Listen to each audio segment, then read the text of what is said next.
The meeting of the Isle of Wight County School Board is hereby called to order. Today is Thursday, March 9th, 2023. This meeting is being held at Westside Elementary School, 800 West Main Street, Smithfield, Virginia. The Isle of Wight County Schools is preparing students for college, career, and life. The clerk shall now take the roll call. Mr. Cunningham? Present. Mr. Wooster? Present. Mrs. Tynes? Present.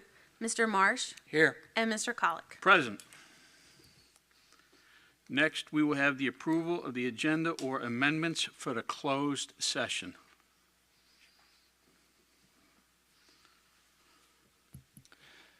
Mr. Chair, I move to approve the agenda for the closed session as presented.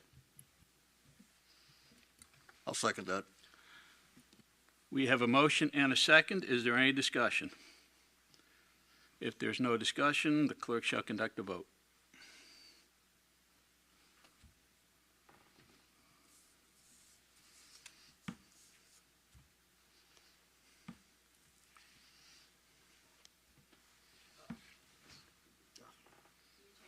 Yes.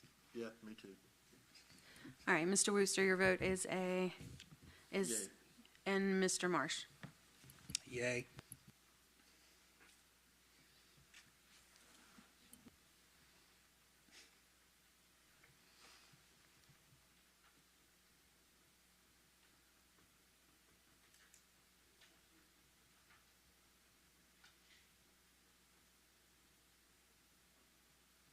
Blaming on my arthritis.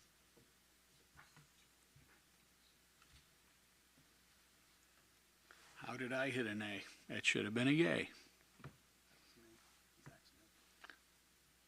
Oh, that was you. Okay. Okay, let the record show that they are all yays. Next, we'll have the motion to go into closed session.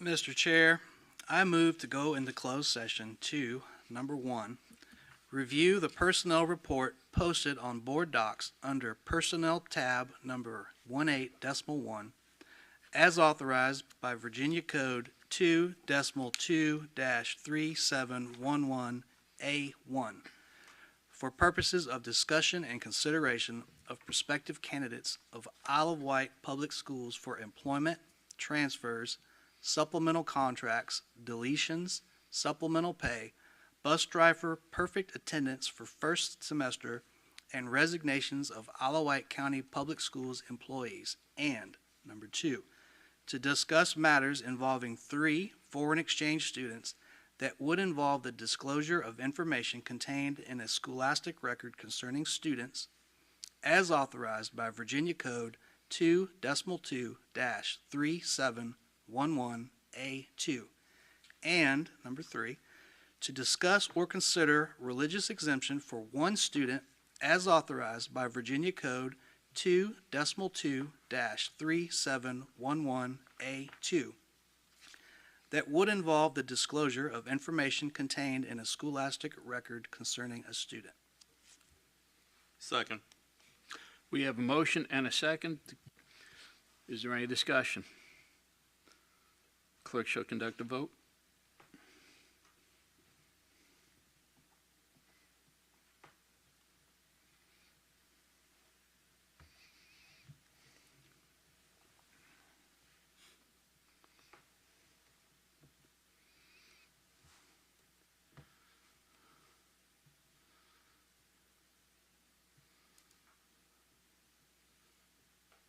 And we have all yeas to go into closed session.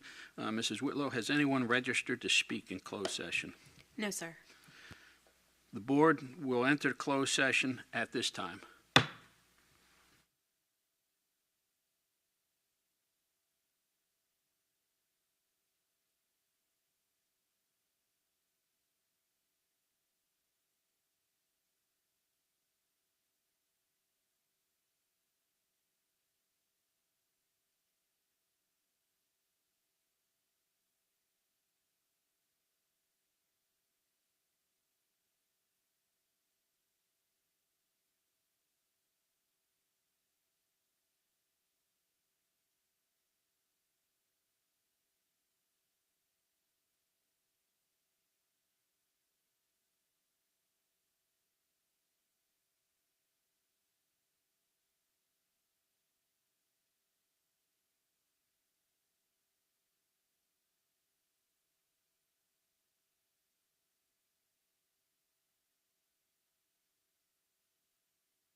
Good evening.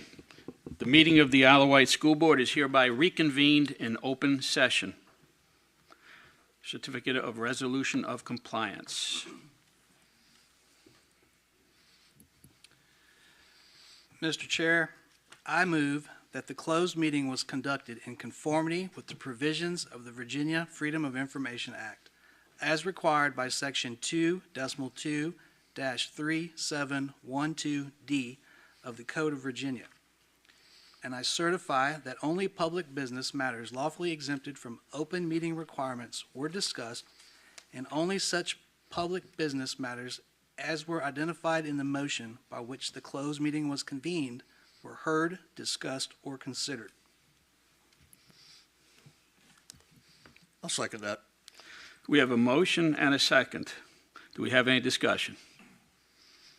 The clerk shall conduct a vote.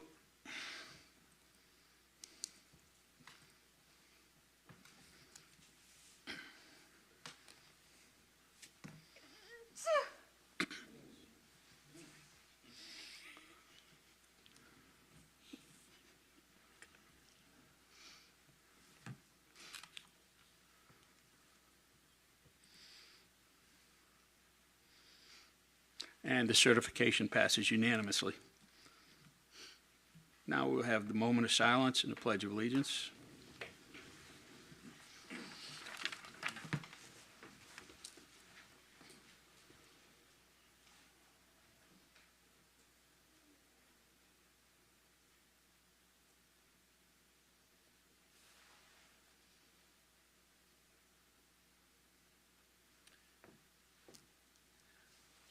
I pledge allegiance to the flag of the United States of America and to the republic for which it stands, one nation, under God, indivisible, with liberty and justice for all.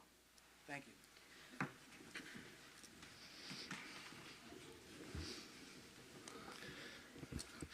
Good evening, everybody. Everybody present, watching at home. We want to extend a warm welcome to each of you and wish Dr. Kramer a very happy birthday.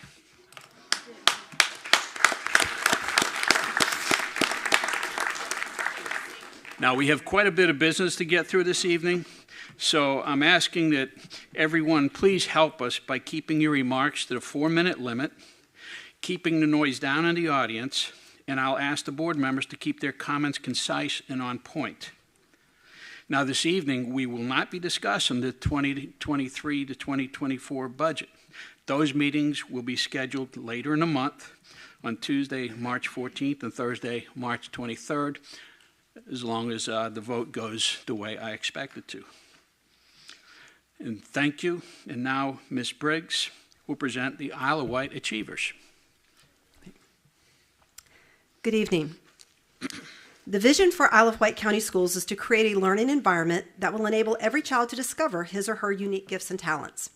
The Isle of Wight Achievers section of our board meeting gives us an opportunity to recognize and celebrate our students and staff for their unique talents and gifts. And we're going to begin with our seniors of the month. First, from Windsor High School, our senior of the month for March is Bryce Fowler. He gets a pin. Okay. Bryce is a student who is a natural-born leader. He has earned every opportunity he has through his hard work, dedication, and his willingness to take risks in the academic setting.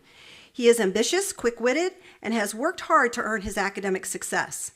Bryce has also served in his community. He volunteered at OBC Hospital in Suffolk and participated on mission trips to serve the Navajo Indian tribe. He volunteers in his local community through his involvement with the Windsor High School Beta Club and Student Government Association. His hours of community service show that he is devoted to the betterment of the town of Windsor and that he is a true asset to our community. Bryce is an outstanding student role model at Windsor High. He is always helpful, thoughtful, and an advocate for his peers in his role as senior class vice president. Quote, Bryce is an excellent representative for Windsor High and displays the qualities we aim to develop in our students. Bryce has been incredibly involved and has excelled at all of his activities, including academics, sports, and student leadership. His many experiences will allow him to tackle complex problems and bring unique perspectives to the universities and companies in his future. I'm proud to have played a small part in Bryce's education and know that he will go on to great success in life. And that comes from Mr. Burgess, his history teacher. Bryce plans to attend college and major in English and minor in business prior to attending law school. So we congratulate you, Bryce.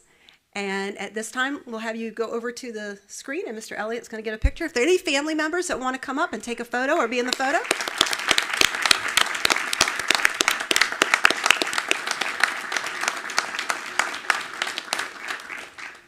And you can come up to take the picture, too.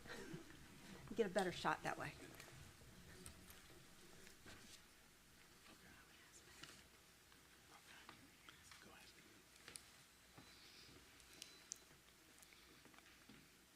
Very good. Congratulations once again, Bryce.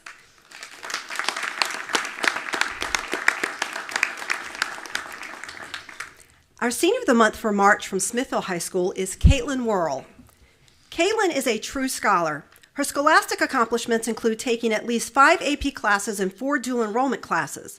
She has been able to excel in her classes while also active in sports and volunteering in her community. She has an outstanding work ethic and is an exemplary role model for her peers. Caitlin's leadership skills in the classroom and in her community warrants her nomination. One of the ways her leadership has been demonstrated is through her involvement in school clubs and organizations. She's involved in Key Club, Green Club, and Operation Smile.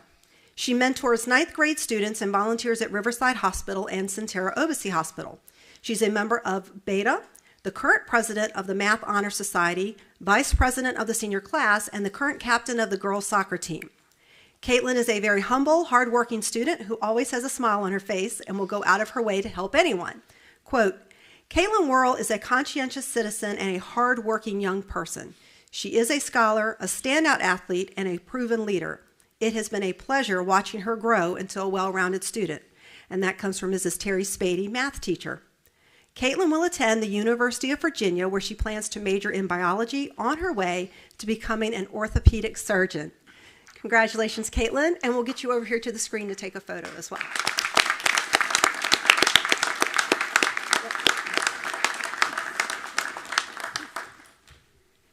And David, we've got some family members coming as also.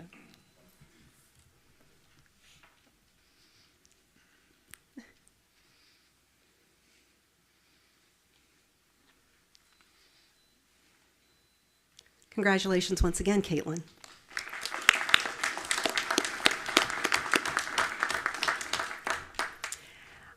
Next, we have our ABCD Award. Each quarter, we recognize one of our support staff members who has gone above and beyond the call of duty. Anyone throughout the division is invited to submit nominations. A panel reviews the nominees and selects the quarterly winners. Our 2022-2023 third quarter ABCD Award winner is Kira Livingston, Logistics Technician for the Technology Department.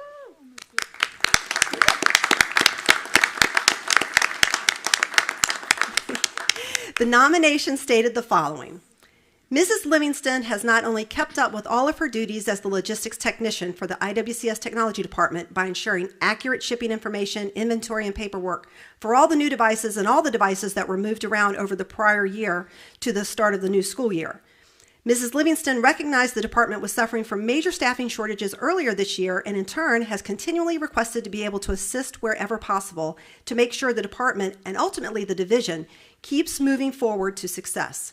This includes, but is not limited to, teaching herself how to run the SHS Auditorium Light Board and running the system for convocation, imaging and repairing computers from the IT technician work shelf, replacing batteries in computers, programming scanners, and also becoming Clever certified and learning the student information system when possible. Without the contribution above and beyond her normal workload, our department would be in much more dire straits, and that is in no small part to the perseverance and determination of Mrs. Livingston and her desire to help out whenever and wherever she is able. As part of her award, Mrs. Livingston is receiving a $50 Visa gift card thanks to the generous support of the Women's Club of Smithfield. She is also receiving a personalized plaque created in the Smithville High School Makerspace. Congratulations, Kira.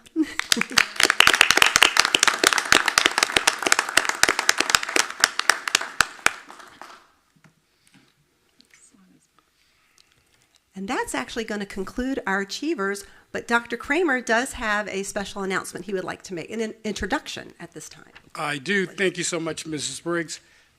Mrs. Larissa Harris is our new CFO, so please stand, Ms. Harris. Let's give her a round of applause and welcome her. Ms. Harris has over 20 years of experience in government finance and most recently served as Director of Accounting for a neighboring school division.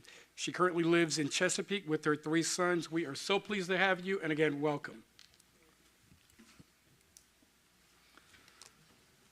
Next, we're going to have the Isle of Wight Achievers. Excuse me, the special presentations. Ion Instruction presented by Georgie D. Tyler Middle School.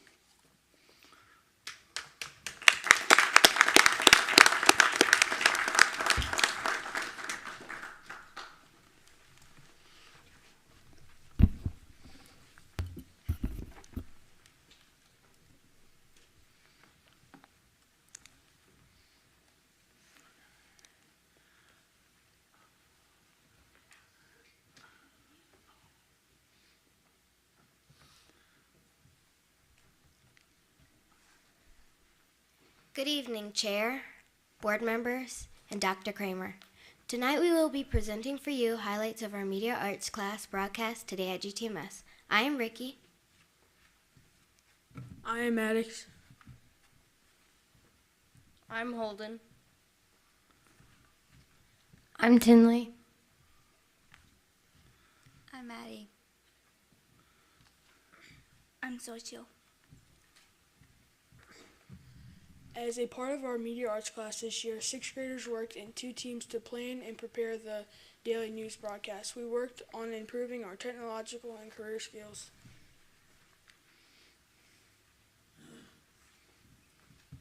Our production room included many technological devices that we had to learn to use and practice with. Video equipment, green screens, and mixing boards were just a few of them. Communication happened on a daily basis when sharing feedbacks with our teams. We also provided a school-wide communication to our fellow Titans about current events. Over the semester, we had to learn to work as a team. There were 7 different roles necessary for broadcasting today at GTMS, and we each got a chance to try out each one. My favorite was the video mix and board controller because I got to control the sound, mic, and image. My favorite role was also mixing board because I was able to control the microphone. Here are some roles in action. We want an account for you to make purchases at the book fair without having to carry money to school. See the GTMS website and Facebook for the e-wallet school. Cash and checks ran to GTMS are also accepted. Here's a peek at the book fair plan.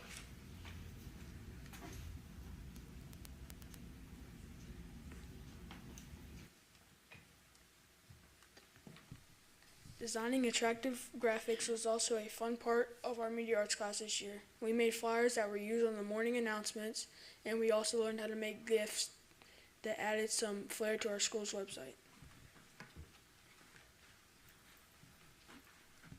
Our ultimate goal for today at GTMS was to spread positivity amongst our school and keep everyone informed of great opportunities. Spreading kindness was just one way that we helped our fellow Titans. Have a great day, Titans. Remember, Be kind to everyone today. Here you can see several students' reflections on how this class helped them grow this middle school year. Personally, this class helped me with my creativity and ideas. This class helped me be less shy on camera. We'd like to thank you for allowing us to share our learning with you tonight. Well, that's a wrap for our school's broadcast today at GTMS. Are there any questions we may answer for you? I don't have any questions, but I would like to thank you all for coming out and presenting to us tonight. Continue to do well in your broadcasting, and maybe one day you'll be over there like the guest we have here from News 3 tonight. Thank you very much. Very impressive. Thank you, young men and young ladies.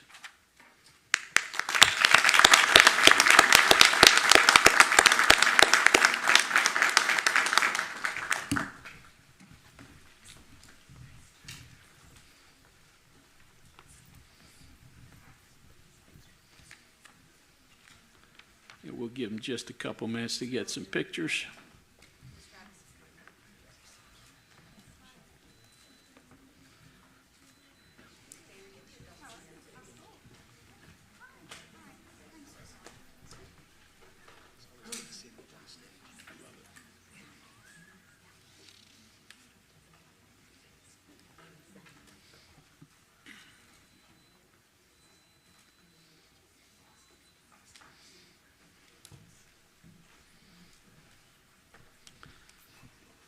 And next, Mr. Brinkley is going to introduce the school resource officers to the community.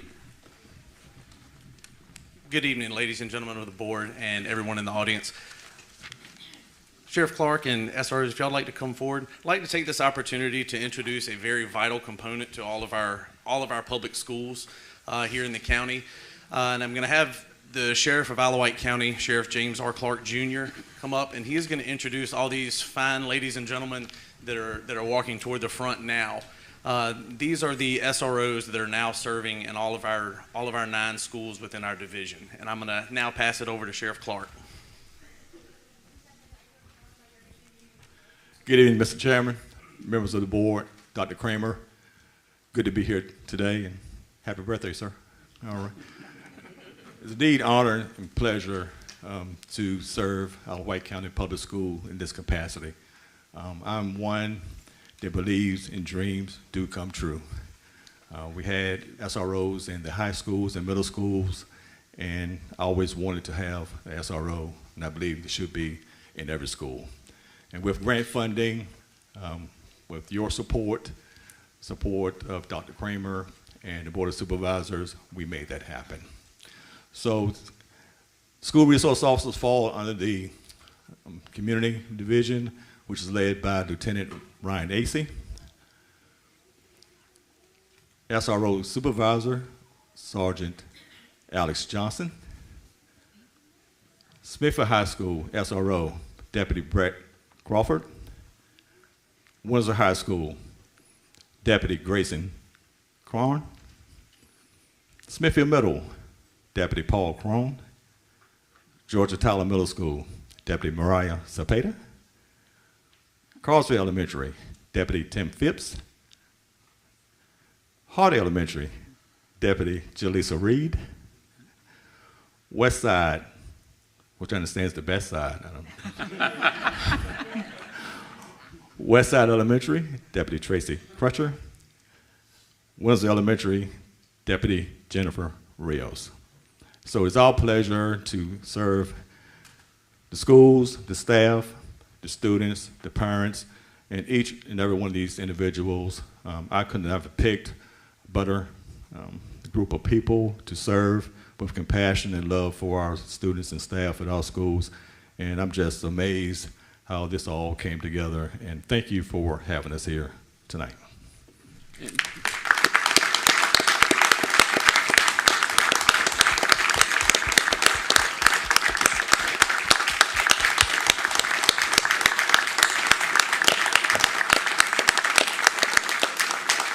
Thank you, thank you.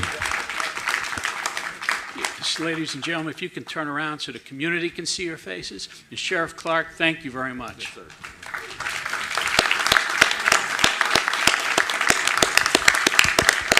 Well, and before they sit down, if everyone would sit back down, we have a lovely video tribute to them created by David Elliott. Hopefully you guys, you're standing, but you can watch the monitors here. So at this time, if everyone would turn their attentions to the monitors, and please enjoy this video of our school resource officers. SRO is a school resource officer, and with that being said, I think that's exactly what we are. We're a resource to the school, to the admin staff, to coaches, to the whole school system here in Wight County.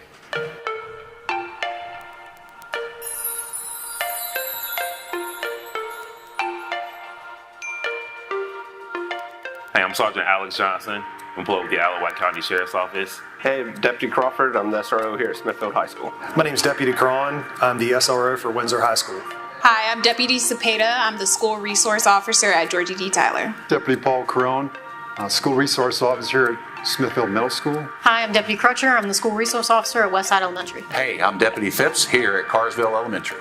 My name is Deputy Reed, and I am here at Hardy Elementary School. Hi, I'm Deputy Rios, and I'm the SRO here at Windsor Elementary School. Hello, my name is Deputy Courier. I'm the Student Resource Officer here at Carrollton Elementary.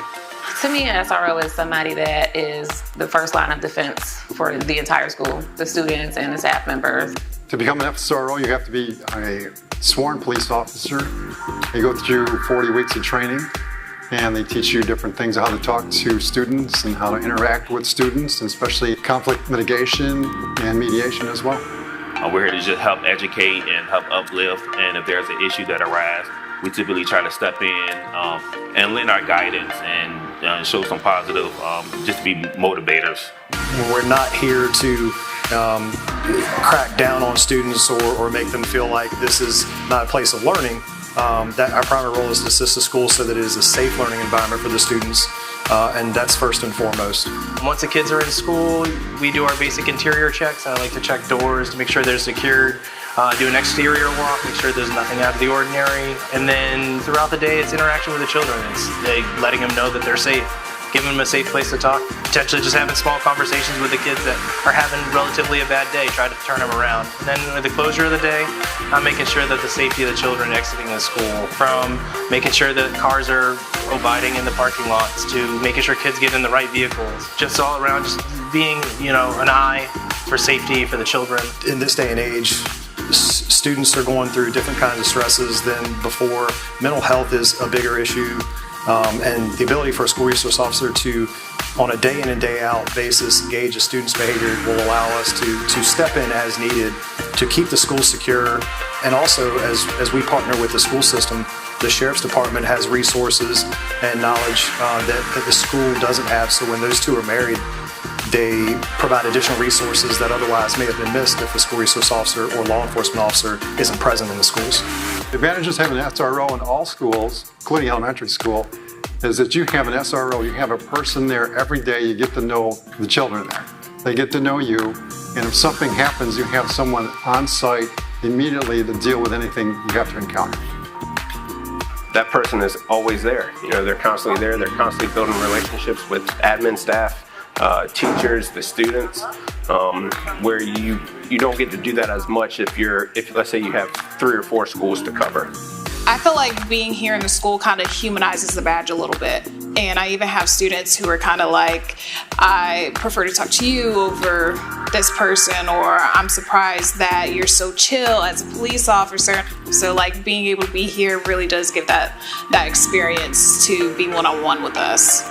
They learn to trust the uniform, and they see that it's not just a uniform, that I'm also a human. I eat lunch with my students. I go to the park with my students.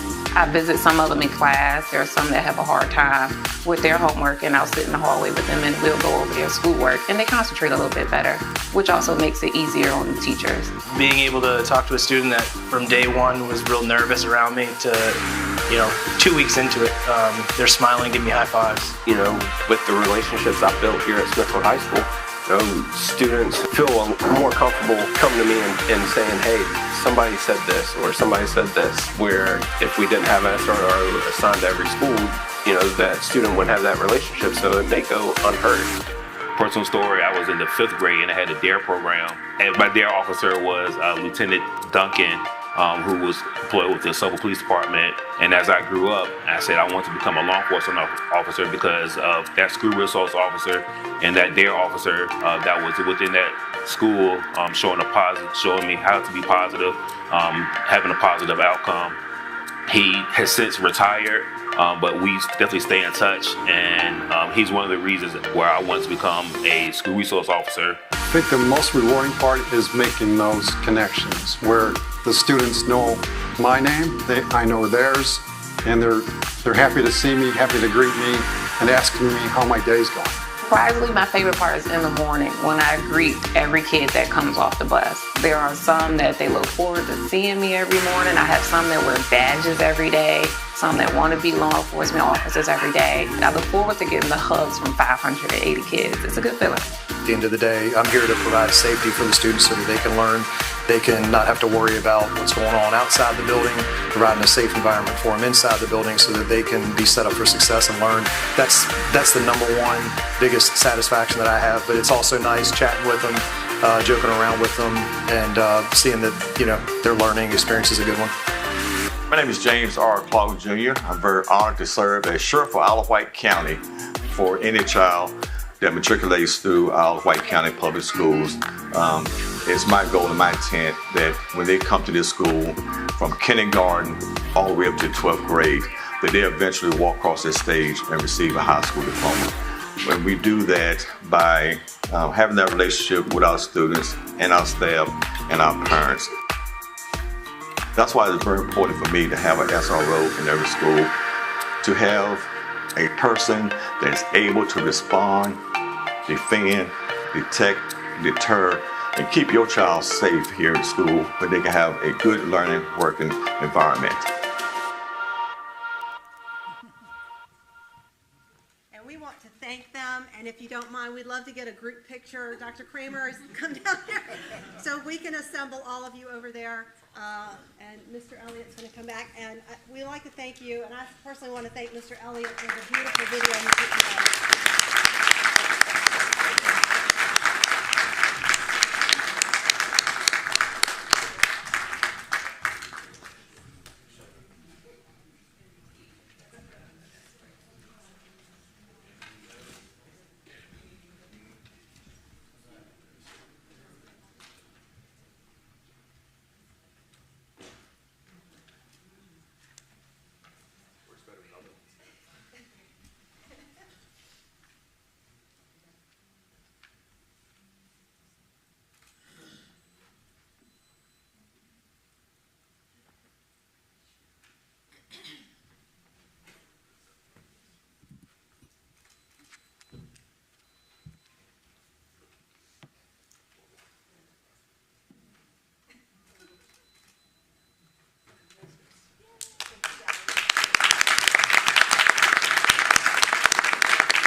Thanks again, Sheriff, and all the deputies.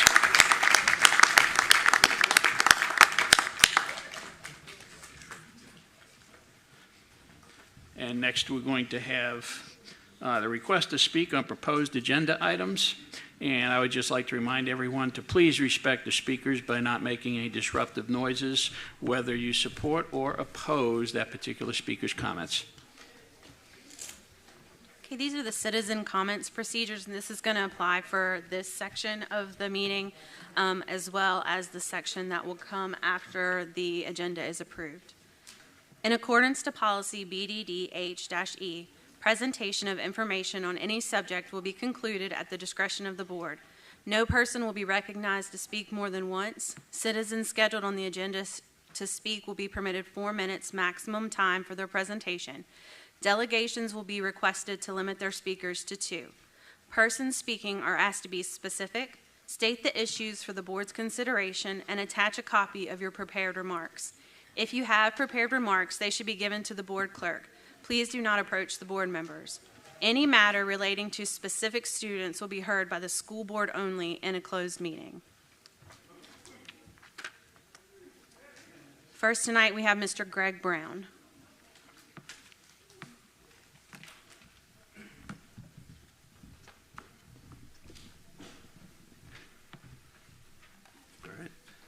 Working? All right. Good evening. I'm Greg Brown. Welcome to everybody. So I wanted to talk about some of the proposed policy changes. We've heard a lot about parents' rights recently in regards to our schools, and to me that makes sense. Parents should want what's best for their kids, right? I'm a parent of 2 children at Hardy Elementary. Deputy Reed's great, by the way. We love her.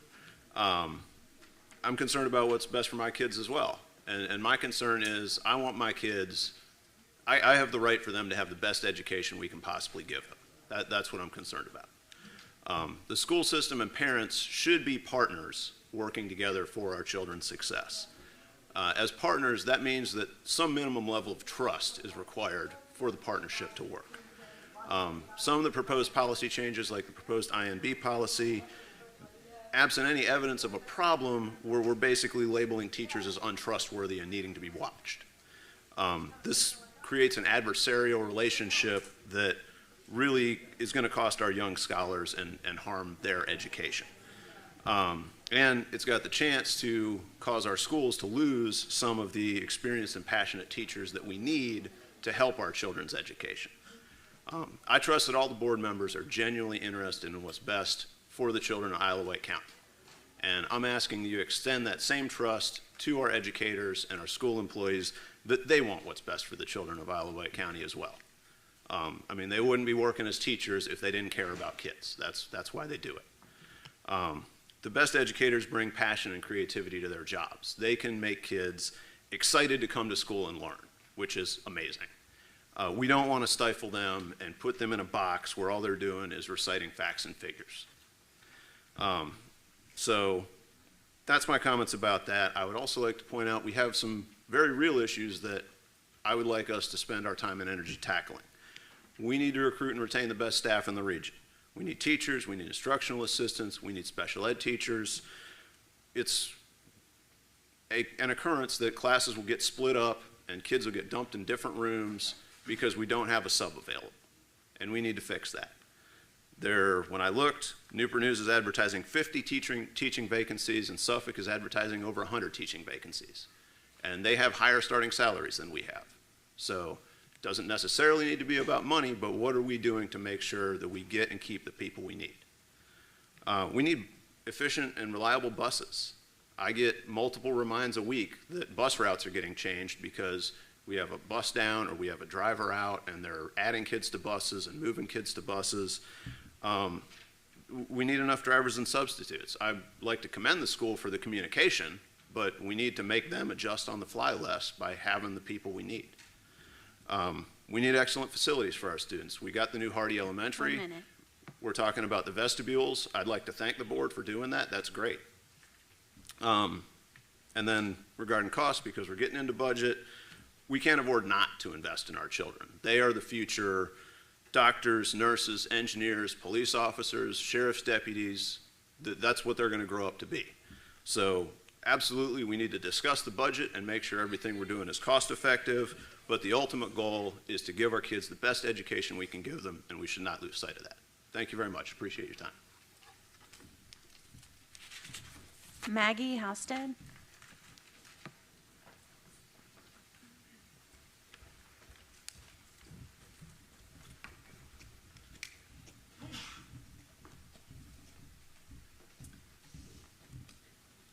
Good evening. My name is Maggie Halstead, and I am a World History 1 and AP Government teacher at Windsor High School. I'm also head of our history department. Tonight I am speaking in opposition to the proposed policy regarding the teaching of controversial issues in Isle of Wight County schools. I want to start by addressing the hypocrisy of this policy. Teachers are being told not to thrust their political beliefs onto students, a concept I believe all my colleagues and I would support. However, that is exactly what this policy is doing. A political party or views of certain politicians are rampant in this policy, and with no intention of bettering the education of the students. We are a county that believes we should make every student college, career, and life ready, yet this proposed policy only creates a narrow-minded and incomplete view on the world for the children it will influence. Another controversial component of this policy is item A of the new framework. Item A of this policy states, parents or guardians have sole responsibility for guiding their children's views on controversial issues. The problem with this statement is the misunderstanding it creates. I am not guiding my students to follow my beliefs because I have to introduce both sides of an issue or teach the historical facts and how it affects people today. Just because what I teach per the VDOE and College Board standards does not align with the political or religious beliefs of certain individuals of this county does not mean I am indoctrinating my students. Teachers are being attacked solely for doing what we were hired to do, teach the curriculum and ready our students for the world outside of Isle of Wight County. We are experts in our content, curriculums, and pedagogy, which is the art of teaching. We spend our entire careers bettering ourselves, forming relationships with students, and continuing our education. Yet, without a doubt, this is an attack on those whose goal each day is to teach, help, and love the students of this county. I am a teacher to all students who enter my classroom, not just those whose views align with mine. So I ask the school board, are you creating a policy that does the same? I would also like to ask, why is this policy needed in the first place? I implore the school board and those in the community who have mentioned that CRT and divisive content are widespread throughout our schools, where is it? Can you show me where and how this is happening? I teach my students to look for reliable resources and evidence. Where is yours? I would also argue that item F of the framework that states there is no systemic racism in the United States is a prime example of just because you say it doesn't make it a fact. I would ask you to do as my students do. Look for evidence and facts and then make positive policy for changes rather than try to speak something into existence. If you truly cared for the education of all children in this county, you would have spent the previous months not rewriting the same policy over and over to appease certain voters, but addressing the true problems and issues of our buildings.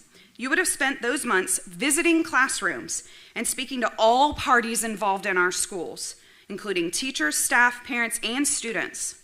Our students have amazing thoughts of what is needed to better their educations, and I would argue that they are the most important stakeholders in our schools. School board members, I will remind you that our students have diverse backgrounds and beliefs, and you are elected to represent, protect, and better the education of every single one of them. I want to end my time speaking to you by posing a question to the members of the board that support this policy. I am a teacher, so why am I trusted to get children out of a burning building, administer CPR or an EpiPen, or even lock down my room in case of an active shooter, but I am not trusted to speak to the children in my classroom? Thank you.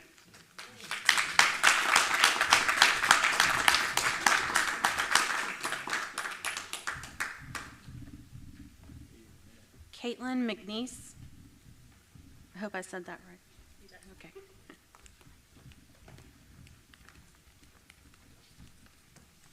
Hello.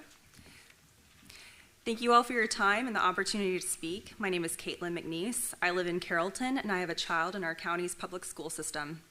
I'd like to start with one of my favorite quotes from the American Southern Gothic novelist Flannery O'Connor. The truth does not change according to our ability to stomach it. I am here to voice my concern over 3 of the INB policy revisions. They are: Revision A, parents or guardians have the sole responsibility for guiding their children's views on controversial topics. I am a full-time working mother. I talk to my child about difficult topics, but I trust educators who have dedicated their entire careers to helping our children understand these topics as well. I appreciate their perspective on a myriad of issues. They are educators, a safe place, who I trust to care for and teach my child while I'm working on my own career and helping to provide for my family. We must put our trust back into teachers and provide them with support, not resistance.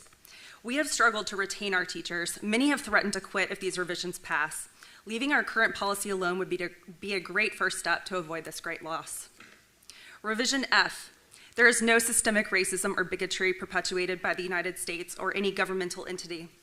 While 4 minutes is not enough time to provide a full report on systemic racism and the racial economic disparities it has caused and still causes today, or a psychology report on the effects of generational trauma, I'd like to point out that this isn't a teaching guideline, of which most of you are not qualified to provide. This is not a matter of opinion, but a false generalized statement that you want printed in our public school policy.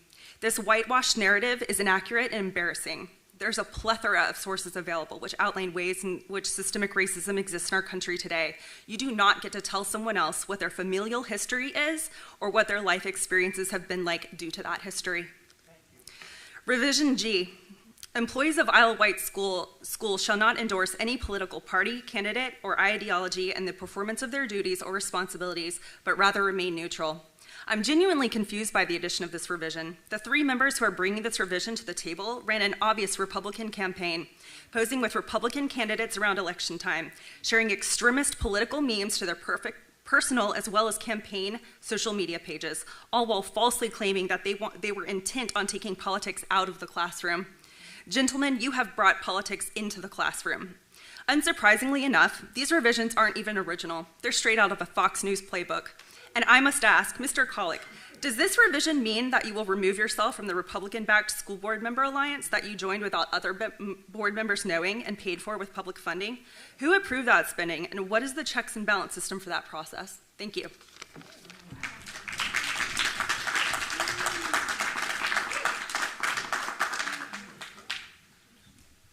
Matt Ployd.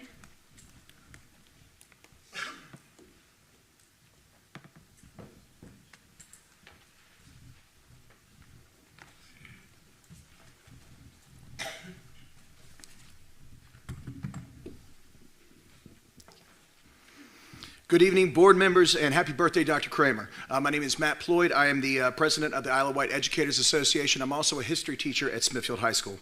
I'm here once again to speak on the newest version of the IMB amendment, addressing the teaching of controversial issues, as well as discuss the unintended, yet very real consequences in rendering of this board's insistence of addressing a problem which has been completely manufactured and inflated for the purposes of members of this board to make political points with their base and to make sure that those campaign contributions from certain PACs keep rolling in.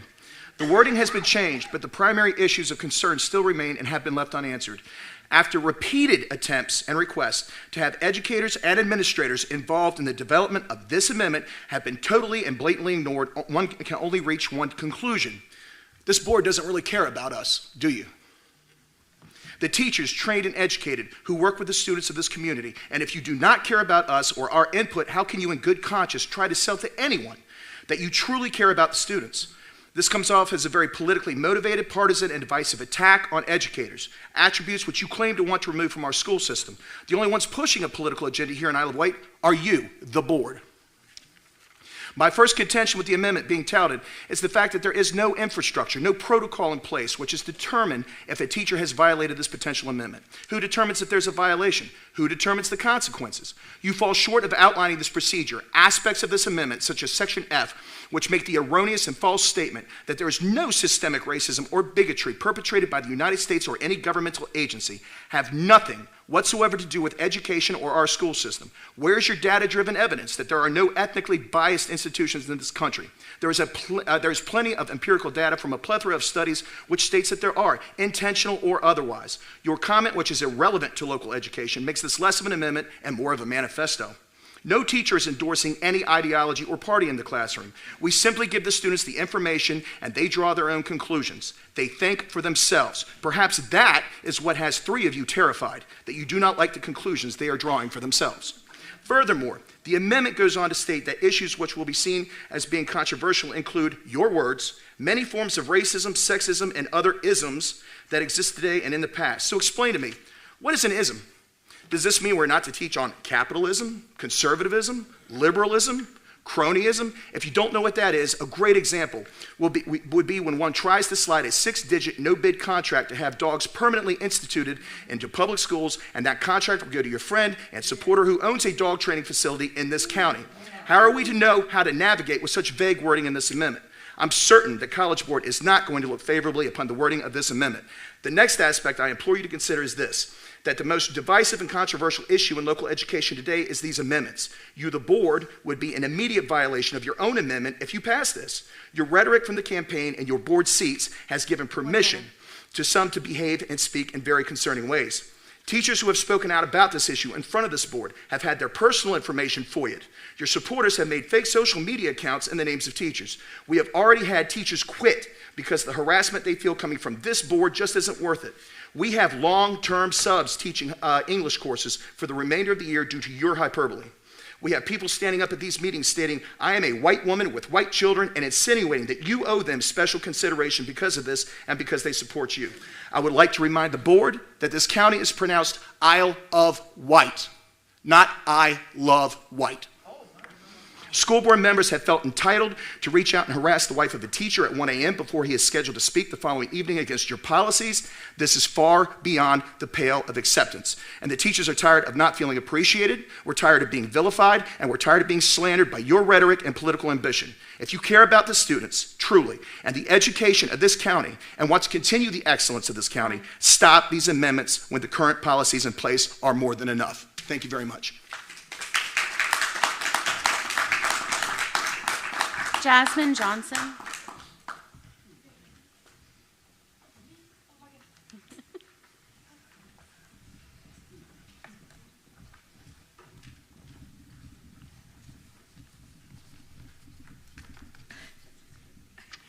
Good evening, members of the board. My name is Jasmine Johnson, and I'm a junior at Smithfield High School. Thank you for your attempts at changing the divisive content policy. However, I must state the revisions are not acceptable for our Wight County schools. Over these past months, there have been countless students, parents, teachers, even concerned citizens voicing opposition to this policy. With this known, members of the board, I have one question for you. Why? Why, after months of expressed discontentment, are y'all still trying to pass this policy? You tell us you want what is best for the students, then why, after months of students voicing opposition to this policy, has it not been improved? Looking at the new revisions to this policy, I feel like myself and anyone who has spoken in opposition has been ignored. I feel that nothing we have said was taken into consideration and has been mocked by these revisions. I assume the school board does not want us to feel this way. So again, why is this policy still being considered? The curriculum has been the way it is for years, and many successful students have resulted from it. So what is the purpose of changing it now?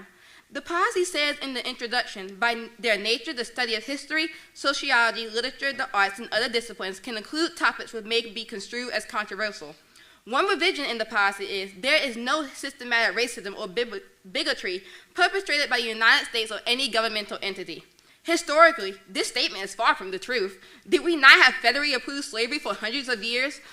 Were women not devalued and unequal in the sight of men? Why then do you have the audacity to state this in your policy? Now, in regard to current time, then yes, there may not be any governmental bigotry or systematic racism. But then again, I cannot be sure what this statement entails. It is too vague. The introduction says, by nature, the study of history, sociology, literature, the arts. But later on it states, there is no systematic racism or bigotry. My question is this statement referring to history or current time?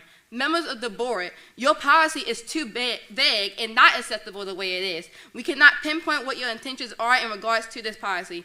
Are your intentions about history, current, or both? The way the policy is written, it talks about history, yet our entire history is controversial. Are y'all saying we should not teach history anymore? History is supposed to be controversial. We have to learn about our haunting past so that we will not repeat it. Avoiding controversial topics is detrimental to a student's success. Not only history, but our whole world is controversial. How are educators supposed to prepare students for the world if we are not taught properly? Avoiding such topics would just cause future ILite students to be ignorant. This ignorance would not be the fault of the students, but of the fault of our very own school board. Another criteria that is stated multiple times throughout the policy is the idea that teachers are not authorized to express or exert their opinion regarding a controversial topic. This, however, is already a criteria that teachers follow and respect.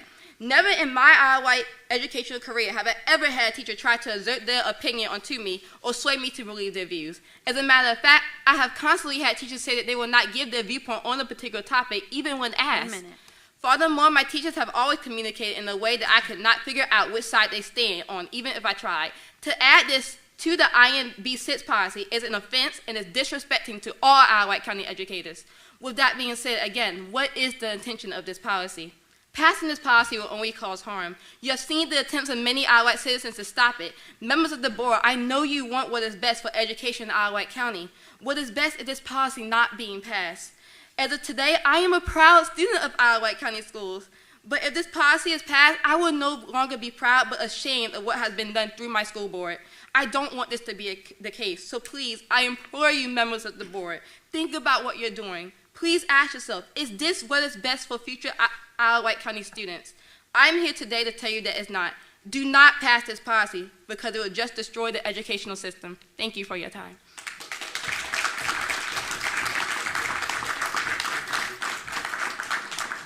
Jessica Brannon.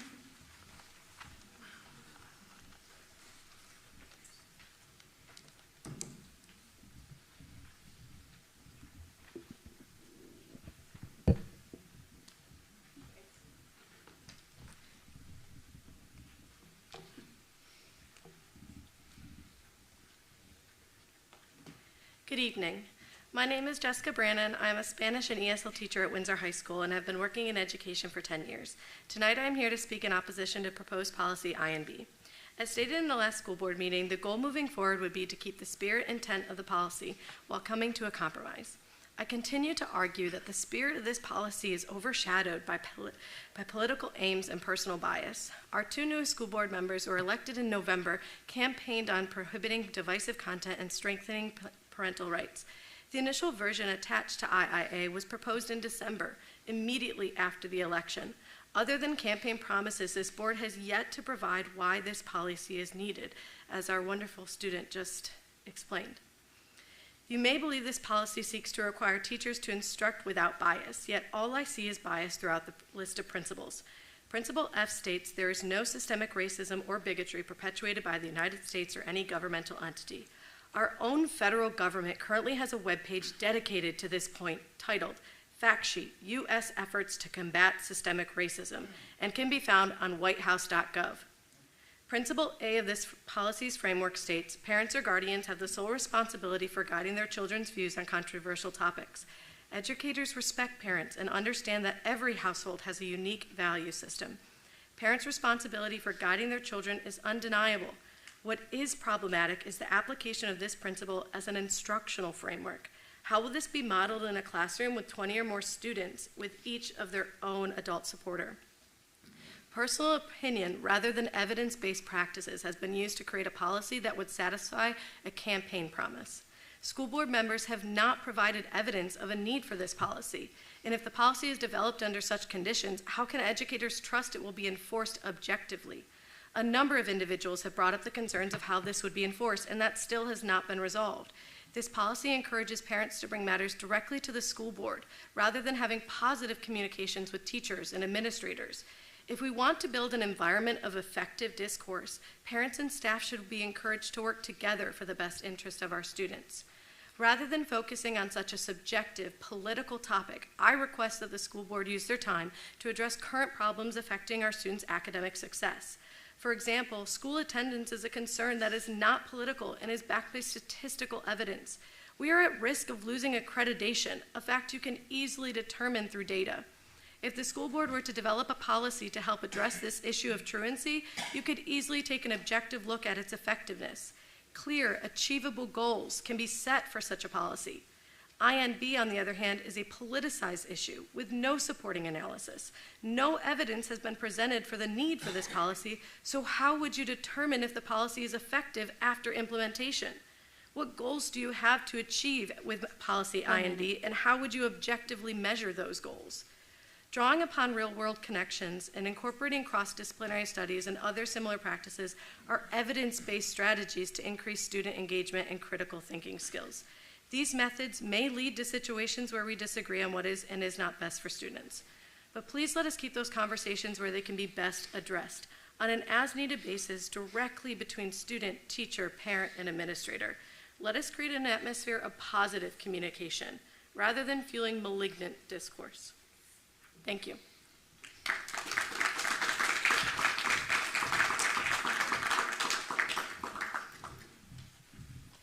Matt Burgess.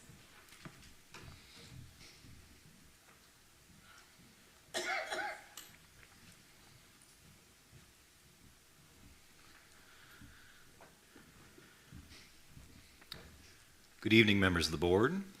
My name is Matt Burgess, and I've taught for 19 years at Windsor High School. I spoke at your last meeting, and I'm here to speak once more against policy INB, for what I'm assuming will be the final time.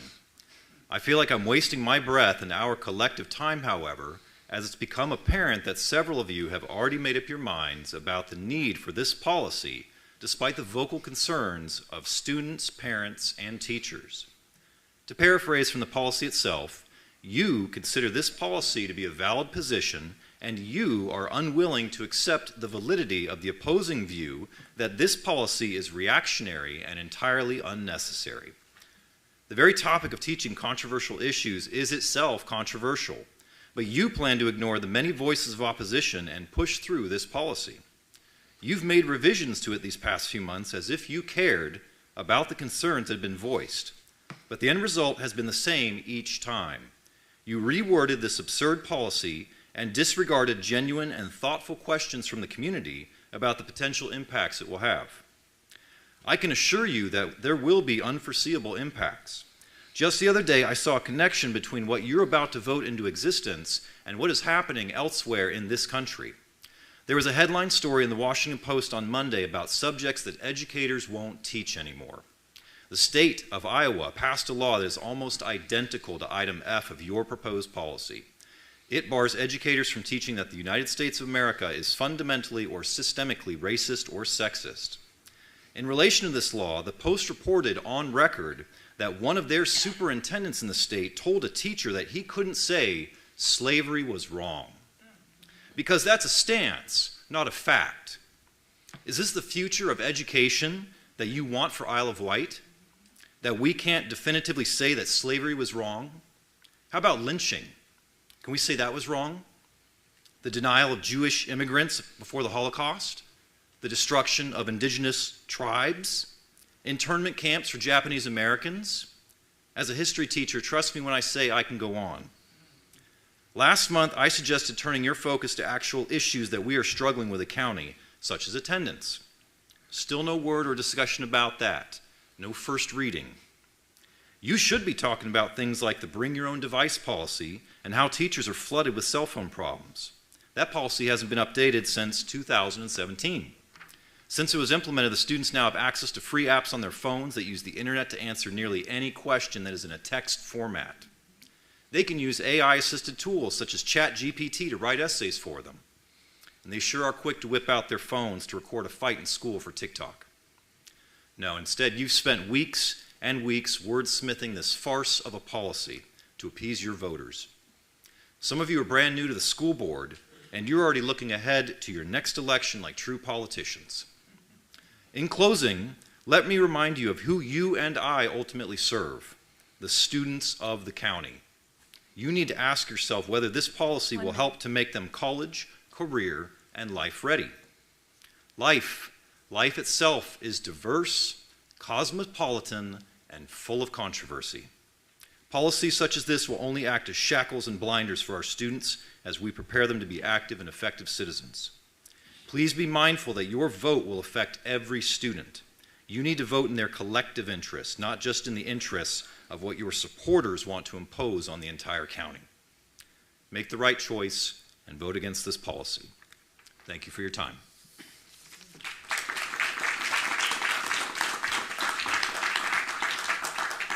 Herb DeGroft.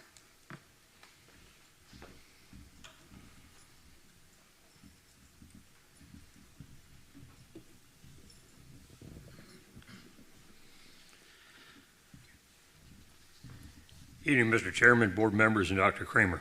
Several items for your consideration this evening. The consent agenda that has the 9 February board meeting minutes on it. During the discussion of the proposed bylaws at that meeting on 9 February, Mr. Cunningham said, we're taking away a lot of the responsibilities of the superintendent, et cetera, to which the chairman responded, absolutely not. Well, what responsibilities does Dr. Kramer have? When you look at the IWCS website, one sees policy CBA, qualifications and duties of the superintendent, revised 9 September 21, and policy CF, school building administration, revised 10 November 22, which has the superintendent responsible for supervising assistant superintendents and principals. Member Maris has stated more than once he doesn't believe the school board can pick and choose what policy to follow.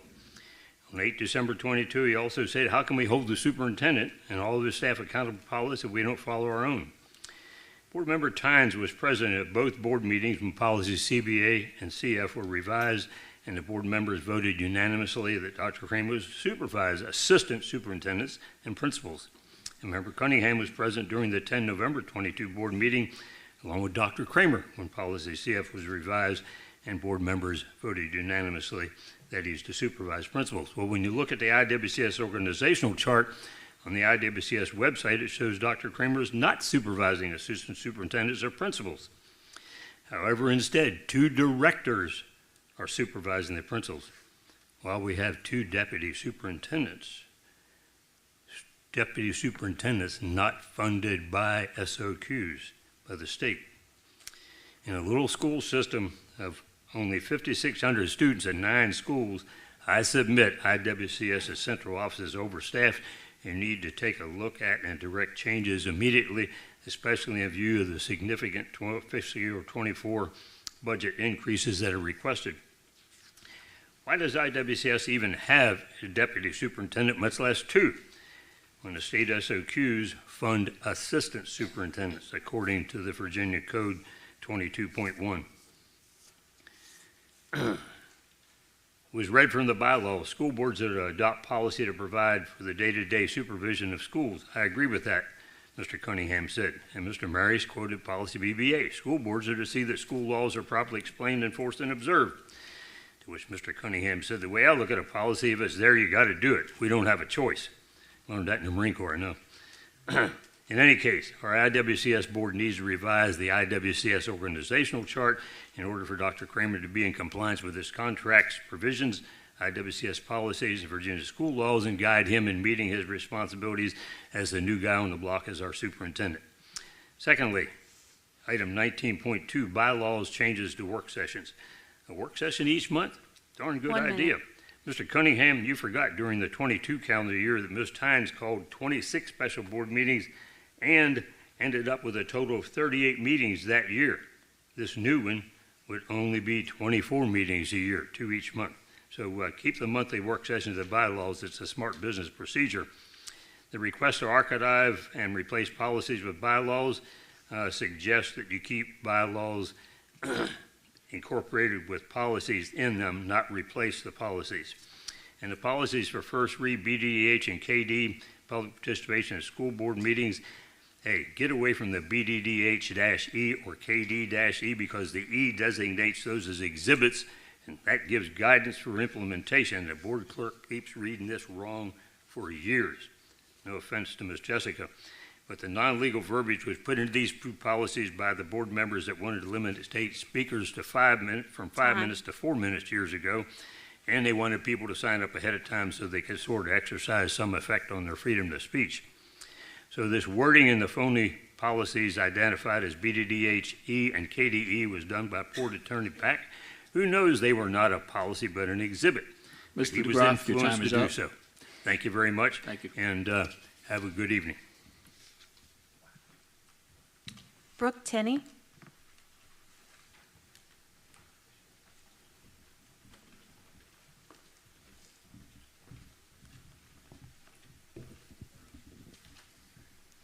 Hello, members of the board. I am here to speak about the latest revisions to the policy regarding teaching controversial topics. While I would love to say that things have improved since we last spoke, there are still some significant issues that are present, and frankly, it is almost worse. While there are holes abound in this policy, but we do not have forever, so I'd like to speak on two specific issues, guidelines A and C. I'd like to start with C, just to go ahead and address the elephant in the room. While the fundamental theory this entire policy is operating off of is wrong, the point proudly proclaims no one is inherently a victim or oppressed because of, before citing various demographics. Now let's note the wording here. This is not saying that people are equal regardless of these items. This is saying no one is a victim due to these things. This is saying no one is inherently oppressed for the factors out of their control. It isn't equality, it is denial. For one of the most simple and extreme examples, I will refer to you Afghanistan, an area among many other historical ones that treats women as objects and does not recognize them as people. Surely those women are inherently oppressed. Wouldn't it be wrong for a teacher not to talk about their persecution? For a teacher to cover up the idea that places in the world, in fact, have discrimination and bias is wrong. Look at the United States to see much of the same thing. There is a common trend in police brutality cases in which clearly demonstrates that there is inherent oppression of minorities, especially those of African American descent. Section C, in conclusion, is nonsense. It is simply wrong unless you would like our teachers to ignore history entirely and blot out the past of racism, sexism, and as your policy so eloquently put it, other isms. Now let's talk about A, shall we? The concept here is that parents have absolute control over their children. Does no one see how concerning this is, just outright off the bat? Who in their right mind would allow their parents to have utter control over their children? Isn't that how people get indoctrinated into cults?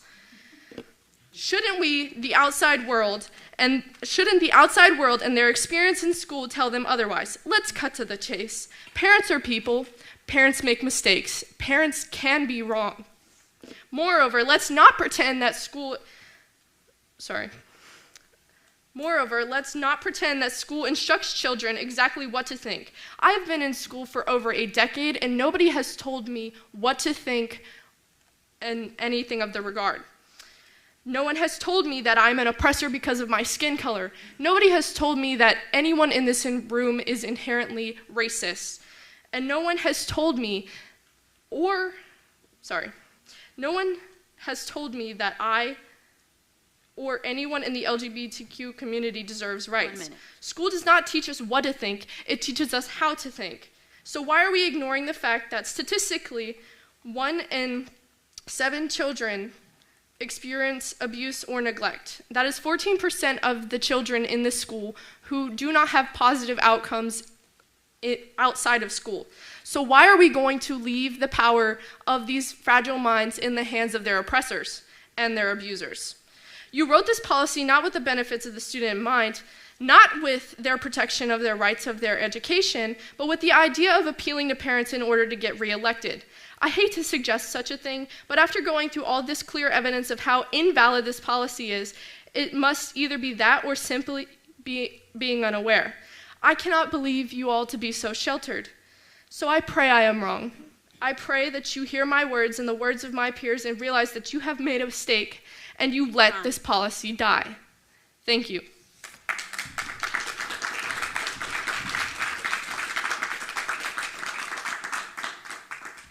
Heidi Swartz.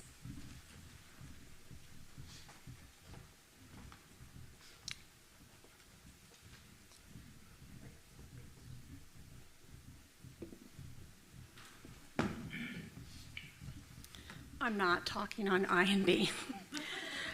Good evening. First, I'd like to just officially thank Mr. Cunningham for taking the course to become an instructor for Stop the Bleed. By doing this, he joins Mr. Wooster, a longtime instructor with the program. Mr. Wooster's been committed for some time in working with the JROTC Colonel and 2 cadets to bring the pilot program to come to life. And now Mr. Cunningham's trained, and this will allow the cadets to all walk away with certified training April 17th and 18th, as Mr. Wooster and Mr. Cunningham volunteer their time those 2 days to bring the life-saving training to our community. So thank you. Regarding the minutes from the regular school board meeting on February 9th that the board will vote to approve tonight, there's a total of 126 pages for the approval. These 126 pages, I think, also include the special meeting from January. Each meeting prior to citizen speaking, the school board clerk makes a statement and states, attach a copy of your prepared remarks. If you have prepared remarks, you should give them to the board clerk. And I'm asking why we submit them if they're not in the minutes. At the last school board meeting on February 9th, I submitted and handed my prepared remarks along with documents supporting what I spoke about, and I even made a request to make sure that they were there for record. What I submitted is not in those minutes for approval tonight. Not any of the citizens that spoke comments were turned in. I respectfully request that you do not approve the minutes for February 9th, 2023 until items that were submitted from citizens' comments are true and accurate. In addition, I would argue all documents provided to the board members, which includes the school board clerk, during the meetings are public record and should be included in the minutes as presented. It doesn't cost Wight County Schools anything to include them in the minutes. But if they aren't included and a citizen requests these public records, it would cost that citizen at least $20 in FOIA, if not more. With that, regarding the FFA policy, I'd like to say that Lynn Briggs and I met today. We had a great meeting. I think so. I had placed yet another request for FOIA after I realized that my original FOIA did not have everything in it. The added amount came to estimated at $600. So I asked Lynn if we could just meet and discuss it. We did, and many questions were answered. In my opinion, this policy was a rush policy to rename a building that a few people wanted it to happen. Chair Times knew the timeline that was there, and with good possibility of a change to the board, there was not time to spare. Unfortunately, this left Lynn in a position to attempt to upload a policy quickly on June 9th after Tracy Root emailed it to her at 5 p.m. on June 8th. I think mistakes took place in the policy, not allowing time for Lynn, who is a policy expert and she loves to not make mistakes, to not review it as quickly as maybe she would have if she had had the time. With that, I believe the end result is a correct policy now in place. The CTE building was not renamed, and I believe that the mystery of the FFA policy is closed to me. Thank you.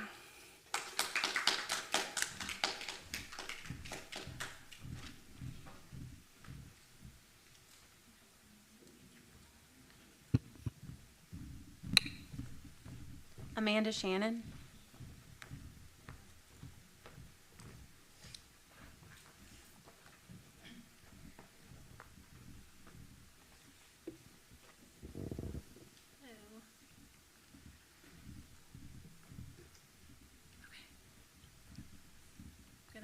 Try to cobble together some coherent sentences here, so bear with me.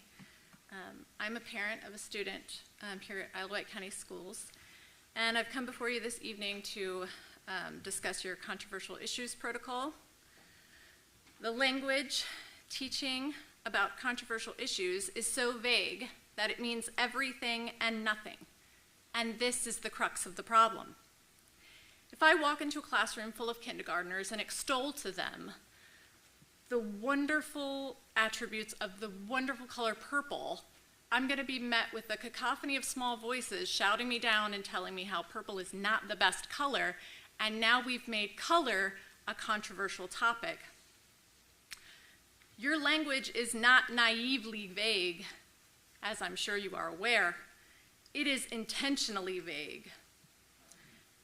Because if it outlined exactly what you don't want the kids to learn, we would be calling a spade a spade. Your vague language has created an environment where no one knows exactly what will fall into the phrase controversial issues. After all, isn't life just one long controversial issue? This protocol was crafted from your perspective because that's how we live life, through our perspective.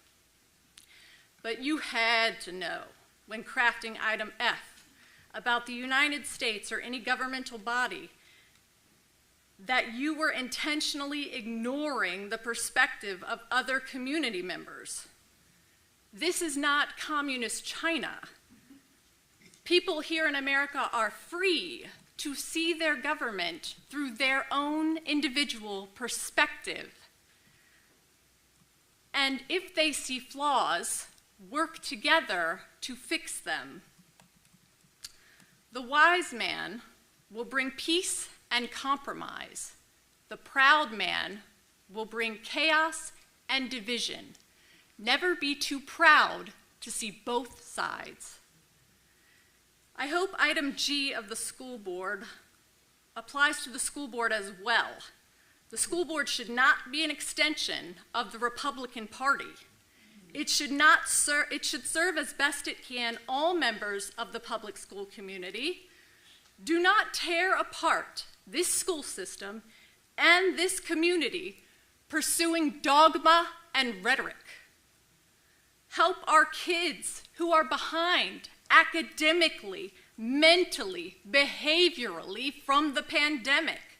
They are struggling. That is your job. You're never too old to grow or learn. Be good stewards of our children's education. Get away from your sounding boards. Today is different from yesterday. I never had an active shooter drill in grade school. The world these kids are growing up in is far removed from the one we were raised in, old friends. They have access to the entire world, good and bad, in the palm of their hands. It doesn't have to be this way. You can make the problem go away even faster than you created it. I might start by changing the channel at home, but that would just be me. But if you must persist, make the language specific so that these kids who hide under their desks waiting for the day an active shooter comes through the door know exactly what it is that they're supposed to be scared of. Thank you.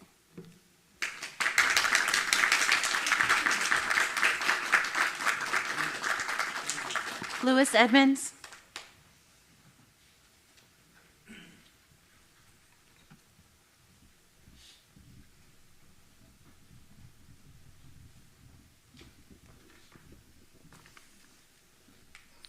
Good evening. I'll start by making one statement on reviewing policies. So tonight we have 25 policies for our first review. Last time I counted, there's roughly 430 policies with the school system. They have to be reviewed by law every 5 years, 60 meetings in a 5-year period. Do the math, that's 7-ish a meeting. I think we can do better than this. On IMB, I'll just say this. Until we can start to find common ground on objective truth, this will continue to fester and it will continue to be used for political gain. I'm not going to get into partisanship games here. I'll just leave it at that. What I do want to concentrate on is a couple of policies that are up for first read tonight that I believe have greater impact on teachers and staff. I'll start with policy CGI. This policy covers superintendent's right to move employees as needed. Dr. Kramer is a busy person. He can't, nor should he be responsible for directly managing these transfers, which means this gets delegated to various administrators as it's necessary. It's difficult to ensure that all of these administrators can implement a uniform policy the way the policy is written right now. It's not fair to staff and teachers for this process to be arbitrary, nor is it conducive to an open and transparent work environment. There's a lot of factors that should be going into play as to who gets transferred and when, and the teachers and the staff deserve for that to be laid out to them and not left to arbitrary means. Just a couple of them: seniority, right fit, do they have children at the school? Are we making a teacher or a staff member move from Carrollton all the way to Carsville or vice versa? That's a 45-minute change in commute. So depending on where you live, if you live in Hampton and now you're working in Carsville, that's a problem, and that is an absolute economic impact on that staff member. So I ask that the board hold off on this policy and ask Dr. Kramer and his staff to come back with a more comprehensive policy that maybe isn't, that is part of how he's going to administer the policy, so not necessarily approved by you, but so that the teachers and staff understand how this will happen. Next, I'd like to talk about policy GCPB, which covers staff resignations. I've talked to Dr. Kramer about this. He knows how I feel about this. And this isn't an attack in general. Honestly, it's an attack on the education system. So this basically lays out that if a teacher, and it's specific to teachers, not staff, to teachers. So if a teacher decides to resign and that reason is considered insufficient or unjustifiable cause, then that teacher is subject to their teacher's license being revoked. I know of no other occupation, especially one that pays what teachers pay, that you can lose your livelihood because you decide to resign. It's a terrible policy. It's not specific to Isle of Wight County. It's supported by the Virginia Department of Education. And just because that they support it and because it's just the way that they do business in education doesn't make it right. And I'll give you another example. So last year, this board allowed the former superintendent on very short notice to come to the board and say, hey, you know what, I've had enough, I'm done. You renegotiated his contract and you paid him handsomely to leave. Are you going to allow other teachers to come in and say, hey, you know what, I'm done, can we renegotiate my contract and can you throw me a little cash on the way out the door? This policy, the way it's written and the way that it's executed right now, abdicates the school board, superintendent, and anyone else in the administrative chain of command from their role as a leader and uses economic fear and coercion to motivate employees to stay instead of developing a positive work culture and addressing problems. So again, it's not an attack on the individuals here or the staff, it's an attack on how the K through 12 education industry works. One other policy. It's time. That's time? Sorry, yeah. Okay. Thank you.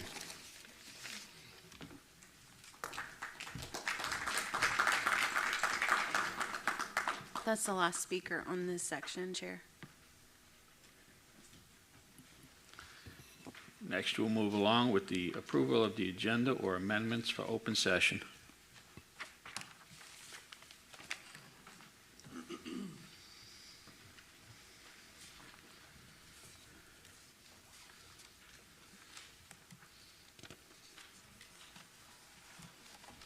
Chair. Mrs. Tynes. I have a question. It's line 13, the approval of the agenda and amendment of the open session. We have been in open session now for a little bit. Shouldn't that be moved up to another area on the agenda? Because we reconvened into open session, and it was certified with 7. And then we had a moment of silence and allegiance, which that was not part of the closed session. So shouldn't this be moved 13, maybe take the place of line 8? It should have. I take your point, and it's... Because we have been in open session now for several things. We even had the eye on Isle of Wight. We've had all of those things. No, you're absolutely correct. For the next meeting, we will move that. Thank you.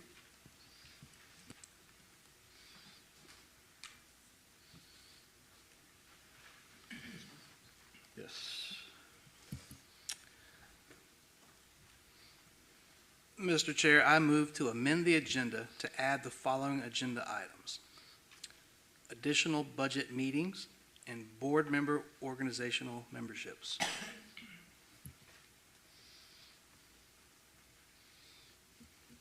I'll second that. Okay, so we have a motion, and we have a second. Do we have any discussion? Yes. Yes, I would like to discuss one of the agenda items. Yes. And that is the motion that the Isle of Wight County School Board members be allowed to join as individual members, one educational-related organization listed on the Virginia Department of Education's list of educational-related organizations. Yes, Mrs. Tynes, we're just voting whether or not we're going to put it on there. We're not voting on the issue yet. Well, that's why I'm reading the statements so I can tell you why. Okay. It's a motion because I don't think we need to put it on the agenda. Okay. I'll just stop reading. I don't think we need to put it on the agenda at this time, okay? Because I really do have a serious concern with this. Okay. Is there any other discussion? Yes, Mr. Chair, I would like to table that item until next month. Okay. Is there any disagreement with tabling it? Under the bylaws, I believe one member can table an item. I'll second the table. So we will table that. So on that note, I'll need to rescind the motion. Rescind the motion and then make it without that. Yeah, rescind the motion. Mr. Chair, I move to rescind my last motion to amend the agenda to add the following agenda items: additional budget meetings and board member organizational meetings. Second. And we have a motion and a second. Okay, Board, I'm going to take a verbal vote on this one. Mr. Cunningham? Yay. Mr. Wooster? Yay. Mr. Colick? Yay. Mr. Marsh? Yay. And Mrs. Tynes? Yeah, just the one.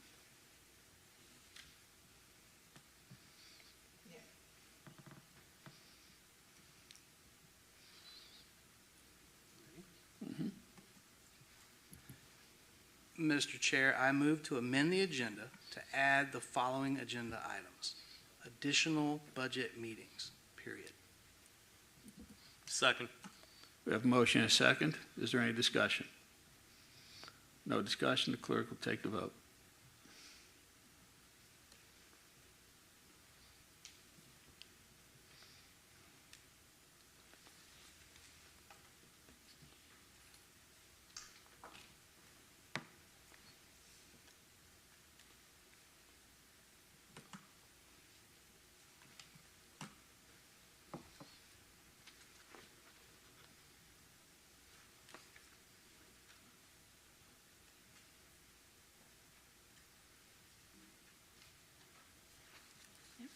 It passed 4-1. Thank you. And just for the record, I'm going to place that agenda item, just so you guys know where it's going to come. I'm going to put that at 20.5. Just so you know where it's going to be. Got it. 20.5? Yes.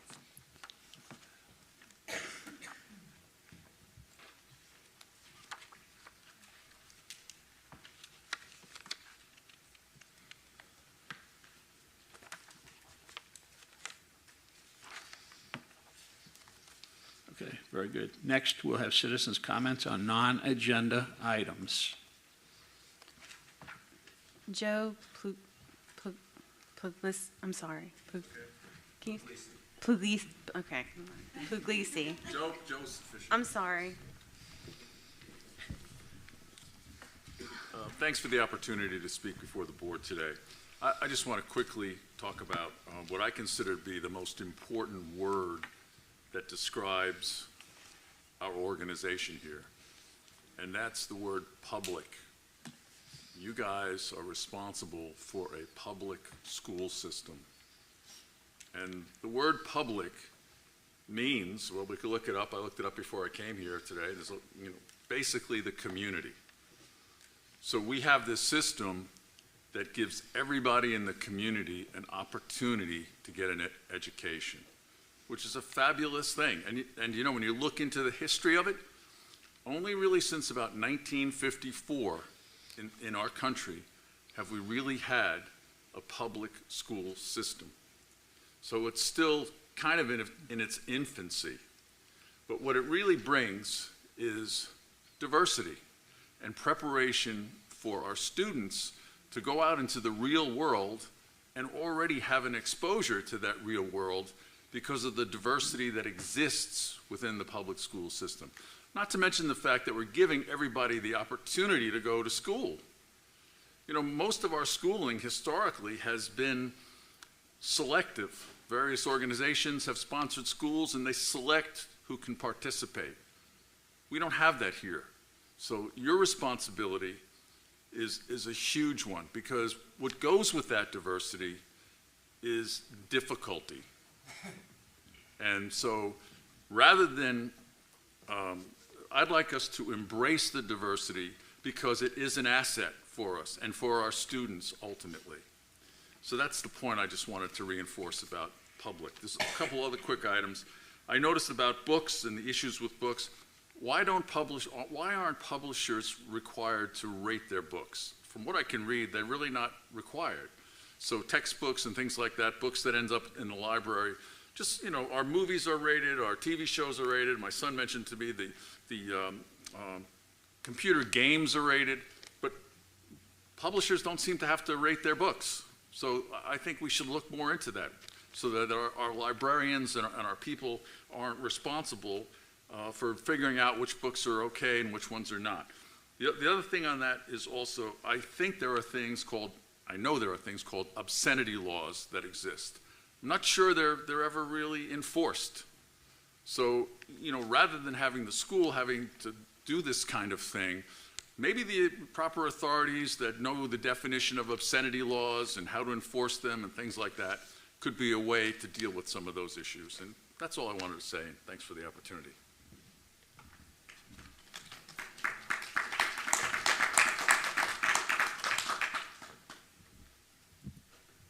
Michael Uzzle.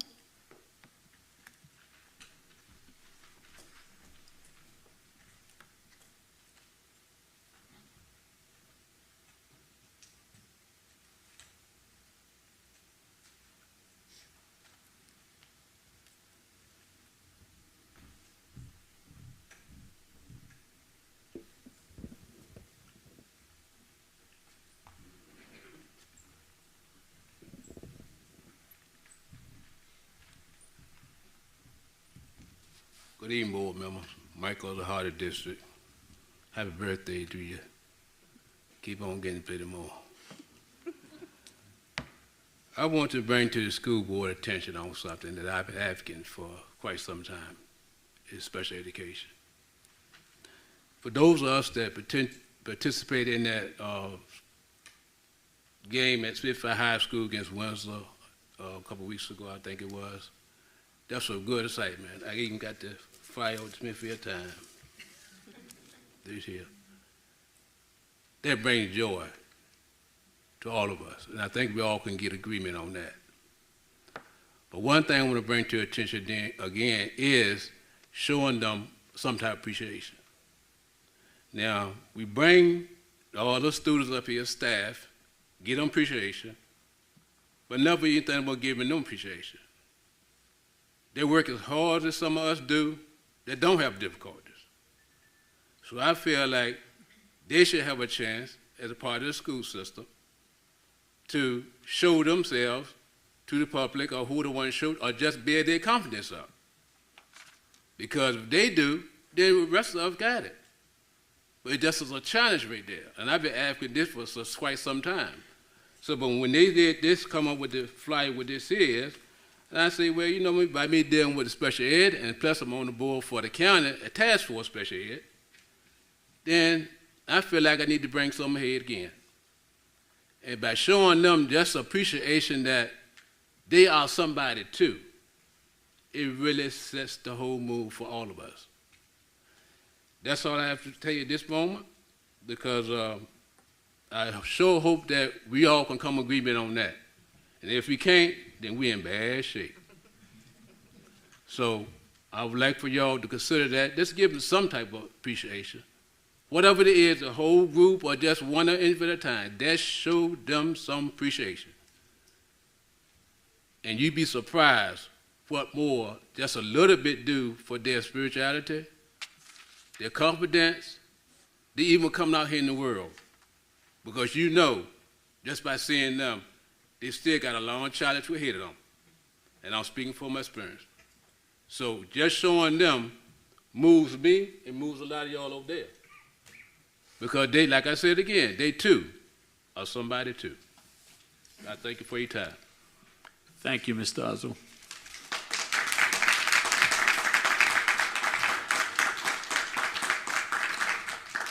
Reverend Williams.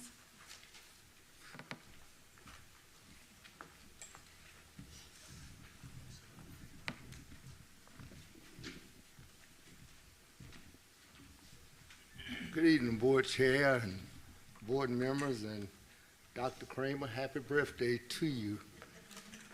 I also celebrated my grandson's birthday today. He turned 5 today, and I'm sure you're just 1 year above that. But thank you all for the opportunities to come before you. You know, after listening to all of the comments that was made on the policy INB, I want to say amen to everything that was said. And you know, as a pastor, I would never dare to tell my people, do as I say do, not as I do. And I'm saying that to say that the board ought to be an example for the teacher, for the employee. You all have written in your INB policy, employees of Wight County Schools shall not endorse any political party, candidate, or ideology in the performance of their duties or responsibility, but rather remain neutral. I read in the Smithfield Times yesterday's issue that the board, the very chair of our school board, has endorsed Emily Brewer. Am I right about that? And as Yes, sir, you are, in my personal capacity. And she is a declared Republican. Am I right about that? I also read in the February 24th Wednesday Weekly that part of your campaign funds was given to you by Republicans. The Republican Party gave you $150. And one of the Board of Supervisor members, who was a declared Republican by the name of Rosen, also gave you $150. Am I correct on that? I believe so. And Jason, or Mr. Marsh, I'm sorry. Mr. Marsh, I also read in that same article that 33% of your money came by way of PAC, Political Action Committee. And that same paper said that Mr. Wooster has declared himself to be a conservative. And to me, all three of you guys are contaminated. Therefore, you're not fit to be a school board member because you cannot make a fair decision. No wonder you kick against such a viable program as Girls on the Run. I'm a living testimony that that program worked. My granddaughter went through that program last year. And prior to going through that program, she was a C student. Now she is a leader. And I want you to know she's an A-B student.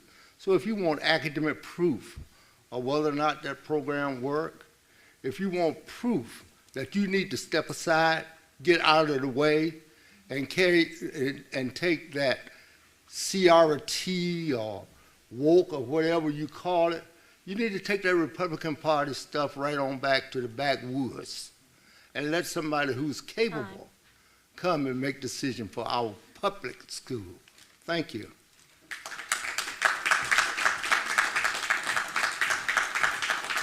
Ethan Swartz.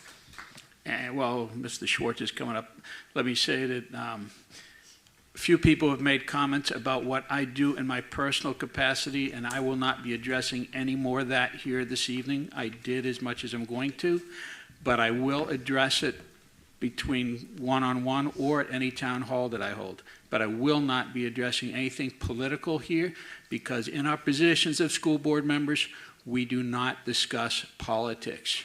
In our personal lives, we can, just as the teachers can in their personal lives. Yes, sir. Good evening. Thank you, Board, for allowing me to speak tonight. First off, I'm Ethan Swartz. I'm an 11th grader at Smithfield High School, and I previously spoke here regarding the Stop the Bleed program as a student and with the JRTC program. I'm here to representing as a student once again, and over the past couple of months, me and my fellow cadet Cadence DeStefano have spoken in community organizations such as the Lions Club, and recently, Tuesday, we spoke at the American Legion's Post. We have invites to a couple others in hopes of funding Smithfield High School with Stop the Bleed kits, and other schools in Wight County representing the JRTC program.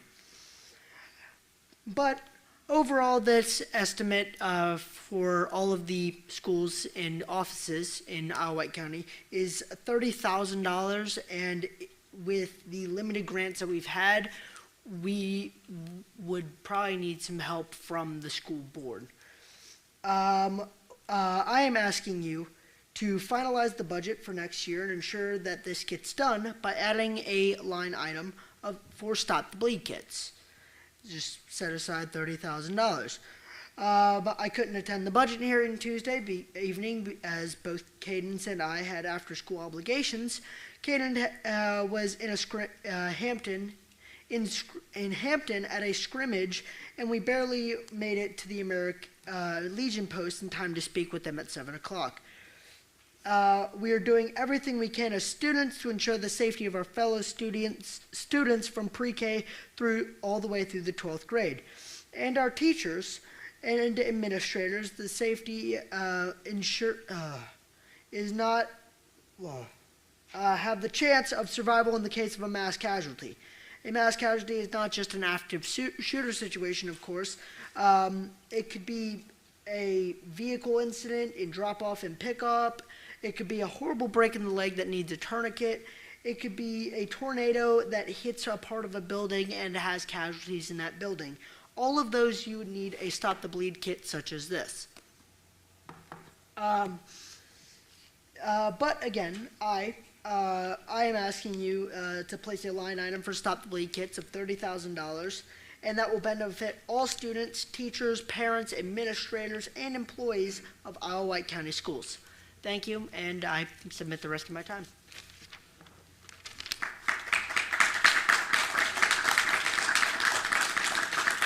Heidi Swartz.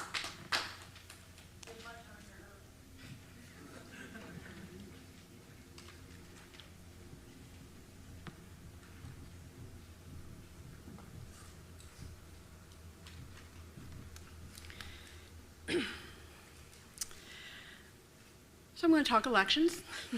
During the election process, some people and organizations contribute to individual candidates who they think will advance their own interests.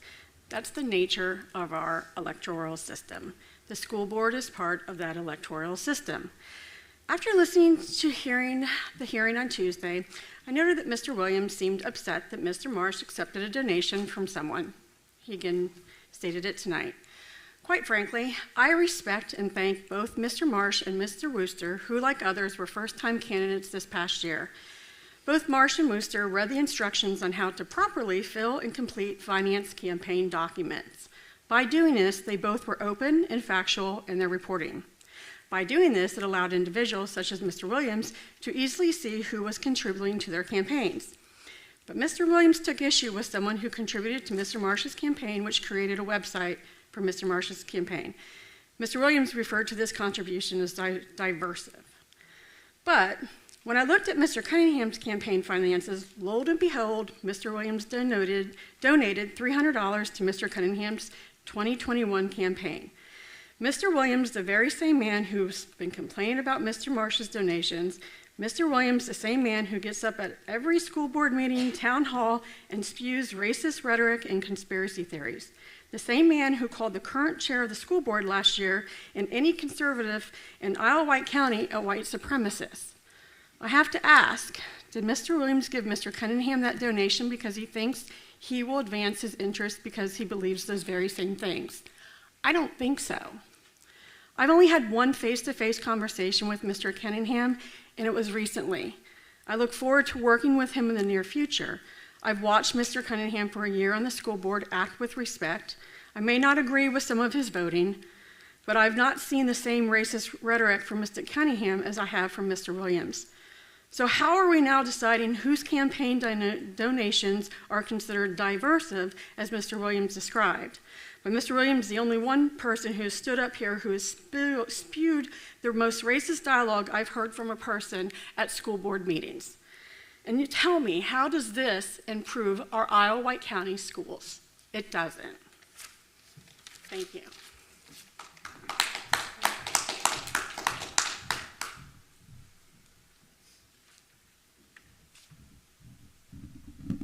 Laura Fletcher.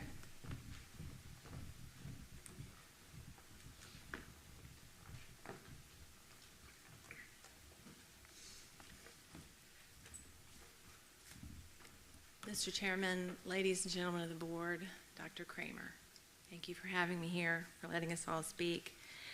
And just so everybody knows, I'm the white lady who's married to a white man with white children, which I only said because I followed several speakers who felt it necessary to describe their intersectionality, which shows the sickness of what we're dealing with right now.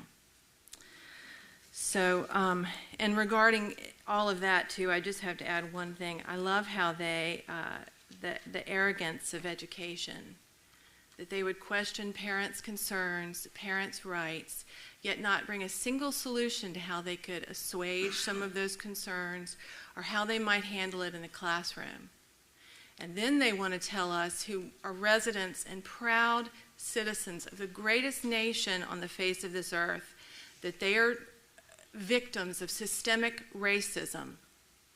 It's sick.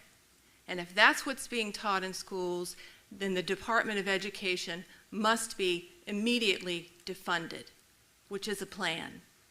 And it's also an economic fact that this nation is going to have to make some very, very difficult decisions, which is why I want to speak about the budget tonight. Dr. Kramer, you had a great quote in your PowerPoint that was sort of a quick version of what you're presenting in the budget from Benjamin Franklin. An investment in education always pays the highest return. That's true, except it doesn't have to be money. I like this quote from Ben Franklin, so I brought another one. That is the thrifty maxim of the wary Dutch, who, by the way, financed much of the American Revolution, helped America win our independence, and helped start a fledgling nation. The thrifty maxim of the wary Dutch is to save all the money they can touch. And we've been on a real high since COVID with what Ms. Tynes likes to refer to as free money, and we need to rein it in. The only thing that I think, the top things in my opinion for our budget are security for our schools and for our teachers, school buses, and I guess my biggest issue, right, is the top-heavy administration. I think we need to cut some of that out. I think to have two, what are we calling them, dean of students coming in who are primarily dealing with discipline. Well, the way to handle discipline is to handle it immediately. Those children need to be removed. Parents need to be held accountable. We can get them help, but you need to protect and take care of the classroom environment for the majority of those students. Was that the time or 1 minute? Just 1 minute. Okay, sorry, thank you. I'm also concerned, I'd like for you all to consider it, about the administration building being built at Hardy. For years as a resident of this county, I've heard about the shoddy construction there. I don't know that it's worth being saved. What I really also don't know is that this is the time to spend that money.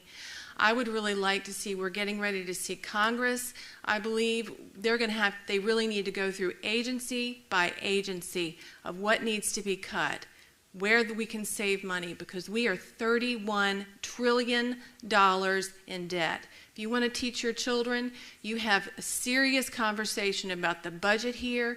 You hold the administration, you hold their feet to the fire, you make them make cuts in their classrooms, in their programs, through their building projects. Everywhere they are, you make them justify every penny. Time. Thank you. Ryan Mack.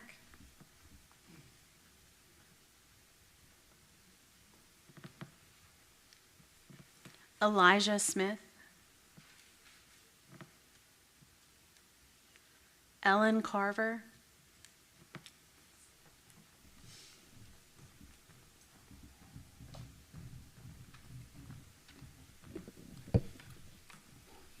Good evening, Dr. Kramer. I hope you have another birthday party planned. I'm Ellen Carver. I'm the Executive Director of Girls on the Run for Hampton Roads. I'm here again this evening because of misinformation that continues to be repeated in the public domain and in the Smithfield Times and other places about what Girls on the Run is. It is a nonpartisan youth development program that builds confidence in girls. I want to also repeat that the flow of funds from Wight County Schools to Girls on the Run Hampton Roads totals $3,000 at its highest fiscal year.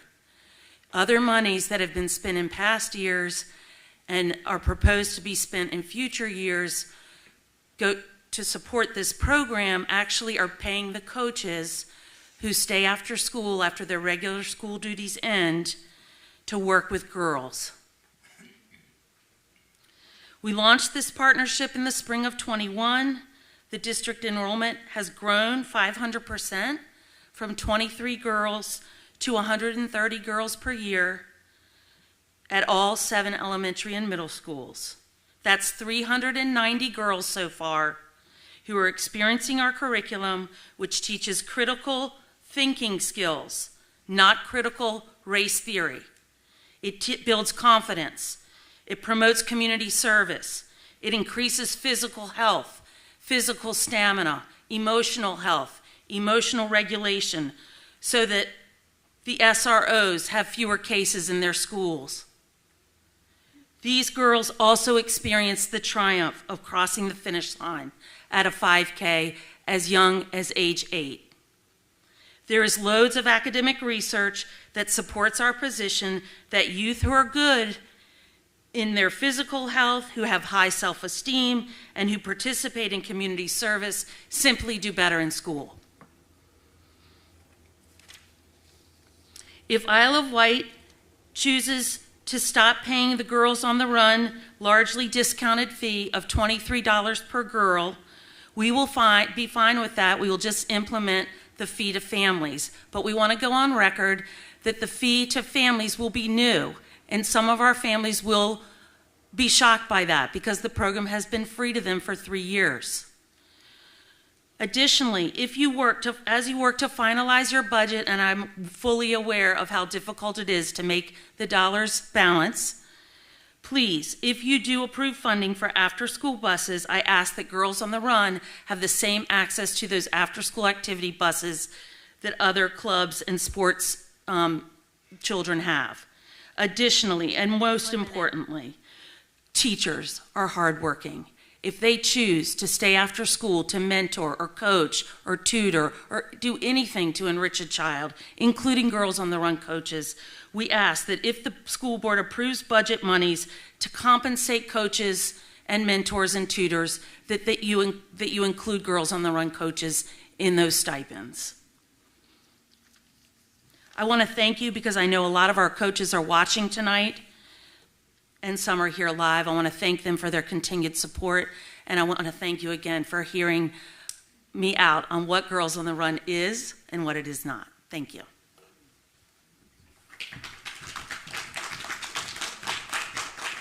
Bill Watson.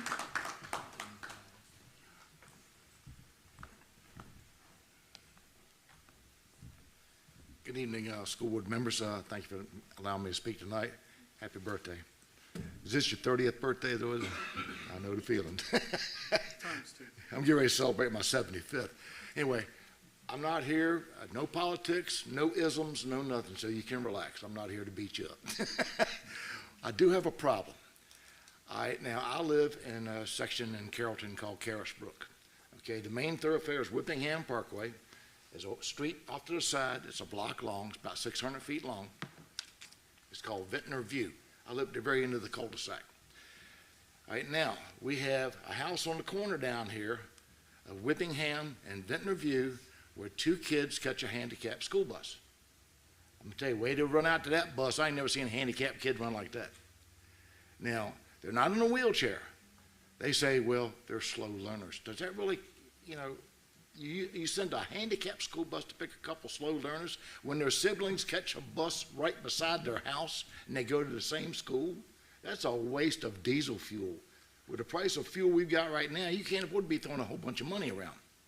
The problem I've got is the school bus driver will come in, turn in front of the house, instead of backing up and going back down Whippingham, she decides to go all the way down to the end of Vintner View by my house and turn around a 35-foot school bus in a 45-foot cul-de-sac.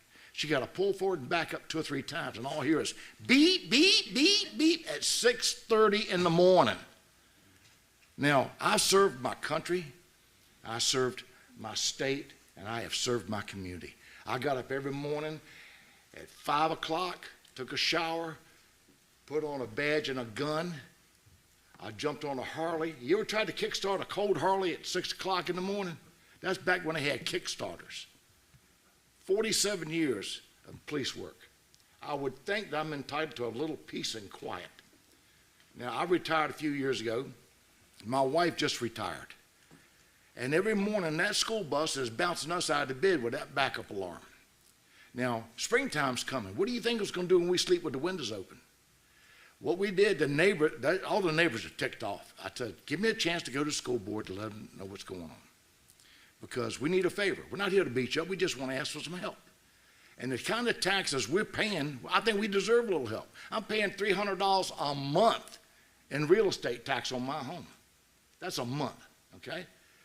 And on retirement, it ain't fun. But the fact remains is we put our cars out into the cul-de-sac, which is legal. It's on street parking if you want to. She drove all the way down one morning, got down and said, oh, I can't make the turn. She had to back up 1/10 of a mile with that school bus.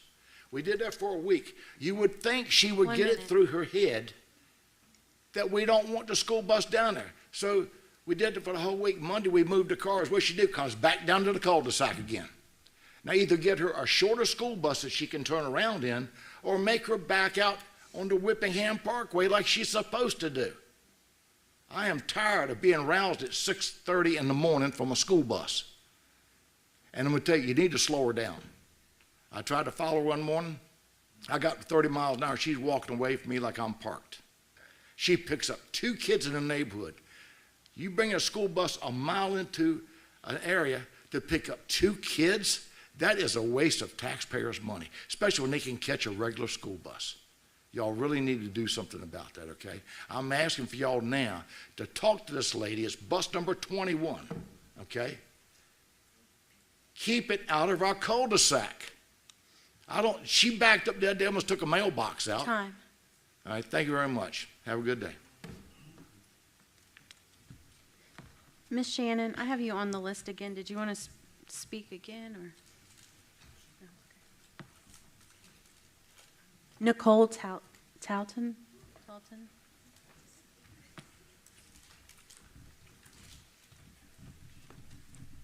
You've been getting your workout today. I've seen you. Good evening, school board members. Dr. Kramer, thank you so much for allowing this opportunity for citizens to speak. This is my first time, so I've never done this before. I don't have any prepared notes. I just wanted to say thank you all for what you do and every day. And as I've listened, I've come to you from Mr. Wooster's district, District 2. They used to be Carrollton, I believe. I am a parent of a child in the Isle of Wight school system. I work in Isle of Wight County. I do a lot of things in the community, and I greatly appreciate your efforts and what you all do. As I listen to these conversations, I've heard a lot of things, mostly passion. People are passionate about what they believe in and what they feel. I remember there was a school board member who's currently on the board who was on the other side where I'm standing now, who spoke with that very same passion. That passion we need to make sure that we express, but we do it, of course, in a respectful way. I really wanted to talk about an item that's on the agenda, but I'm not going to do that. I just want you all to know that I'm very proud, too, of our students. One of the roles that I'm in is a facilitator for the Isle of Wight Student Leadership, and I saw one of those students come up and speak, and one of the students from last year was a recipient of an award, and that just made my heart proud, because that's what the school board is about. It's about our students and enriching their lives and making them better students. One of the best things that I learned as a student is college is to question everything that you learn. I had a professor that taught that or said that, and that has always stuck with me. And even when we can't agree, or we won't agree, or we don't agree, we can still agree to disagree and do it in a respectful way. I also come from a family of educators. I'm the dissenter. I did not go into education mainly because my mother warned me not to, just because she was an educator. She's a retired assistant principal, and she just felt like, educators did not get the respect that they deserve. So, she steered me from that profession. I ended up in banking, like that was any better. But the thing is, someone mentioned trust. That was another word I heard. I heard trust. I heard think and respect. And that, I think, is a key part of it, trusting our educators to do what they do day in and day out. As a child of an educator, I was married to, my husband was an educator. He's self-employed now. But it's something that we need to keep that in mind. And to have those conversations. I think that is the solution. Someone mentioned people coming here with not, having solutions. The solutions is to have those conversations, to have those hard conversations. Sometimes it's not easy, but that's what we've got to do to keep our great Isle of Wight County like it is, to keep our great United States united and not divided. So again, I didn't have any prepared notes. I just wanted to speak from the heart and just let you know that. Thank you so much.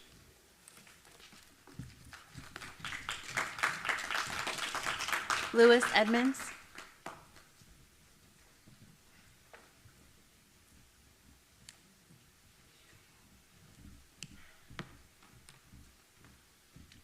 Good evening again, and happy birthday, Dr. Kramer. I knew I was going to be tight on time the first time around, so had to wait till the second time.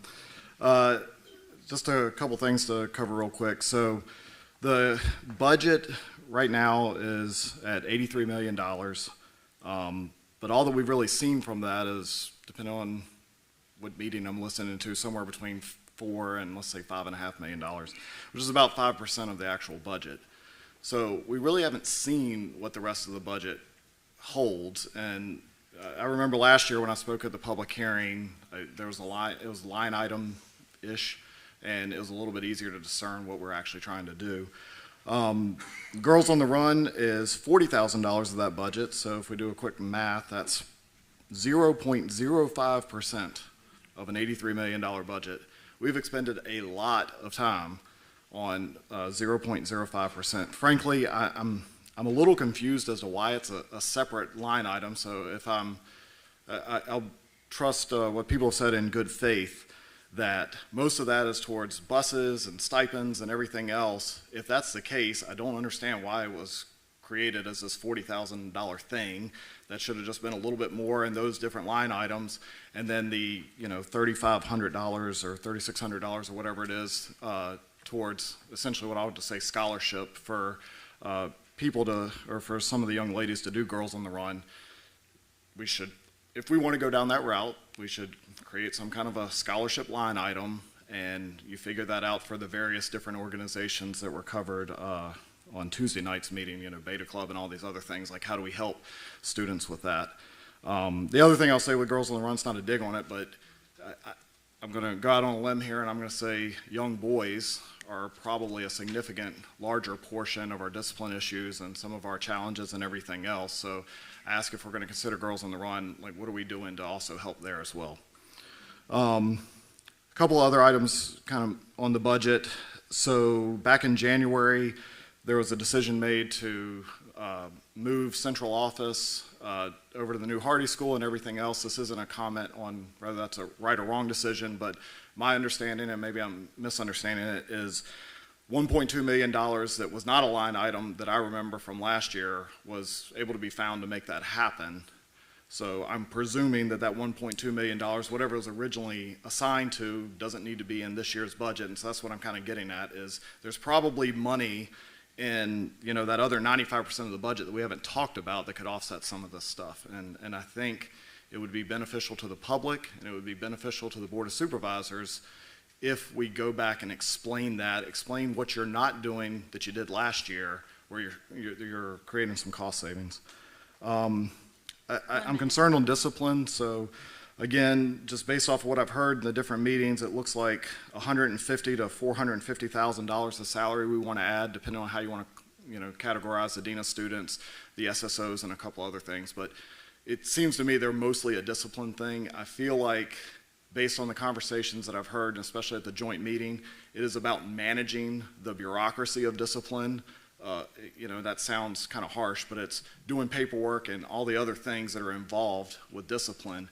I don't really hear how we're going to try to reduce discipline, and I'm not trivializing that or saying that it's an easy thing to solve. There's probably a lot of legal issues and everything else involved, but seeing some type of connection between how this investment here, and especially considering it sounded like if this went well, next year we'll come back and we'll ask for more at the middle school level. I think we need to draw that line between that investment to reducing discipline. And then I'll just say briefly on the time. Killing me. All right, thanks.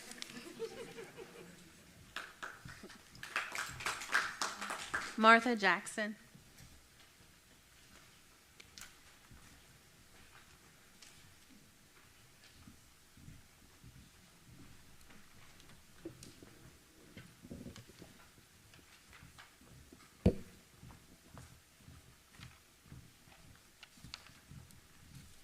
Seems there are a lot of celebrations in the house tonight.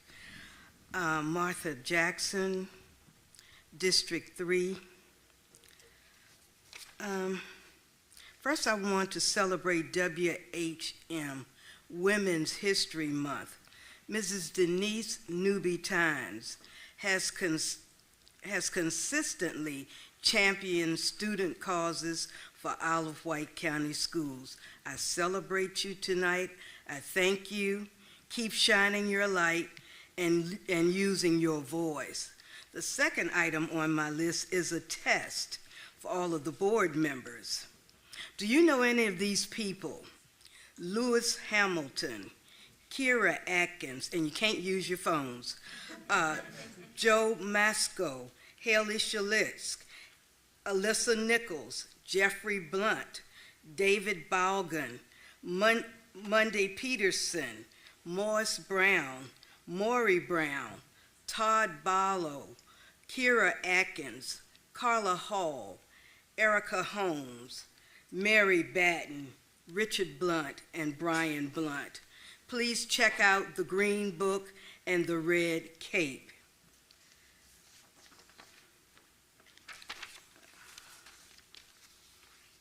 Have the newest board members made any visits to any instructional classes at our 9 schools where teachers are using innovative strategies and lesson plans and doing so much hard work to educate our students? If so, how many? How have the visits impacted your stance on the framework INB that you have developed?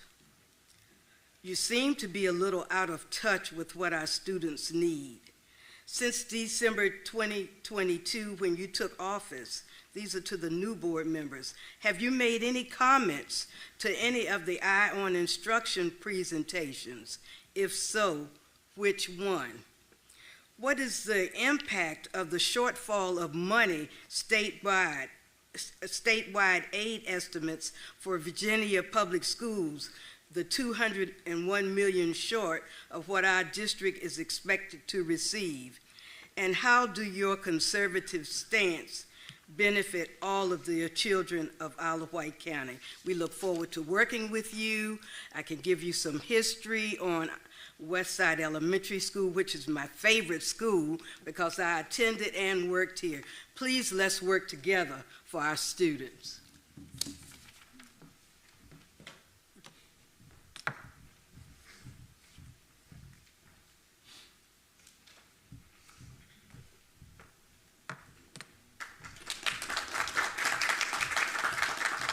Samantha Jones.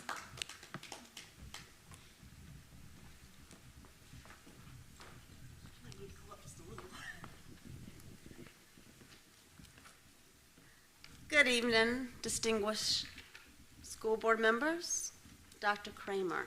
I am Samantha Jones. I am in the Carsville district, and I have 2 kids that attend there, 2nd and 4th grade. I have just a few main concerns I would like to go over with you. Number 1, teachers, or the amount of teachers that have left in the last year. We've had 8 teachers alone leave last year, and 1 secretary. Carsville used to be the school that a teacher had to die in order for someone to get a job there. It was number 1. You could not wait for these, teachers to let a new teacher in. It's not like that anymore. We started this year and we didn't even have but only 1 3rd grade teacher. I feel like, I don't know if it's a questionnaire that needs to go out, but something needs to go out to these teachers that are there now to see how we can help them. How can we better their day? If not, when these contracts go up, I'm really scared to find out how many we're actually going to lose. I know of 2. How many more?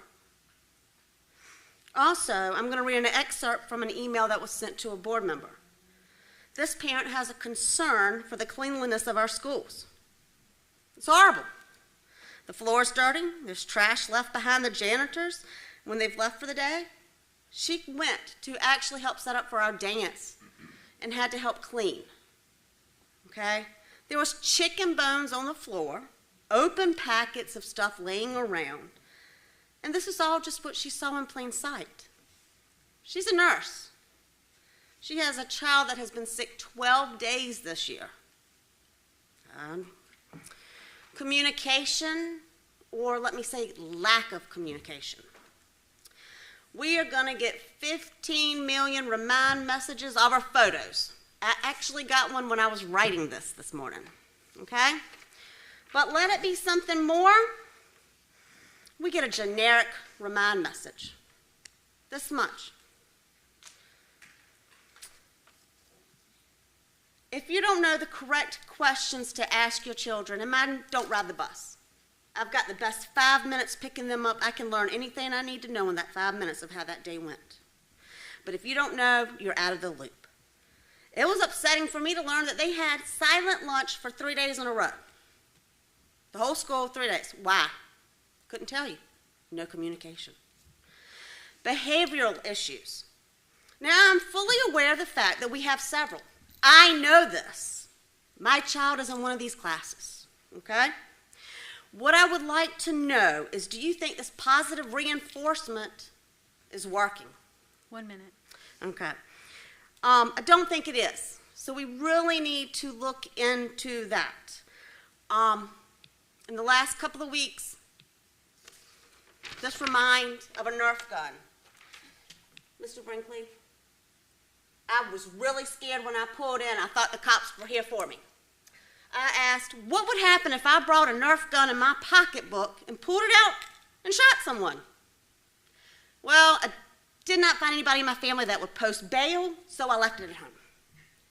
But it was okay for that second grader to take it to school and do it and be there the next morning. IEPs, 504s, behavioral issues there because they're not being met. The teachers don't know them, so they're not abiding by them. That creates problems and threats. Volunteers, we want to volunteer, we want to help. I will take a vacation day. Time.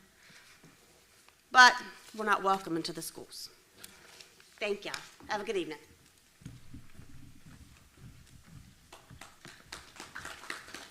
Chair Collick, that was the last speaker. Did you want to allow Samantha to go ahead and give her update now? Okay. Well, first of all, I just want to say happy birthday, Dr. Kramer. Smithfield is doing pretty well. We've had some exciting events lately. Last weekend we had our Smithfield Night on Broadway performance by the chorus class. I wasn't able to go because I had to work, but I heard it was great. I saw some pictures and some videos. They did amazing. Spring sports have really started up lately. Baseball had a scrimmage, so did soccer and softball. All three teams did really good. I was able to attend baseball and softball. Both of those teams won. So, and then we have a color run that raises money for mental health research on March 18th. So anyone that's interested, you can go on the Wight County website or Smithfield High School, and you can find more information on that. But that's it. Thank you, Samantha. Okay, it is 8:12. We're going to take a 10-minute recess.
If everybody could take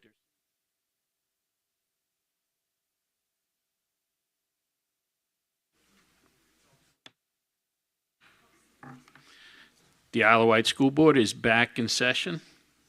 Next, we will have presentations by the staff, and we will start with the Early Retirement Incentive Program, and Mrs. Sullivan will present it to the board for action. Yes, this was brought to you at the last board meeting. Dr. Coleman presented it in my absence. This is our Early Retirement Incentive Program. And tonight is up for action so that we can make this available to any retiree that ends at the end of this school year, available to them for this next upcoming school year. And I am available for any questions that you might have. Does anyone have any questions on the board? Mrs. Tines? Mr. Chair, if there are no questions, this is something we do annually. Right. And the report was, like she said, was given by Dr. Kramer at our last meeting. I would just like to go on and make a motion to approve the Early Retirement Incentive Program, also known as ERIP. Second. So we have a motion and a second. There is no discussion. Clerk will conduct a vote.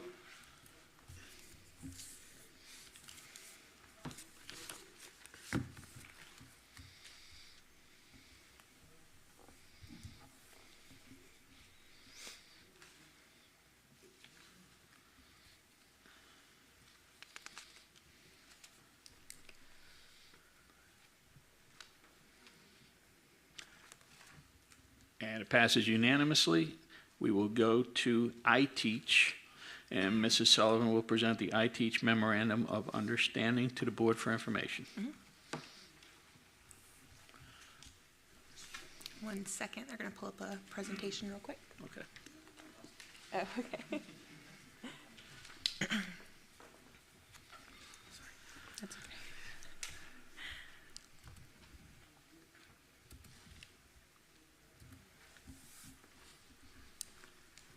Okay, so this is to start off with just a little information about licensure in IWCS. So as of January 30th, when we did our last review, 28 of our 446 teachers, school counselors, and media specialists that are required to hold that license do not hold a provisional or a full Virginia teaching license. Additionally, 30 others hold a provisional license, which will expire after their 3 years of being issued it. So we have started talking to a company called iTeach. And just to give you a little bit of information about iTeach, it is a rigorous Council of the Accreditation of Educator Preparation approved cost-effective pathway to enter into the teaching profession. So typically for licensure, you have a teacher who has a bachelor's degree in an area of a specific content that they wish to teach, or in early childhood development or psychology. And so they then go into a teacher prep program, sometimes a master's program, sometimes a program that is offered as a certification program. And in both of those programs, the teacher then gets, or the candidate then gets, the coursework and the certifications that they need to then become licensed or apply to licensures through VDOE. And for years, universities have offered certificate programs to allow teachers to complete the required coursework for a licensure without having to take the same amount of courses that it would be required to get a higher degree.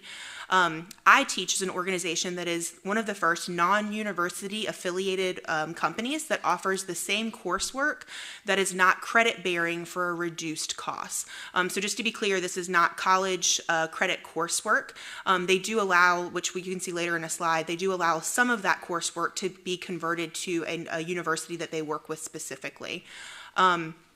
All of the coursework that is used through iTeach is it is self-paced, it's online. Benefits for those candidates that might take advantage of this, that it's financially advantageous cost. It does convert to a provisional 3-year license to a full state licensure in 1 year. So some of our teachers, have coursework that they have to take. It's a difficult, rigorous process for them to go through.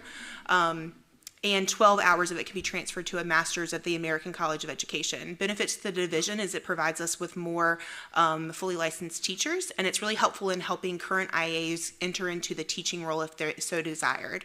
It's also a recruiting technique as it offers an affordable alternative to licensure opportunity, and they provide praxis test prep based on the candidate's specific needs, which sometimes is a stumbling block. Our teachers get through the coursework, but then really struggle with passing the test. Then this provides them test prep for that. This is a little bit about the history. They started in Texas. They've also reached and gone to Louisiana, Hawaii, Nevada, Washington, D.C., and just recently come to Virginia. This is the House bill that recently passed in the last year that gives us the ability to look at alternative routes to licensure. As you've heard tonight, in different settings, we have a shortage of teachers. And so we are looking at ways that we can more quickly and more effectively encourage teachers to become licensed. And so there is a House bill and also superintendent's memo that allows for this. As far as the cost goes, it's zero cost to the division. It's a $250 application fee, and then the total cost for a candidate is $3,000, which comparatively one course at a college level is about $1,500. Some of our teachers are taking anywhere from 12 courses to 36 credit hours in order to get those licensure courses that they need. There's an application, enrollment, training, and teaching for our teachers to go through this process. These are all of the available certification areas that our teachers can gain licensure to through iTeach. And so the process that they have is that as a division, since it's no cost to us, they have an MOU that they ask that we sign with them, a memorandum of understanding to work with them. The MOU has been reviewed by our attorney. He did make some suggestions for updates to that, and we have at this point given that MOU back to the company, and their leadership is reviewing that to see if they are agreeable to those suggestions. So this is really just an informational topic for you all. If they agree to those and it's something that we would like to move forward with, I'll bring that MOU back to you along with an application for us to apply to VDOE to use iTeach as an option for alternative routes to licensure for our teachers. So really for us, it's a matter of agreeing to work with them, preparing a license, and then we have to wait for VDOE to also approve that license or that application. So a couple of other divisions such as Chesapeake, Newport News have also looked at this as well. And Chesapeake, I know, has moved forward with submitting the application to VDOE already and is waiting to hear back from them on approval for this. As far as the division goes, we really have to do the conducting classroom observations, which we already do of our teachers, and providing that information to iTeach to support them. And that is all for the presentation. If you have any questions for me. Yes, ma'am. Yeah, Mrs. Tynes. Yes, thank you. And thank you as well, Mrs. Sullivan. I just have one question, because I know in some of the other school districts, not the urban districts, but the counties, I've talked to some people there, and they're offering this, but it's, I guess it's northwest of us, pretty much. Not with iTeach, but they're offering a program for their IT population, where they are, I think they have a contract or something with one of the local colleges. And the ones that I was talking to, a couple of them, they're with Virginia State University. And they are training these teachers, but the localities are picking up the cost per month. But they gave them two options, I think. The one option was the locality would pick up the cost, but they had the teacher the individual that was the student that was in the program, the staff member that was in the program, they had to agree to stay with them for so many years. Mm-hmm. And I think the highest I heard was about 5 years if they were going to pay for it. Mm-hmm. Or they could opt and pay for it themselves. Mm-hmm. And they could even come to Isle of Wight, okay, if they wanted to, once they finished the program. Is this particular iTeach, will that give our staff any type of options like that? Maybe some of them may not have the funding mm-hmm. to pay this. And I know you said iTeach would put them on a payment plan. Mm-hmm. that may not be feasible at the time, with, their budget. Is that something that we have considered in our contract? Mm-hmm. So it's something we can definitely consider as far as offering to offset the cost of that. This year, for example, we have Title II funds that we're allowed to use for reimbursements for cost of tuition, taking praxis tests, application fees for licensure. And so we have a application process and approval process for issuing funds, reimbursing teachers through those Title II grant monies. And so this is certainly something that we could include in our grant proposal for Title II next year to say, this is a route to licensure that's been approved. We'd like to use this as reimbursement, and we could certainly consider that as an option. Okay, all right, thank you. Mr. Worcester? Okay, forgive me if I'm missing it somewhere in the documentation here, but in order to get into this program, is there any minimum requirement of the person? So they have to be hired by the school district. Like they have to be an employee of ours in order to enroll through us. But no, there's, so that would be, so it would be a bachelor's degree that they would have, so they would have to have a bachelor's degree in order to then move forward with the rest of the courses, yes. Okay, that was what I was wondering. Yes. Also, I said one question, I really got two. I asked Ms. Getz at a previous board meeting if there were any plans or programs in effect to help assist IAs to move forward if they so chose, to get their teaching license. Is this part of what you were speaking about? Yes. Okay, thank you. I'm done this time. Okay.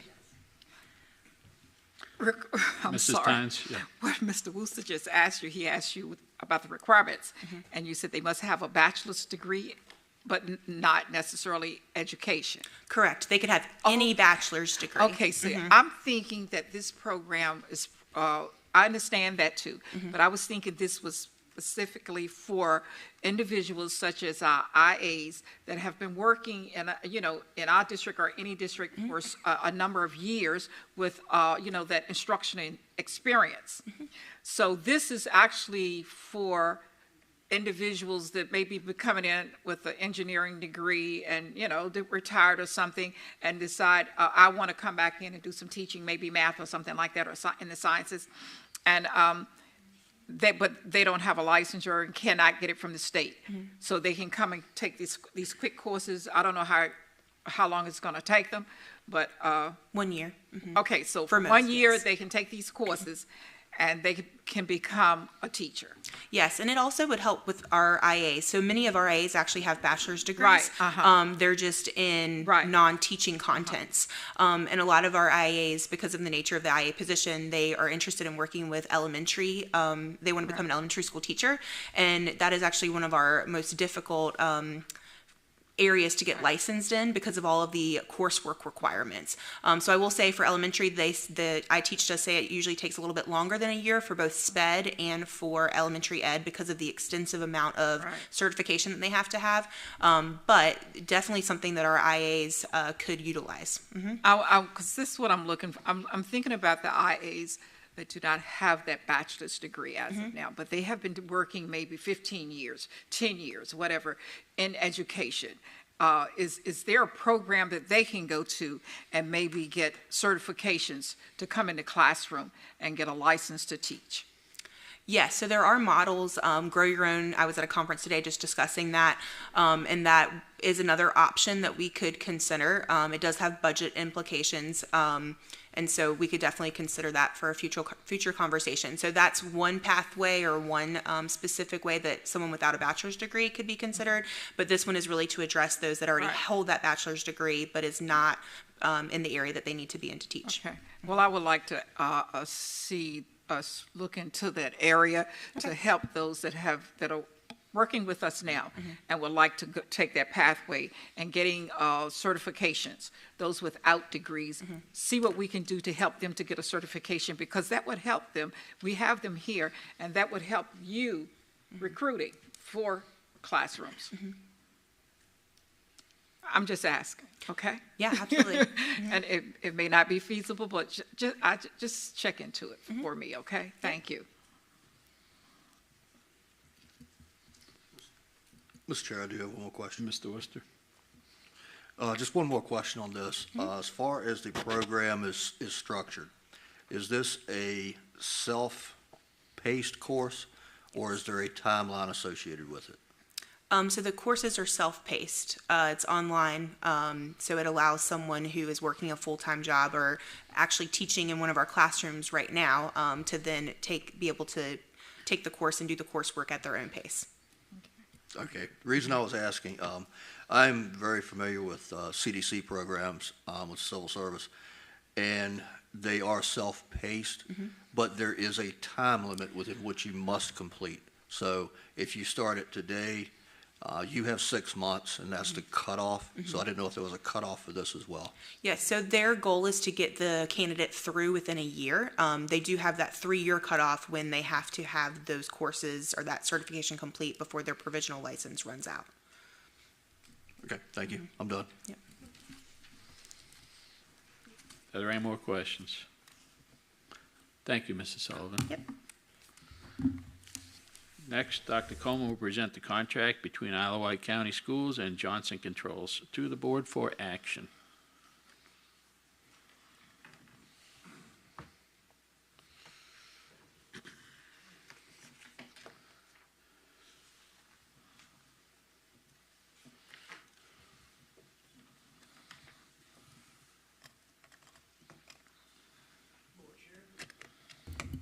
Board Chair, there we go.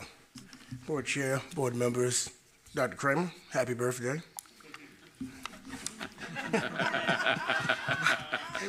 All right. So first of all, I want to go through the Johnson Controls contract and the action item that's up before the motion is actually read.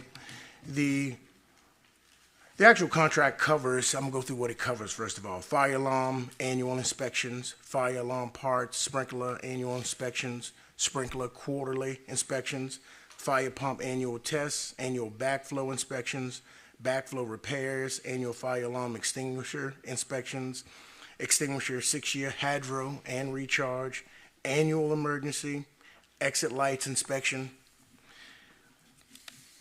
And also, of course, this includes maintenance, repairs of fire alarm systems, and of course, it covers maintaining your fire alarm panels, inspections, repair, and maintenance. It also includes inspection on fire pumps, inspections and limited coverage on sprinkler systems and backflows, inspections and coverage of the fire extinguishers, inspections and limited coverage with kitchen hoods and emergency lights. And the reason why I wanted to go through all of the details of what this contract actually covers is with the last contract that we had, with this coverage, we had holes in the coverage, so therefore different items were missing. This is a full comprehensive contract. Now, also, just want to touch bases that this is a Sourcewell contract, so this is a cooperative contract agreement that we'll be using this year to enter into this contract. This is a contract that can be broken after a year, but at the same time, it's going to be a reoccurring. Are there any questions concerning the Johnson Controls contract at this time? Mr. Worcester? Okay. Dr. Coleman, I know we spoke about this earlier. I just want to cover this just for clarity for the public watching. Yes, sir. There was a few questions that I had pertaining to this contract. Number one was, whether you received multiple bids for the contract. Number two, as we spoke earlier, dealing with Sourcewell, is there a fee associated for us to participate with them? Could you just go ahead and clarify those for us? Absolutely. First of all, there's no fee for IWCS to participate in a Sourcewell program. There may be a fee for the company to get a Sourcewell agreement or cooperative agreement. So just to clarify, it is a cooperative contract, and speaking of cooperative contract, it has already been out to bid. So therefore, the RFP process is not needed if you have a Sourcewell contract or if you're on EVA, the other cooperative contract agreement. So in dealing with something, the fire systems, we wanted to deal with a company that really knew what the fire systems were. We just didn't want to deal with a company that we just, I guess you can say, got under a contract with. We've been dealing with Johnson Controls for about 15 years at this time. They know all of the ins and outs of the safety program. So with that stated, I think that, we're looking at safety first, going into a contract with Johnson Controls once again, but this time a more full coverage, I think was the best beneficial for the division. Thank you. No problem. I have no further questions. All right. So at this time, this will be an action item. Mr. Chair, I would like to make a motion to approve the school division move forward and enter a contract agreement with Johnson Controls for the life safety system full coverage inspection and maintenance in the amount of $112,726 as presented. Second. We have a motion and a second. Is there any discussion? There is no discussion. The clerk shall conduct the vote.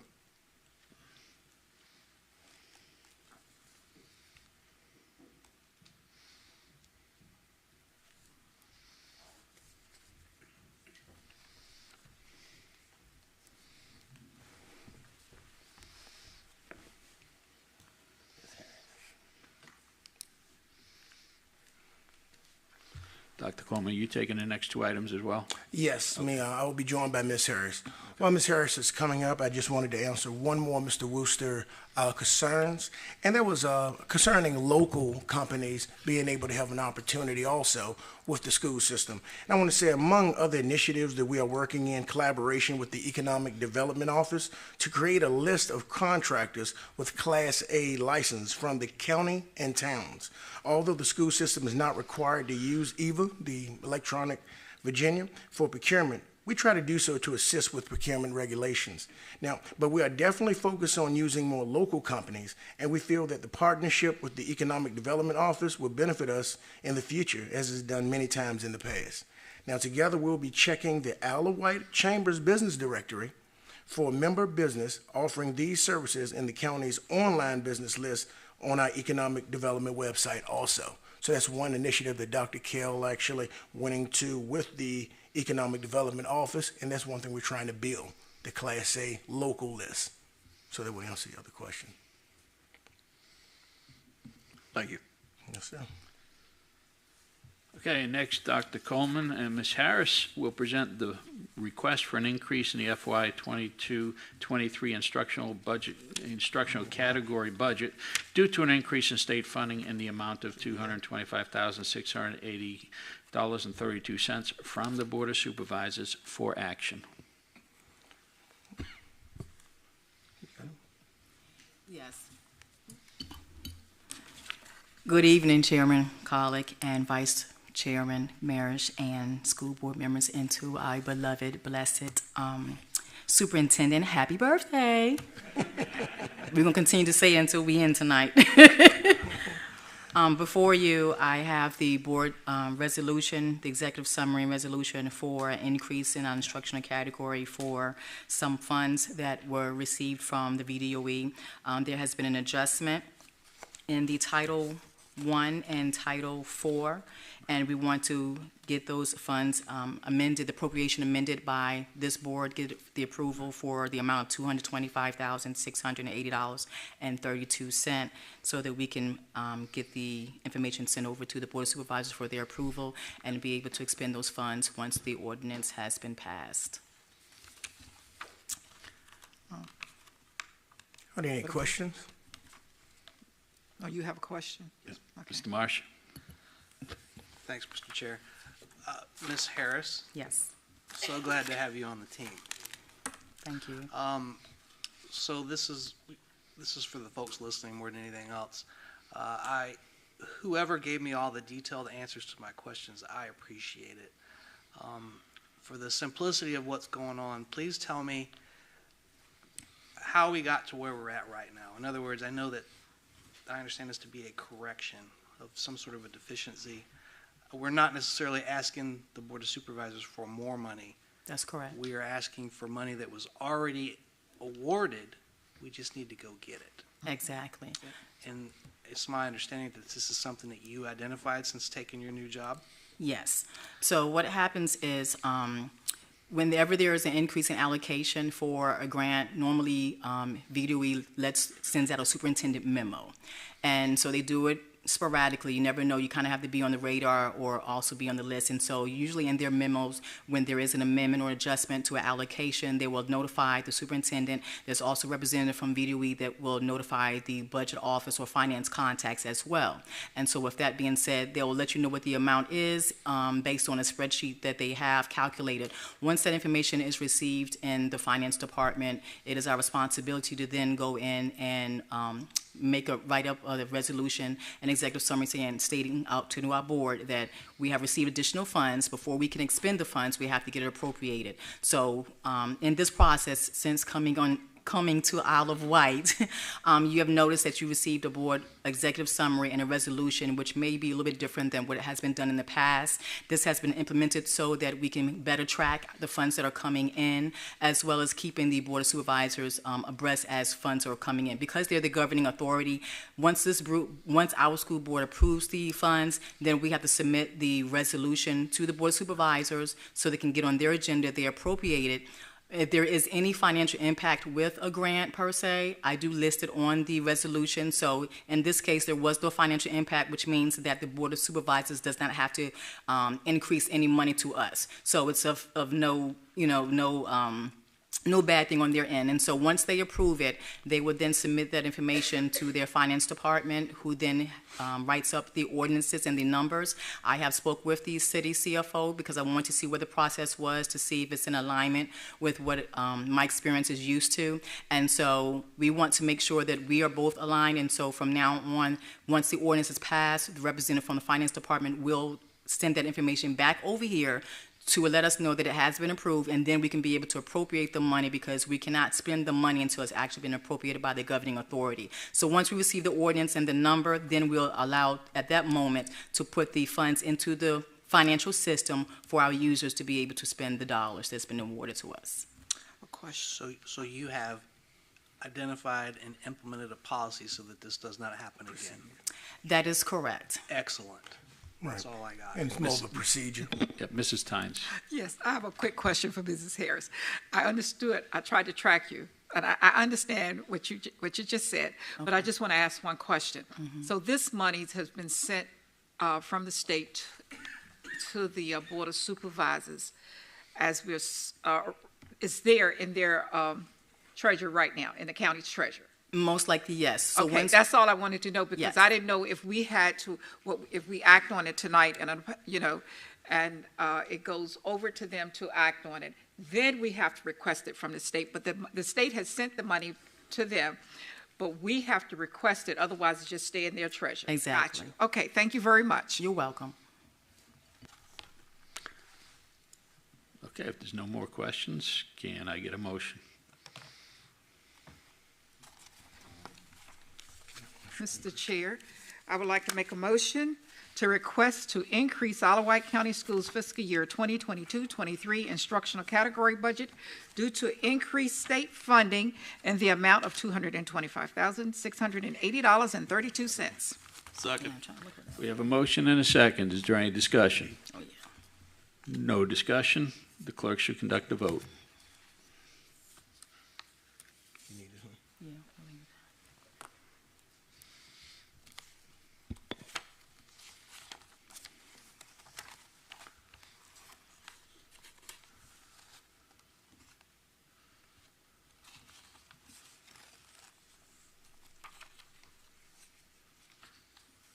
Okay, a unanimous vote.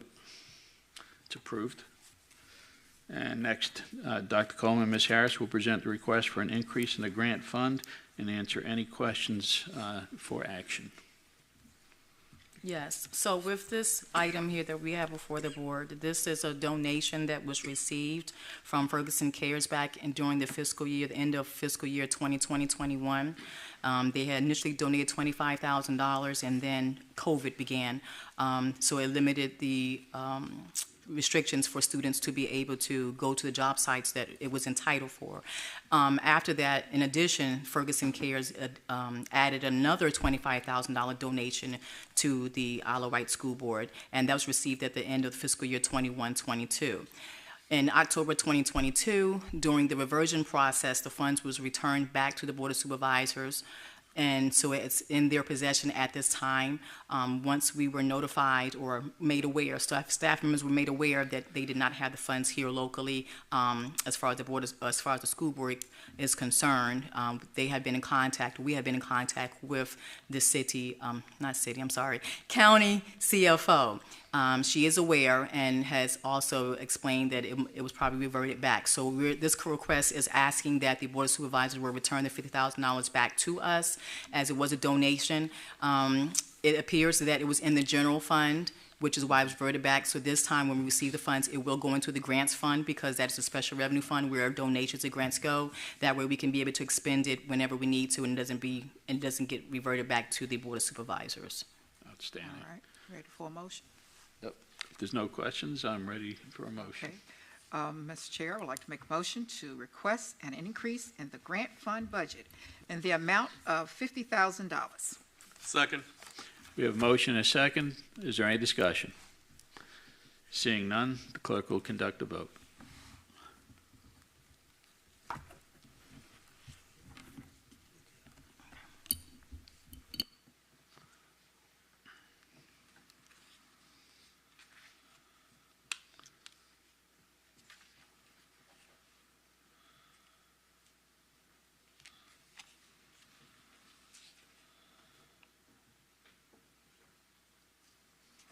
Okay, and it passed unanimously. Thank you. And now we're going to have the proposed 2023 to 2024 school calendar, and Ms. Briggs will present two options for the school calendar, and will answer any questions, and this is for action. I will do my best. Thank you. So when we presented the calendar at the February meeting, we mentioned that we were going to make some changes based on feedback we received from parents and from staff. And that was regarding the 2 half-days we had for Monday and Tuesday, the week of Thanksgiving. And in both the options you have in front of you, we have reverted those days back to full days, which is what we did this year. Those 2 days were full days. And then we had Wednesday through Friday as the holiday. There was concern of those half-days having high absentee rates, and with concerns with attendance, we felt best to make that move back to a full day. The main differences you're going to see between the two options, in option 1, October 9th, Columbus Day, is a student holiday and a staff work day. When we presented this in February, Mr. Colick mentioned that he strongly believed that that should be a holiday for everyone. So option 2 incorporates that as a holiday for staff and students. So you'll see in option 2, October 9th is now a holiday for all. We did move one of the March student holiday teacher work days / professional learning days to October to give us a professional learning day in the fall.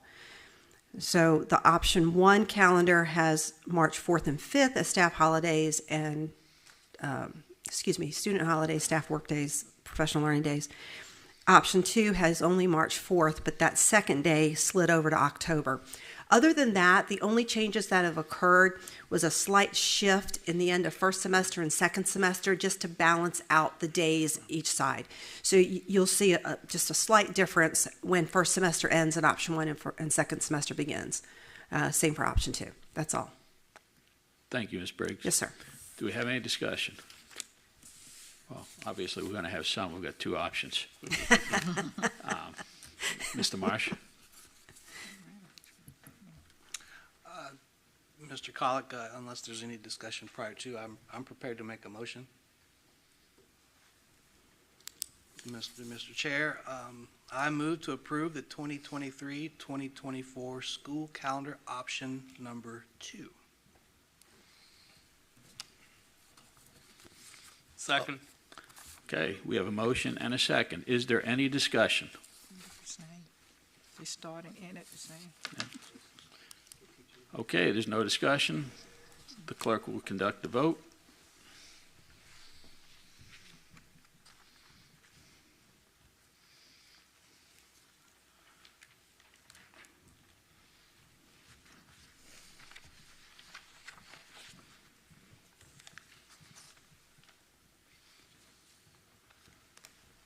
And it is unanimous.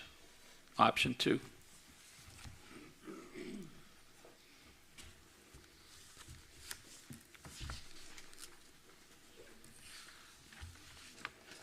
Next, Ms. Magner will present the Special Education Annual Plan for information. Good evening. Tonight, the annual plan is up for information. It has been presented once already at our SEAC, which is our Special Education Advisory Committee meeting. After tonight, it will go out to public for review and for comment, and then it will come back to you guys next month for approval. Just very briefly, as you look through the annual plan, you'll notice there are 2 funds, 611 and 619. 611 is for school-age students, while 619 is for our preschool babies, 2, 3, and 4-year-olds. The majority of the money we do receive does go to pay for salaries for about 15 employees. After that, we have set aside requirements for students who are home-based or parentally private schooled. And then also we have, and then after that, the remaining funds do go towards materials and supplies. So I am open to any questions. If you guys have any, please let me know. Not a question. Repeat what 6011 was for. School age. School age, okay. Any other questions? If not, we'll go to the next topic, which is reports from the superintendent's staff, and it is the extended year proposal for 2022 to 2023. And again, Ms. Magda will present the information on the 2022 to 2023 ESY proposal for information. Yep, this too is for information. It does not come back for approval. We are, again, offering an option for extended school year services during the time frame of the month of July. We do work with summer school so that we're using the same facilities, and typically we see about 20 to 24 students every summer. These are students who their IEPs, their teams have determined that extending their school year is required to prevent significant regression. And so we typically have about 6 teachers and 6 IAs that we staff. And really, unless you have any questions, or if you have any questions, let me know, please. Mr. Marsh. Thanks for answering all my questions. I assume that you were the one that answered them all. I understand you guys do this at Windsor Elementary. We do. And custodial expenses are all included in your contract. Just for curiosity's sake, do you pull in an SRO? I don't know, and Dr. Coleman might be able to answer their time frame for their services, but during summer school we typically don't have SROs. Okay. Sorry, caught you off guard. Got it. Thanks for putting all this together. Oh, yeah. Thank you, Mrs. Magna.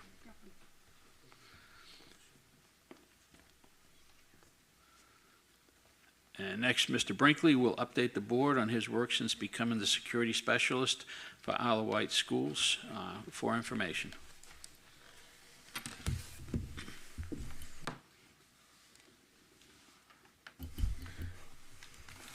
Board Chair, members of the board, once again. Mr. Brinkley needs no introduction, and he'll be coming up here by himself monthly to give you these reports, but I just wanted to start off by stating there's been a lot of movement with safety and security across the division, and a lot of opportunities that, a lot of things are getting accomplished. And Mr. Brinkley has been heading this charge and meeting with principals, and now he's going to give you a full report of the last 2 months, and hopefully we'll start making this more of a monthly thing so that you can get you can start understanding a little bit more what's going on in the division. Right here, Mr. Brinkley. All right, good evening.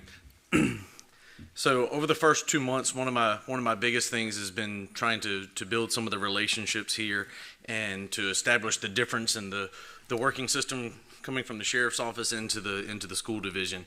And in doing that, as Dr. Coleman said, I've met with all of the principals within the school division and performed walkthroughs on all of the schools, as I know many of you have.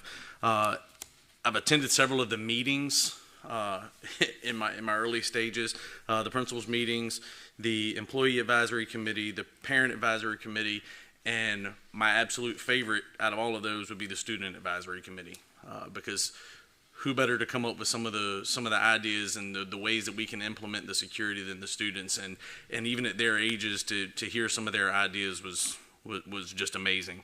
I have reviewed our mutual link system, and I did meet with Eric Cooperrider and went over some of this, and we have been talking as well about integrating our mutual link system into our lockdown drills to perform, and this will accomplish two things. It'll perform more regular tests of our system, as well as familiarizing staff with the system and capabilities of how to be used in case of emergencies. One of the big ticket items, as you all are aware, is the school vestibules. I had met with an architect from a company that we had worked with previously, and after that meeting, we've decided to go with a different vendor that manufactures storefront, which is going to, I believe, save the school division quite a bit of money when it comes to these vestibules. And I've gone out with them and done school visits in each school and met with the principals, met with the staff, included them on some of the design plans and what they would like to see and what would work best for them. So we've gone out and done all of the school visits, and they've taken all of their measurements, and I'm simply waiting for them to come back with a quote on all of those. Many of you are familiar with the night lock system.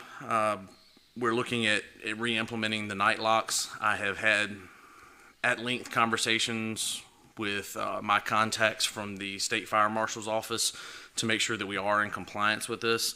And without a doubt we are. With the assistance of Calvin Kelly, I actually located all of the night locks that were previously removed from the schools. We performed inventories of all of that and what we'll need moving forward. In addition to that, I was able to have a meeting with all of the school SROs, and I employed them to kind of help me out on that, and they did an inventory of their schools as far as what they would need, additional doors that we need the locks on, parts that were missing, things of that nature. So they were able to do a lot of that for me, and we have finally been able to come up with what we need in order to re-implement that system. Additionally, we are looking into the concealed weapon detection systems, which I know many of you are familiar with. I've spoken with and met with representatives from multiple companies on this, looking at different systems and different price points.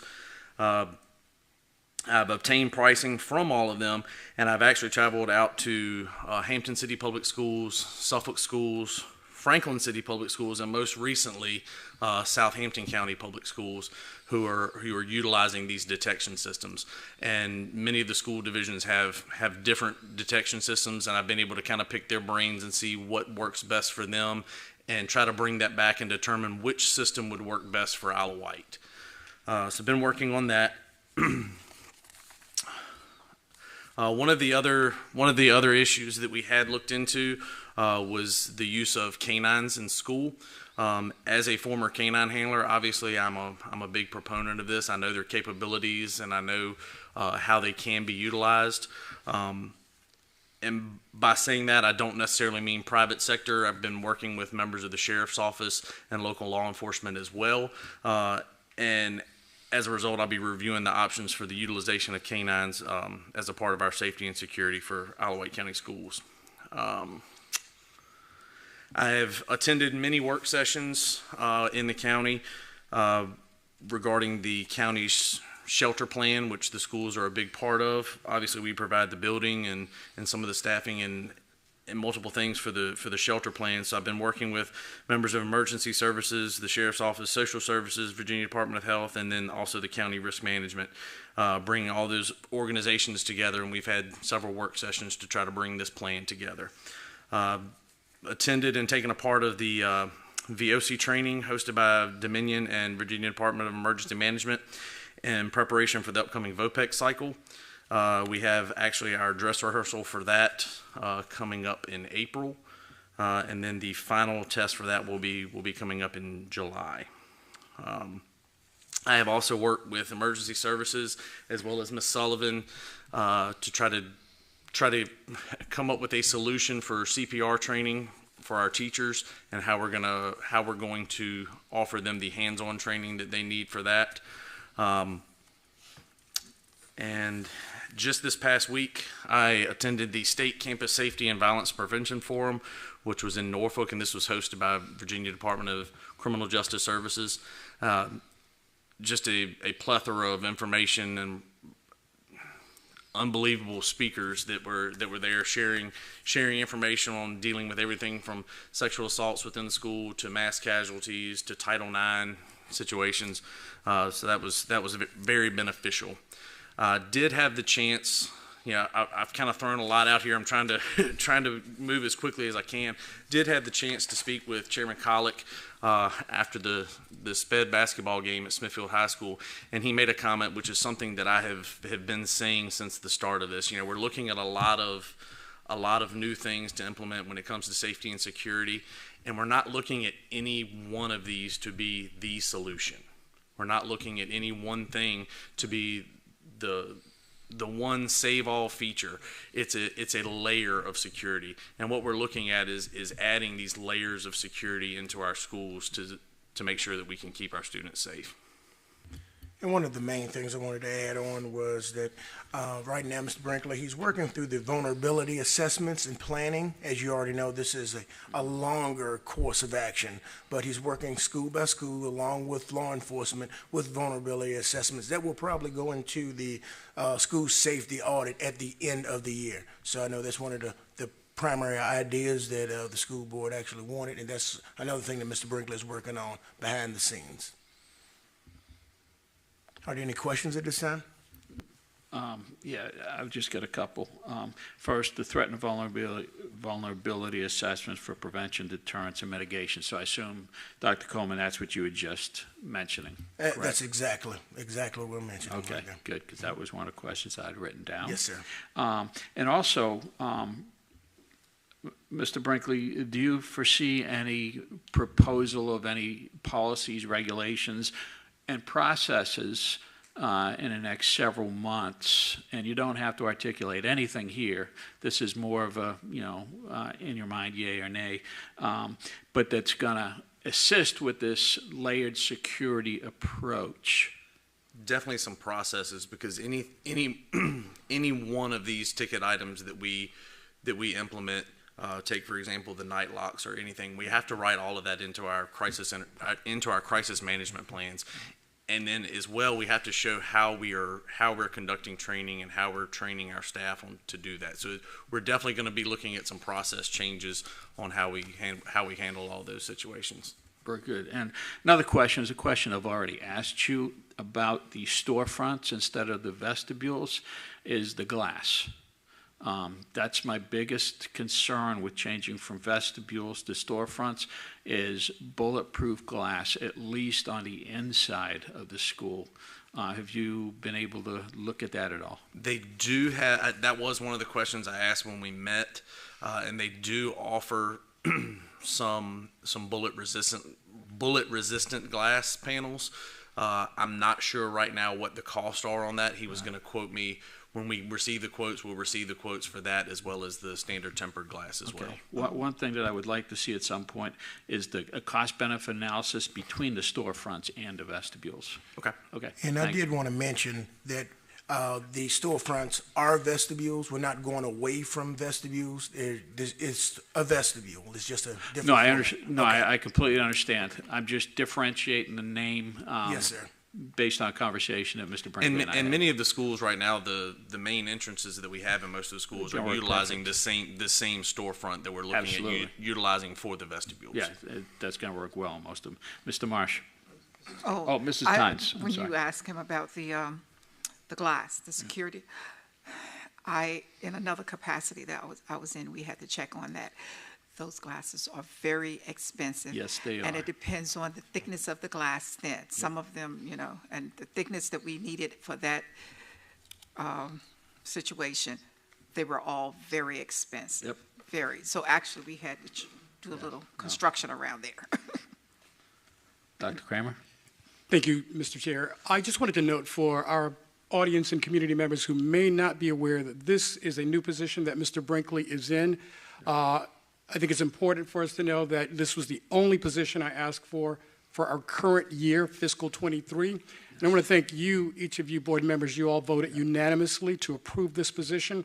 We now have someone who is focusing 100% of their time on the safety and security for our school, for both students and staff. So I just wanted to note that for, again, individuals who may be unaware of that fact. Thank you, Dr. Kramer. Yeah, Mr. Marsh? One of the few things that this board has agreed unanimously on is security's top priority. That being said, it sounds like you've got your ducks in a row and you've been very busy.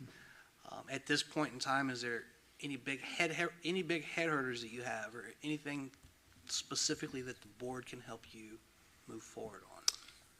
I don't think so right now. I think we're still in the planning stages and the research stages of a lot of this.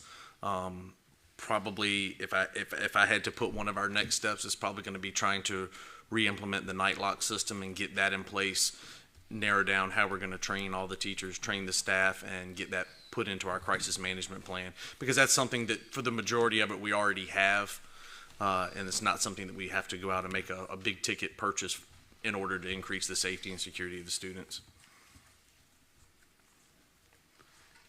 Any other questions?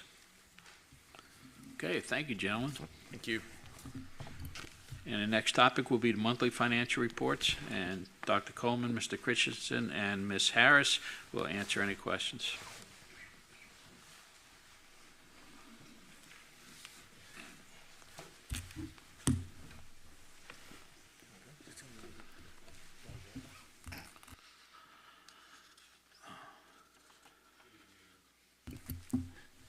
Sorry about that. Good evening, Chair, members of the board, Dr. Kramer. The financial summaries, check register, detailed check register summary, and facility usage reports should be in front of you. And in connection with Ms. Harris, we're happy to answer any questions that you might have. Well, I'll go ahead and start it off, Mr. Christensen. So last year at this time, we spent about 66.6% of our budget. This year, we're up 69.6, so about 3%. Doesn't seem like a whole lot, but I'm just wondering, are we spending things in different places, or is that a result of inflation, or do we know? I don't think it's necessarily a result of inflation. It's just the timing of the spend. So you're right, it is pretty consistent with where we were last year, but there's always going to be some variance in there just because you may have capital improvement projects that get done earlier in the year as opposed to the end of the year. So you're always going to see some variance in there, but it really doesn't, it's not necessarily adjusted with inflation. It's just sort of the timing of the spend. Perfect, thank you. Yes, sir. Mr. Marsh? Hey, sir, can you expand a little bit on the front line? We spent $74,000 and some change on front line, and I know that was one of Dr. Kramer's proposed budget requests, so that's not something we're buying without approving, is it? It's proposed for next year, or is it? I think both. I think we can speak to what we're doing this year. Dr. Coleman can speak to that. Yes, and I can, Dr. Coleman, jump in, but the $46,000 on the large ticket item, that's for the initiation of the program. So we did initiate the program this year, so the $73,000 is baked into this year's budget. The next year's budget is a completely separate item.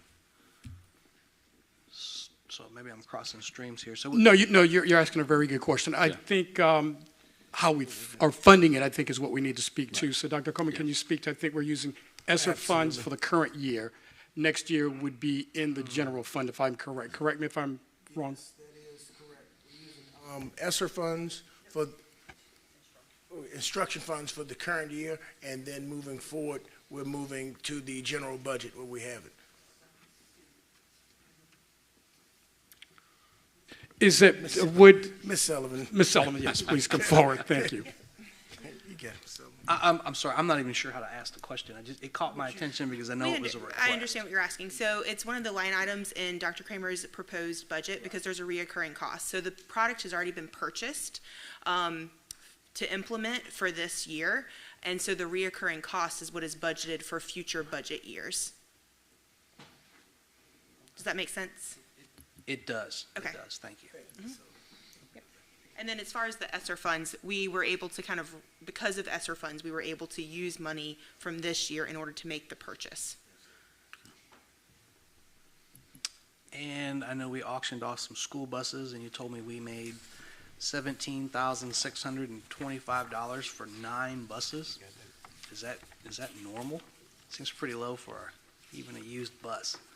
Got it. Let me check those numbers and make sure. I'm assuming that's correct, but I've got them right here. $17,625.31 for the 9 buses. We did get indication from Andrew Sullivan, our fleet services manager, that was going to be a better deal than what we would have gotten through the previous auction method. However, I don't have the historical numbers of what we've gotten previously. Absolutely. And one thing that Mr. Sullivan did point out, when we sell these buses, we have already pretty much taken a lot of the life out of the buses. If you remember in his presentation, he stated if we could sell the buses 3 years earlier, we would almost double the money, if not maybe 75% increase in the money. But because we hold them so long, to over 300,000 miles, to over 15 years, that's when the price decreases to the amount that we're selling 9 buses for the $17,000. And that was on an open auction. That wasn't just a private sale. That was on an open auction. Got it. And are we, as a county organization, are we restricted or refined to how we go about auctioning off stuff like that? We have rules and regulations on how we auction off, but restricted or refined, as long as we follow our rules and regulations, we're fine. We've always posted it. We've always put the information out there and closed it, and then followed the procurement process and with the funds. Okay. And my last comment, I made a note. Now that Mrs. Harris is here, I've been asking for this since I think December. In the near future, because I know you have your handful now, if you could generate some sort of a legend that defines the funds and the locations and the activity codes on our check register, so that when I review the check register, I can figure out what I'm looking at. Okay. So that is very feasible. That is feasible, and we'll add that in the future. Thank you. Okay. Are there any more questions, gentlemen? Thank you.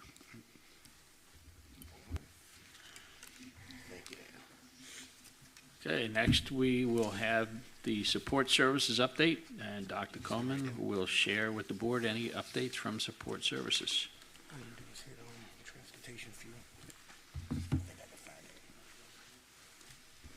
There are 2 items that we're going to go over very quickly. One item that did not make Ms. Jessica is going to actually pass it out. And the first one is the maintenance work order system. Just want to go over the corrective, preventive, request, routine, and administrative work orders that were actually submitted. You have those in front of you. If you'd like me to add a different column or arrange this separately, if you can just let me know. But this is for the month of February.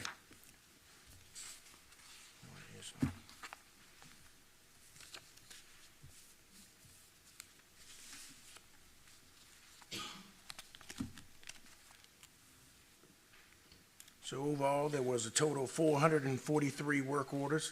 106 of those work orders are still open, and 337 of those work orders are closed at this time.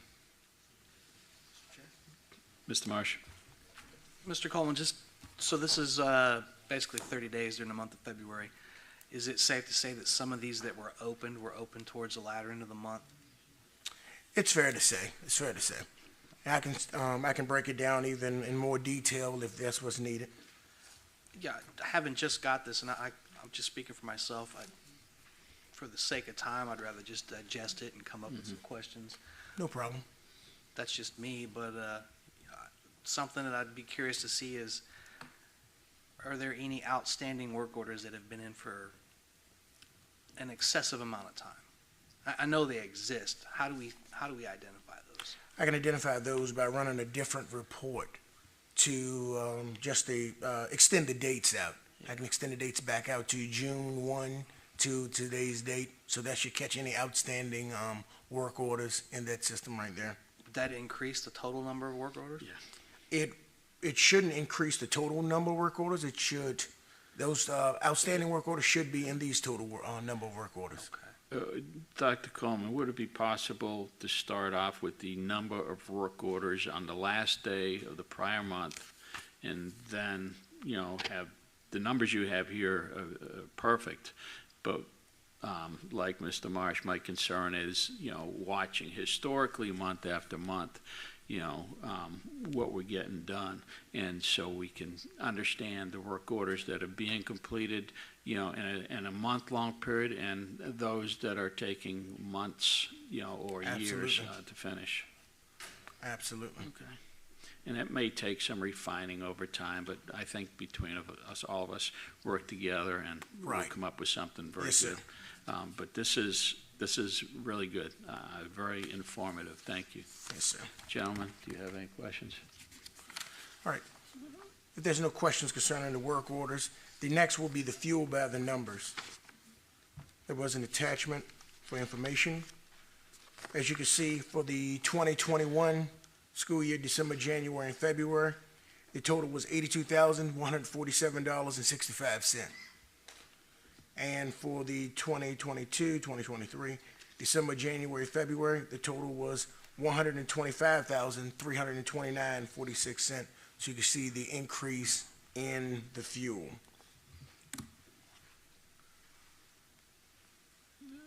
Dr. Coleman? Yes, sir.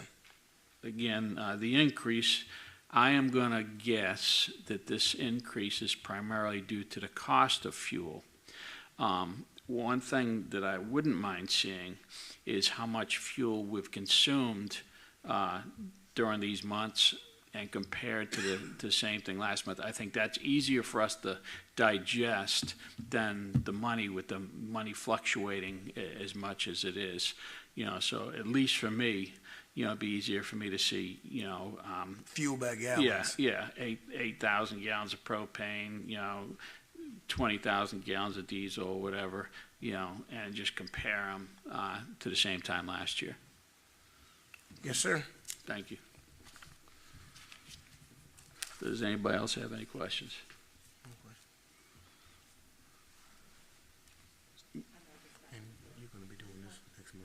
Yeah. You want to see the fuel by gallons? Yeah. In the past or going forward? Oh, going forward. Okay. Oh, that's we don't. all. No, Okay. we don't. No, like, let's do this going forward. Okay. All right. I Thank just want you to say for that's gonna be a clarification, big Mrs. job. Tynes. Okay, if nobody's got anything else, we'll go to the next topic. This is the new Hardy update. And Dr. Coleman's going to display the drone footage of the school. All right. I'm not watching. All right. New Hardy update. The first slide I want to show you is the angle that will be coming in for New Hardy construction status. All right, as you can see, this is the new construction, new school for New Hardy, and I wanted to make sure that you're seeing the distance, the proximity between Old Hardy and the new school. So where those doors are at, where it's facing the Old Hardy, is going to be the bus loop doors where the students are let off and go into the school. So I wanted to show you this picture first. Once again, that's Old Hardy. That's maybe by the library if you know the proximity of that school. And that's going to be the doors where the bus loop sits and lets off the students so they can actually go into the school. This is the next picture. It's right here, okay? So we're starting the drone. As you can see, the library for Old Hardy. And this is going to be the drop-off.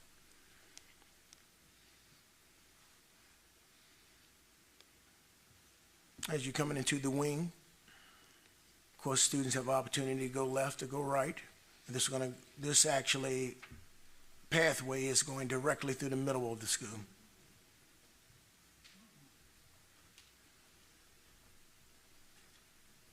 These are going to be some of the, I guess you could say, cubby areas in the school, and you're going to go right to the student study area.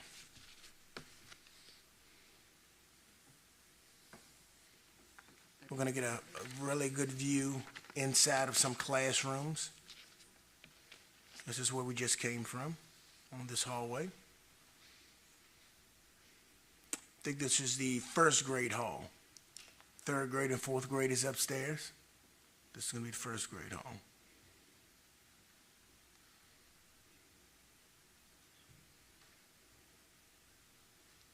All right, this is one classroom. We're going to go inside another classroom to get another view of it.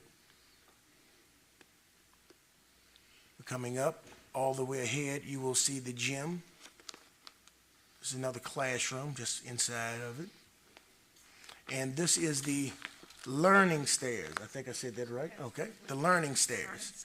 And this is where a class can be held at and in the middle of the school. These are the learning stairs. Another hallway going to another wing of the school.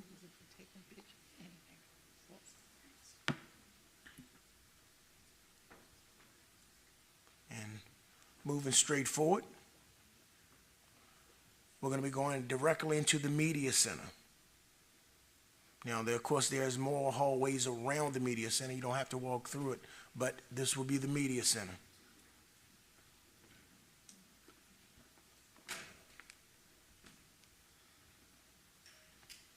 And straight ahead is once again the gym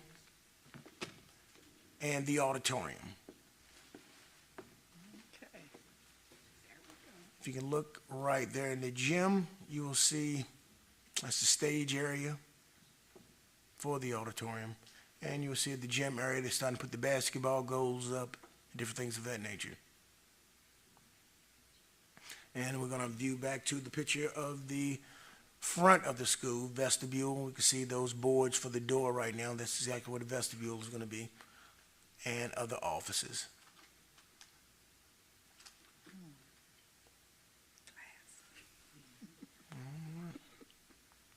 So as you see, it's coming right along at this time.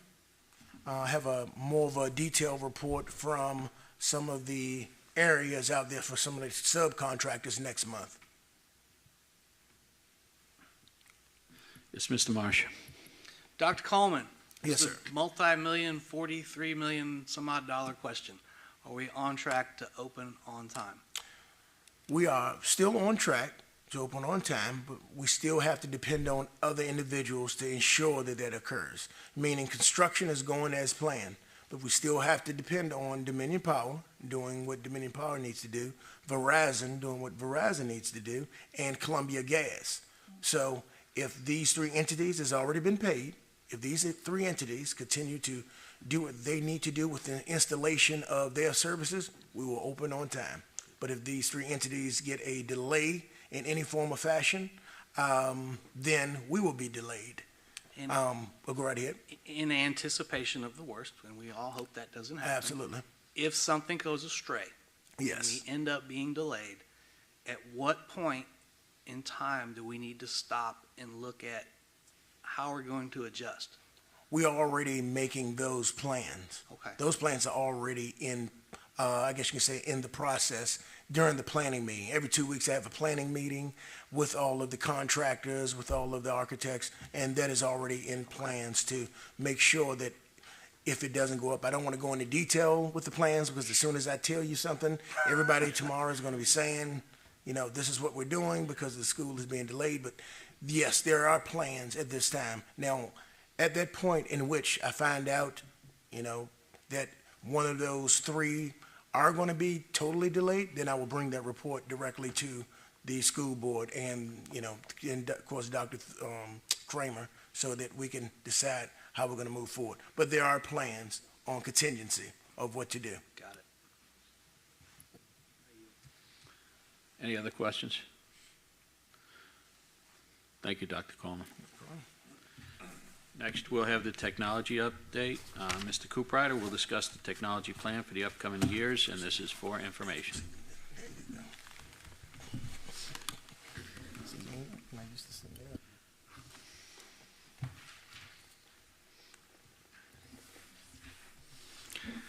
Good evening, Board. I want to appreciate you allowing me to speak to you this evening, and I would be remiss if I didn't negate the fact that I wouldn't dare offer a happy birthday to someone in the room.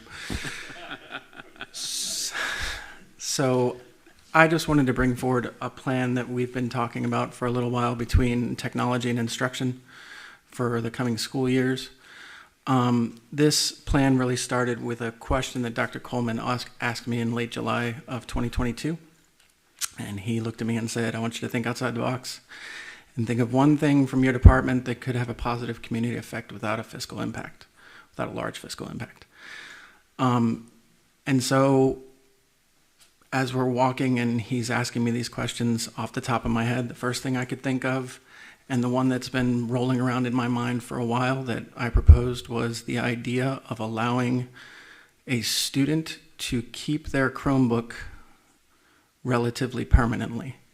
What this means is issue the Chromebook to a student in 3rd grade, and they would keep it in 3rd, 4th, 5th, and 6th grade, and if they leave our division at the end of 6th grade, they are allowed to keep that Chromebook as their own. Now, I proposed that, and apparently it stuck around in Dr. Coleman's head because it was one of the first questions Dr. Kramer asked me when he started, as he said, Dr. Coleman presented this. And so why would we want to do that?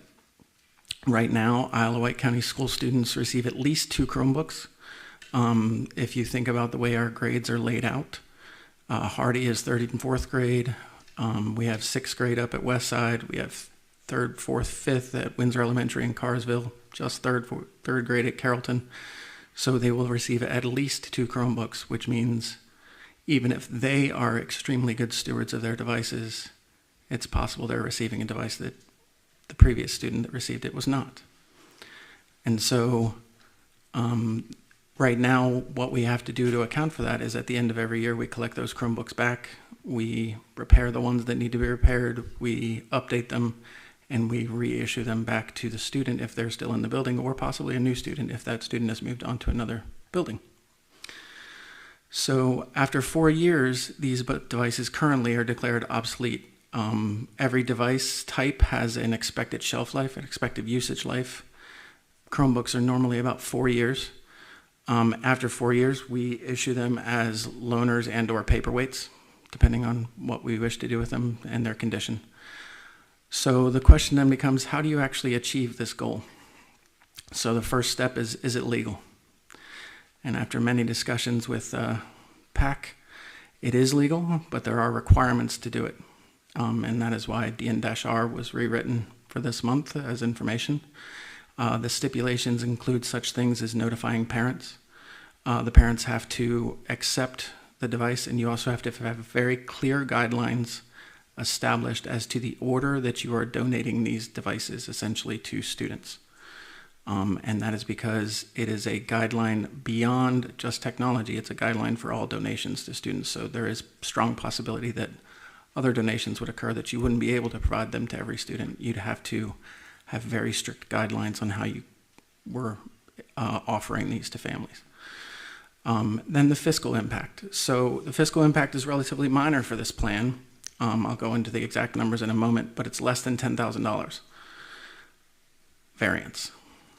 Parental input is most definitely. We're required to notify them at the beginning of the school year that you would be donating, and they must accept the device at the end of the year. So our plan would be to notify them at the beginning of 6th grade that they're going to be allowed to accept ownership of this device, and then at the end of the year, they would have to actually want to accept ownership of the device. We're not forcing it upon them either. If I don't want my student to have a Chromebook, they're done with using Chromebooks, or there could be the opportunity for some families that this is the first device that they've ever owned.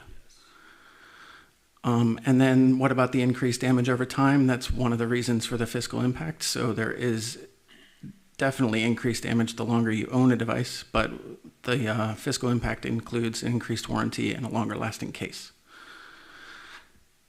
So overall impact, we have potential positive changes of one student gets one device for their 3rd, 4th, 5th, and 6th grade year, which is important. Students could permanently keep, I'm popping those peas this evening. I apologize. Students could permanently keep the device in the conclusion of 6th grade so that they would actually own the device.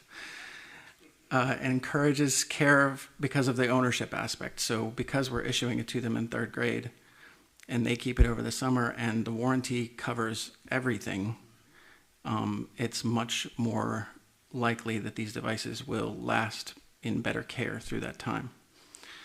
And then, of course, there is a reduction in staff workload. It's not something that we're going to negate the aspect of, because there is a lot of time dedicated by staff retrieving the device at the end of a school year and issuing the devices to possibly the same student in September of the next school year. The considerations that we're still working through, do the benefits outweigh the slight increase in fiscal impact?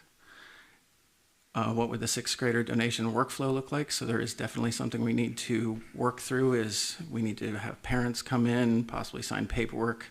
We would need to remove said device from our inventory to remove tags, clean the device before we give it to them, donate it to them. And we would need to increase the idea of checks in the buildings. So because we wouldn't be retrieving the device at the end of the school year, at the beginning of the next school year, so you wouldn't need to issue the device to the same student, but you would want to make sure that device is still in decent condition after a summer. It's sand, anything else might have gotten in there over the summer. And then what will the damaged device workflow look like? Making sure that, using the warranty the way it's intended, which is keeping the device as good a condition as possible. So that is our plan. I apologize again. That is our plan for the coming years, and I just wanted to entertain any questions if you had any. Yes, Mr. Marsh. I think it's a pretty cool idea. Has anyone else done it? Have you bounced this off any other school division that's made this work? There are other school divisions doing it. I have talked to many in our area, and none of them are doing it for their students yet that I'm aware of. I haven't had a chance to speak with Suffolk yet, which was the one I really wanted to talk to. Mr. Littlefield there, I know him well. I don't know if he's doing that. I haven't heard of it at this time. So I can't answer that question yes or no. As far as the region, I talked to 2 divisions who do it in Iowa. I talked to another one that does it in Oklahoma. And I talked to one that does it in Maryland. But locally, I have not heard of that. It doesn't mean it's not happening. If I can just chime in, absolutely. I'm familiar with that process, and for all the reasons stated by Mr. Cooprider, I suggest and would strongly recommend that we approve it. The fiscal impact I did forget to mention. So one of the things on my requests for the year was to make sure and have a budget line for purchasing new Chromebooks in future years. So with existing budget and then what my increase requests, it would take the total to $127,064. That's our current way of purchasing devices with their warranties. The new style right now, the estimates that I'm getting are $135,584, so that's an $8,500 or so differential. So I personally thought that was well worth the idea.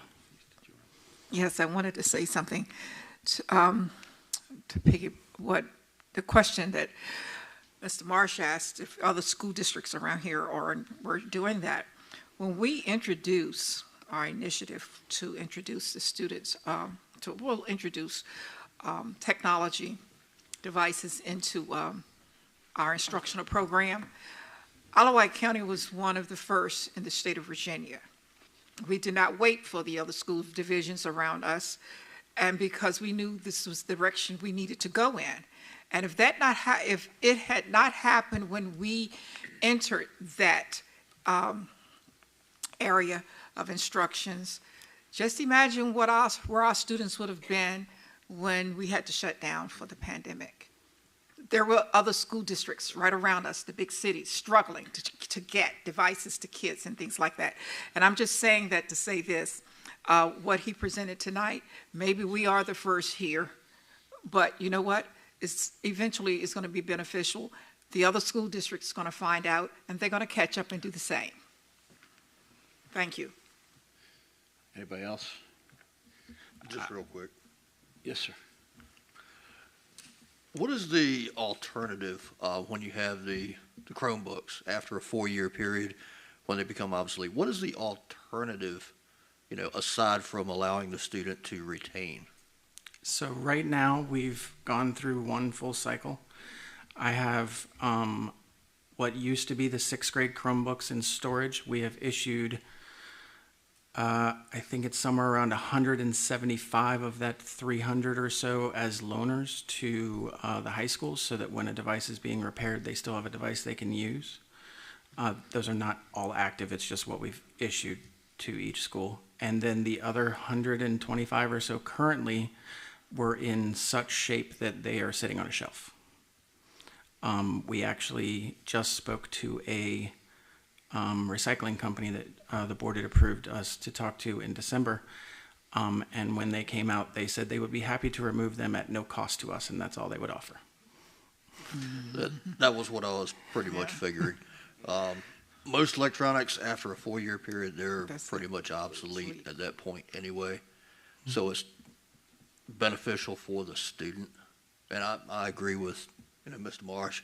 I think it's a great idea. Thank you. And I was going to say something. I think the plan is sound. I think it's going to save some work for teachers and staff on both the back end and the front end. And it's going to help folks in the community, like you said, some who may never be able to or haven't been able to purchase one of their own for their family up to this point. So I think it's beneficial all around, and it's definitely something I do support. Thank you. Any further questions? Okay. Thank you, Mr. Cooprider. Thank you. And next, we will have an update from the superintendent. Thank you, Mr. Chair, and thank you, Mr. Cooprider, for helping me with the PowerPoint. First, as he's pulling the PowerPoint up, I'd like to thank my wonderful cabinet members and staff members for the myriad birthday wishes this evening, and you, the board. I think I have enough birthday wishes to last me for the remainder of my life, so I'm good. Yes, tonight is young. First, thank you very much, sir. I had the pleasure of meeting with officials from Smithfield Foods regarding partnership opportunities. Had the pleasure of meeting with Vice President of Community Development, Mr. Steve Evans, to my left on the screen, your right, and Senior Community Development Manager, Mr. Jonathan Toms. And I'm very pleased to say that we have a few initiatives in works, and I look forward to sharing with you, our board members, what some of those initiatives are in the very near future. But very excited about the opportunity to engage in a collaboration and partnership with Smithfield Foods. Along with Chair Colick and Board Member Tynes, we had the pleasure of attending the Tri-Rivers Basketball League game between Smithfield High School students and Windsor High School students. And this is a league for our special needs students. So we had a wonderful experience there. Also joining us that evening, that day rather, was the sheriff and many members from the Sheriff's Department, as you can see. So a great event, and I encourage all of you in future years to just make an effort to get out to either Smithfield High School or Windsor High School to experience this opportunity. Thank you, Chef Horn and Chef Hagan at Smithfield High School and the talented culinary arts students for recognizing our board members. And board members Tynes, Cunningham, and Chair Colick were also in attendance that afternoon, where we were served and fed by our very talented students there. And a double treat that day. We had a chance to see some competition between actually Smithfield High School's jazz band and the Army band. And it was a wonderful day. So thank you, the culinary arts students in Smithfield High School. My wife and I had the honor and pleasure of attending the NAACP banquet. It was great to see many of our students as well, and many of them were honored that evening. So if you look at the right photo there, Many of those young people are students, so a great event. And again, thank you to President Williams for the invitation. Here we see the Central Office food drive that benefits the Isle of Wight Christian Outreach. The division departments donated approximately 780 pounds of non-perishable food. So a huge thank you to our Isle of Wight departments and our staff members for your participation. That goes to a very worthy cause, and I'm very pleased to share the work that we did to help our community. So thank you all, Isle of Wight staff members. We were very excited to engage in the continuous improvement efforts with principals, school staff, and central office staff around how we can better use data to inform our instructional practices and improve student achievement. This is going to be ongoing work that we're going to be engaged in. This was our initial meeting, and upper left part of the screen, we see Mrs. Getz leading some of that work. Again, that will be ongoing work, and I think in our presentation coming up either April or May, we will speak further about some of the initiatives and the work that we are engaged in to better equip our staff with the skills that they need to improve teaching and learning in our schools. Next, I want to thank Mrs. Truitt and Mrs. Rogers for co-chairing the Academic Rigor Committee. This committee is looking at ways that we can improve and expand academic opportunities for our students. Board members, we will certainly share our findings with the board. The first meeting was held a few weeks ago, and as a part of that committee, we have parents, school-based staff, teachers, central office staff, and we're looking at ways to improve the opportunities, the academic opportunities for our students, honors, advanced placement, CTE opportunities. How can we expand those opportunities in all areas for all of our students? And they will make a recommendation to me, the superintendent. I will certainly share that with you. But this is ongoing work, and I'm very excited about the work that is occurring with this group. And for our ISLE Awards, our February ISLE Awards, top left, we see Mr. Brad and Mrs. Jane Langford, two wonderful volunteers, a former teacher at Windsor High School. They were honored and they were granted the Inspire Award for all the work that they're doing there at Windsor High School. And Chair Collick was able to join me that morning as well.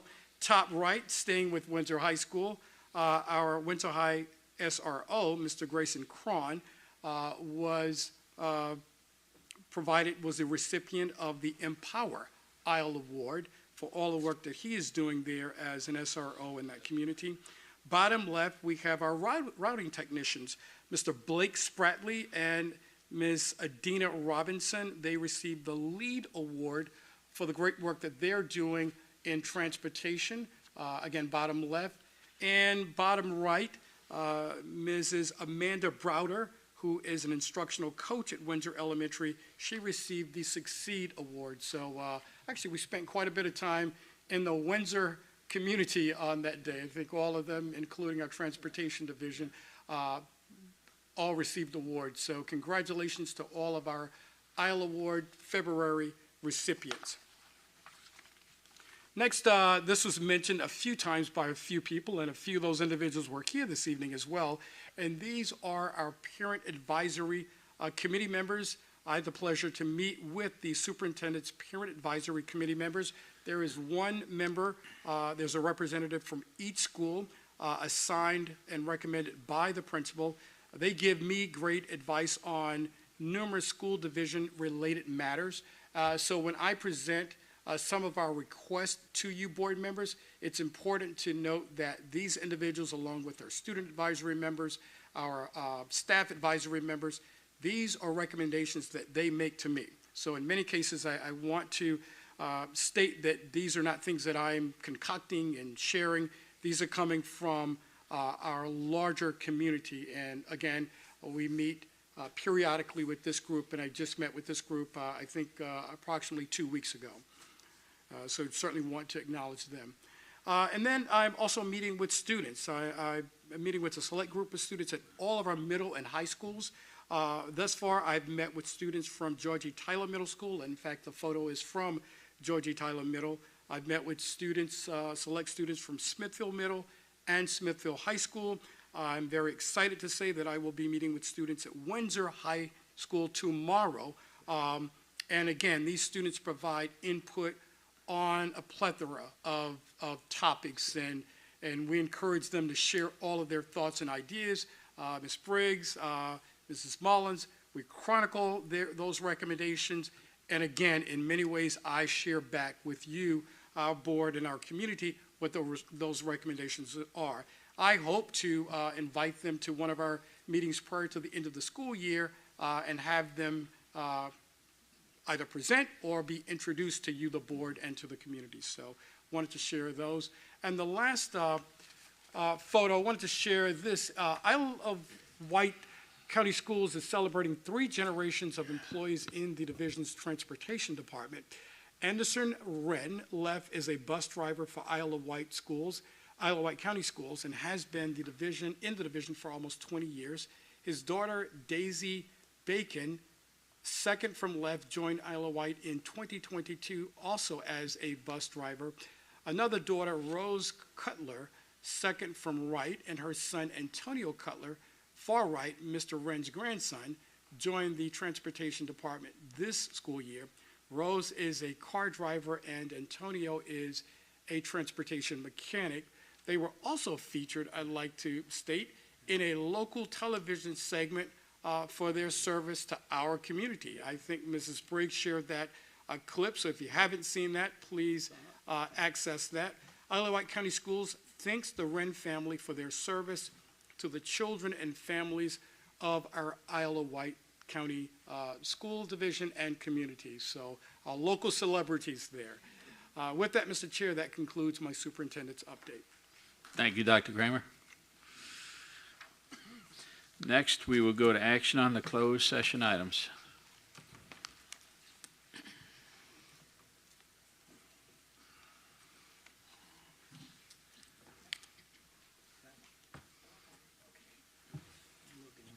Okay. Mr. Chair, I would like to make a motion to approve the personnel report as presented, a copy of which can be obtained from the school board clerk. Second. Okay, we have a motion and a second. Is there any discussion? If there is no discussion, the clerk shall conduct the vote.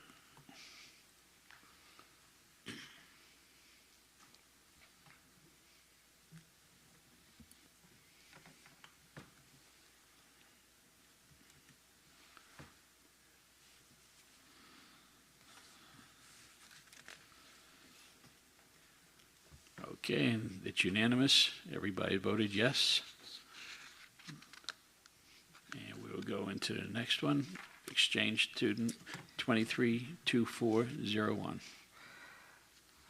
I would like to move to approve the exchange student 232401 for admission to Smithfield High School for the 2023-2024 school year. Second. Okay, we have a motion and a second. Is there any discussion? If there is no discussion, the clerk shall conduct a vote.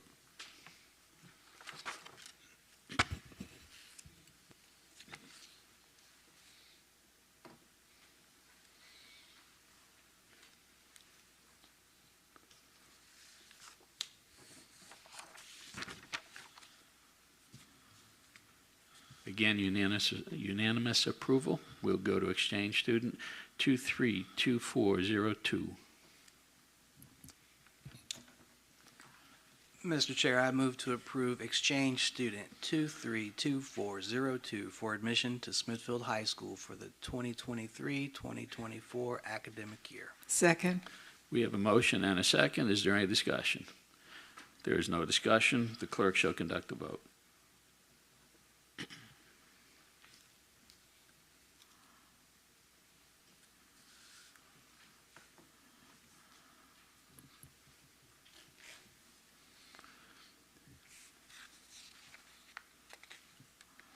It's approved unanimously.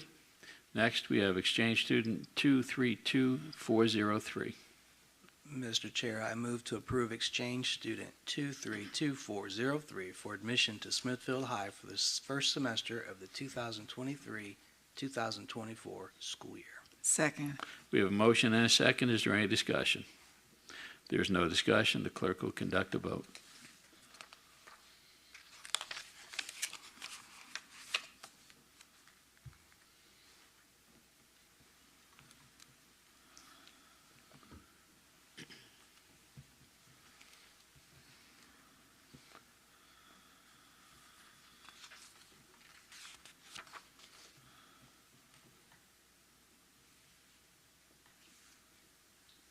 Again, unanimous approval by the board. Next, we have religious exemption REX 2223-03. Mr. Chair, I would like to make a motion to excuse religious exemption 2223-03 from compulsory attendance under the religious exemption provision of Virginia Code 22.1-254. Second. We have a motion and a second. Is there any discussion? There's no discussion. The clerk will conduct a vote.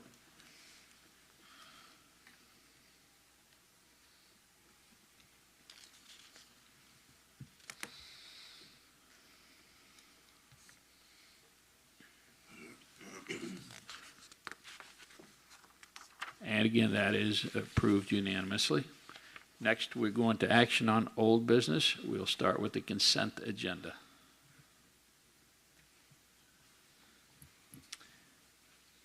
Mr. Chair, I move to approve the consent agenda as attached and presented. Second.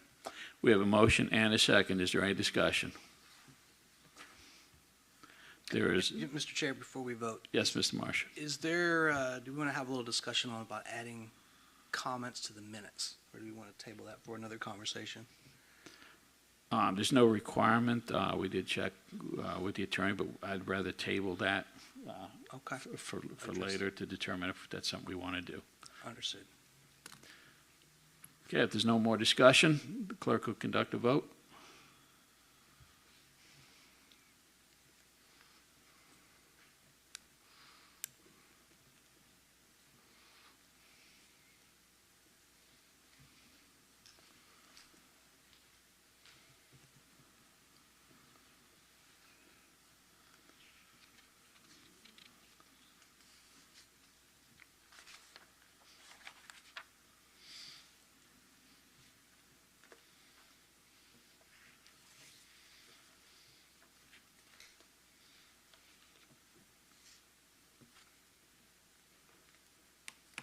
We have one nay.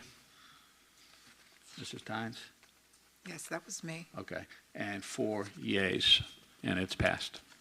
If you would like to know why I Yes, voted please. nay, I had an issue with one item there. The other items were fine, but it was just one item, so I just voted nay since it's all a consent. Okay. Thank you. Thank you. Okay, next is changes to the bylaws. And this, if you've read the bylaws, we cannot change the bylaws in a single meeting. It's got to happen over 2 months. But since passing the bylaws, a couple things came up that need to be addressed. First, I'm proposing a change to the work sessions from monthly to as needed, as Mr. Cunningham pointed out during the meeting that we approved them. I'm also proposing an administrative change to the clerk's duties to remove a task that is obsolete. Is there any discussion?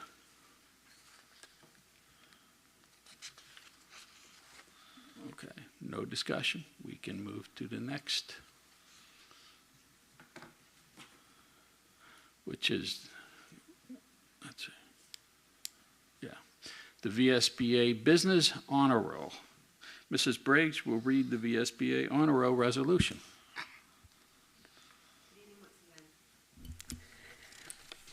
Before you have a VSBA Business Honor Roll resolution, It states, whereas public schools and local businesses are an integral part of this community, and whereas many local businesses play a crucial role in supporting our schools, and whereas the economic health of our community, state, and nation depends on a strong public school system, and whereas collaboration between local public schools and local businesses strengthens schools and the business community alike by providing a well-trained and highly educated workforce, and whereas an excellent public school system is vital to the quality of life in this community and fundamental to preserving a strong democratic society now and in the future, therefore be it resolved that the Isle of Wight County School Board names Smithfield Foods, Riverside Health System, and the Luter Family YMCA to the 2023 Virginia School Boards Association Business Honor Roll, showing appreciation for the ongoing support of this county's public schools. Your work has aided this community on the goal of providing the best public schools we can for every child who attends them. The resolution has to be approved by the board before we can submit it to the VSBA. Once it's submitted and the VSBA posts the honor roll, we will be inviting representatives from these three organizations and businesses to a board meeting where we will recognize them publicly in person. Okay. You're waiting for an action on it? Do we have a motion? Okay. Mr. Chair, I recommend approval of the resolution. Second. Okay, we have a motion and a second. Is there any discussion?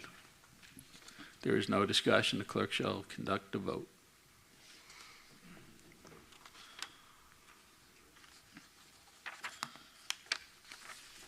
You can't get to the screen.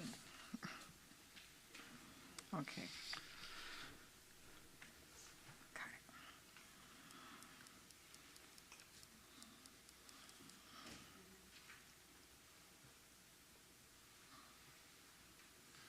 And it is passed unanimously. And we're going to move right into new business. We have the policy INB for second read. Mr. Chair, I move to approve policy INB as presented. I'll second it.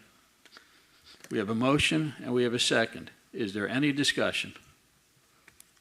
Mr. Chair, Mr. Cunningham. I think we've heard enough teachers and citizens and students come up tonight that disagree with us implementing this this policy, and I recommend we don't implement it. I yield. If you have any questions. Thank you, Mr. Cunningham. Is there any more discussion? Yes, I concur with Mr. Cunningham on this policy. When we have that many citizens to come out and they're interested and they're speaking on behalf of a particular policy and asking us not to do it, and it's not, and these were students, citizens that included students, our students. So, you know, I heard them and I listened, and I will continue to advocate for them because that is the reason why we're here. We're here for them. I yield. Mr. Marsh. Mr. Collett, and to everybody that's listening, so I'm very much aware of the optics of having all the people speak out tonight against the proposed revision. I'm also very attuned to the position of all the constituents of all of Isle of Wight with these proposed revisions. As has been pointed out numerous times, I campaigned in large part for the premise behind this policy. It's no secret. And I was elected by 67% of the voters in my district. This proposed revision, titled Teaching About Controversial Issues, is on its 8th revision since it was presented to the public last month. These revisions are a result of positive feedback, recommendations, stark criticisms from a variety of people. Those people included parents, grandparents, teachers, school administrators, a retired attorney, and individuals with doctorate degree, people that are much smarter than I. The version that is currently presented is a direct result of this vetting process. In other words, I did not draft this policy with a narrow-minded approach. This policy defines a controversial issue as, and I quote from the policy, a topic or issue that can be viewed from starkly differing but valid positions, such that people with differing views are unable or unwilling to accept the validity of the opposing view. This policy, as written, does not restrict or inhibit teachers from teaching about controversial issues. I'll say that again. It does not restrict or inhibit teachers from teaching about controversial issues. What it does do is it ensures, and this is another quote from the policy, it ensures that teachers will establish a safe and respectful learning environment in which students study curriculum appropriate to the student's knowledge and maturity, guiding students to think critically without promoting, advancing the idea, or persuading students to presume that controversial topics should be viewed through any particular lens, with an atmosphere that is free from personal bias, prejudice, or coercion. We've all heard teachers say, and I quote, "We are highly trained professionals that should be trusted." We've heard teachers say, "We don't indoctrinate." And we've heard teachers say, "This policy isn't necessary because we don't do this." To those teachers, of which I have a great deal of respect and admiration, I trust that as highly trained professionals, you can read and accept this policy for what it is. It is, and I quote, "a framework for teaching controversial issues or topics and provides clarifications to parents concerning how controversial topics are handled in the classroom." Now, I agree that the overwhelming majority of Wight County school teachers are already in alignment with this policy. As such, an implementation of this policy should have very little to any impact on the great work that Wight County Schools accomplishes every day. To those people listening that believe public schools are and should be a platform to promote certain ideals, I say, in Virginia, parents get a voice in how and what their children are exposed to. As such, and in accordance with this policy, another quote, parents or guardians have the sole responsibility for guiding their children's views on controversial topics. On that, I'm ready to vote on this policy tonight, and I yield my time. Mr. Worcester? Okay, one thing that I would like to add is there were a number of people that commented on paragraph G, and it clearly states, employees of Wight County Schools shall not endorse any political party, candidate, or ideology in the performance of their duties or responsibilities, but rather remain neutral.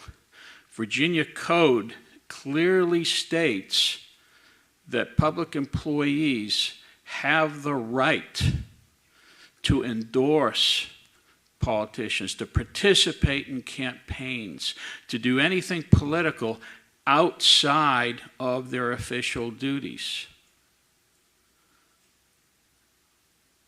Now, there were some people making, some accusations against, a couple members of school boards being hypocritical because we ran for office. I endorsed someone. That was in my personal performance of, that was as a citizen, not as a school board member. And in the future, I will continue to be such. And for anyone to say, because we accepted donations from someone that they don't like, we're unqualified to be here, That's just insane. That is just like saying everybody in Congress is unqualified to be there. The president is unqualified to be there, and any other elected official is unqualified to be there. The employees do not lose any rights that they have. They just, as Mr. Marsh said, they cannot share their bias, whether or not it's a conservative bias or a liberal bias. Thank you. I have a question. It's just one Yes, concern. It's please. not a question. I heard what quite a few of them said tonight, but a few of them actually stated the fact when they referred to board members accepting campaign funds from private political PACs.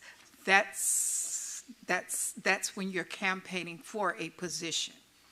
And then Mr. Collick, Chair Collick, I've had that conversation with you when you were a board member here. I said, school board members in the state of Virginia is nonpartisan. We do not go towards any. On your personal life, yes, that's your prerogative. You can do that. But while you're sitting as a school board member, you should never get involved with anything that has anything to do with politics, because eventually it will come back to you while you're sitting on the board. When you start taking donations from private businesses and organizations, especially when you know that they're in, it's political organizations, that is a concern when you're running for an office like school board. You can take donations from me. You can take donations from yourself or anyone, any citizen.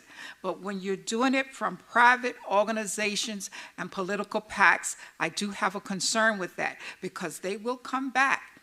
And you notice here, some of them have come before us and said, pretty much, we own you. Thank you. Well, I yield. Nobody owns me. I have taken no donations from anyone but individuals. And I did get a donation from the Republican Party, of which I am a member. That's it. The largest, the largest it's donation was nonpartisan. my wife. This position is nonpartisan. The Republican Party at that point, you just stated, you're Republican. Yeah. I have never stated since I've been here. You don't know what party I'm a member of, because I'm not going there. And I do not take any donations from any parties. I don't take any donations from anyone, because I have always financed out of my own private funds for any public position I've ever run for. Thank you. I yield. Mr. Chair, if I may. Yes, Mr. Worcester. This may clear things up a little bit. Myself personally, being a federal employee, since you're on the aspect of donations, I am covered by the Hatch Act. Okay, the Hatch, are you familiar with the Hatch Act? Because what that does is it prevents a federal employee from taking donations from a partisan entity. Now, what it does allow for is the support from that agency or entity. It does not allow any monetary donation. Being a member of the school board does not in and of itself prevent you, unless you're covered by the Hatch Act like I am, it does not prevent you from taking donations from a political party. The fact that you are a member of a school board does not prevent that. I yield. All right, I think we'll beat that dead horse, so. Mr. Mr. Cunningham, I'm sorry. Yeah, no problem. Mr. Chair, let me read you something here. This came out of the Conservative PAC contributed to last year's school board race records show. This came out of Windsor, and I've got to say, unless something, I'm reading this wrong, this item says, Worcester's campaign finance reports don't list any donations from political organizations. I agree with that. They do, however, show a $150 cash donation from Angie Sadler of Emporia, wife of District 17 State Senate candidate and former NASCAR driver Hermie Sattler. The September donation, made nearly 2 months prior to Hermie's candidacy announcement, accounts for just under 6% of the total $2,509.69 Worcester reported in monetary and non-monetary contributions as of December 31st for the 2022 election cycle. Sattler is running against Delegate Emily Brewer, Republican, all right, whatever, for the Virginia Republicans Party's nomination for the open Senate seat. So, from this, and this is reported to the state, you did, Mr. Wooster, you did accept at least $150 as a donation. From a personal entity. Who is identified as a Republican. Doesn't matter what they identify at. Okay, all right. I'm just reading what I got. So, I yield. Thank you. Okay, if there's no more discussion, the clerk will conduct a vote.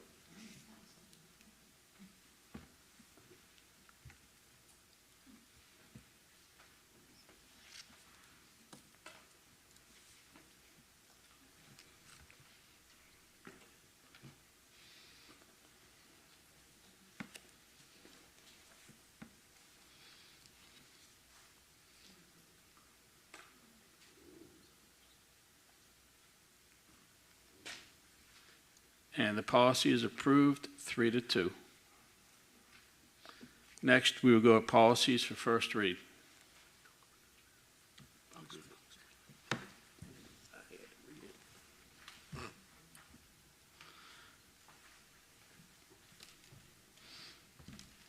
And there's quite a list here. Well, you're getting in place, Ms. Briggs. I just want to say we've got 25 policies for first read, and we hadn't had an opportunity to go through them and discuss them as a board as we should. And it's my opinion we should have reviewed them and come to a consensus on the text of each policies before putting them up for first reads. So, and if there's any thoughts from any other board members on this. Mr. Marsh. Mr. Chair, I mean, for the most part, I don't have any issue with being presented with any policy for first read, especially that's been staffed. But given that there's such a large amount, it is quite a bit to digest. I do have some notes. I'm certainly willing to listen to anything you've got to say, but I'm not so sure that I'll be willing to vote on them all for the next read. In other words, I may need a little time to digest it, make sure I've done my homework, so to speak. I think as a board, as a collective, policy is our most important, next to the budget, our tool to make sure that we're getting right.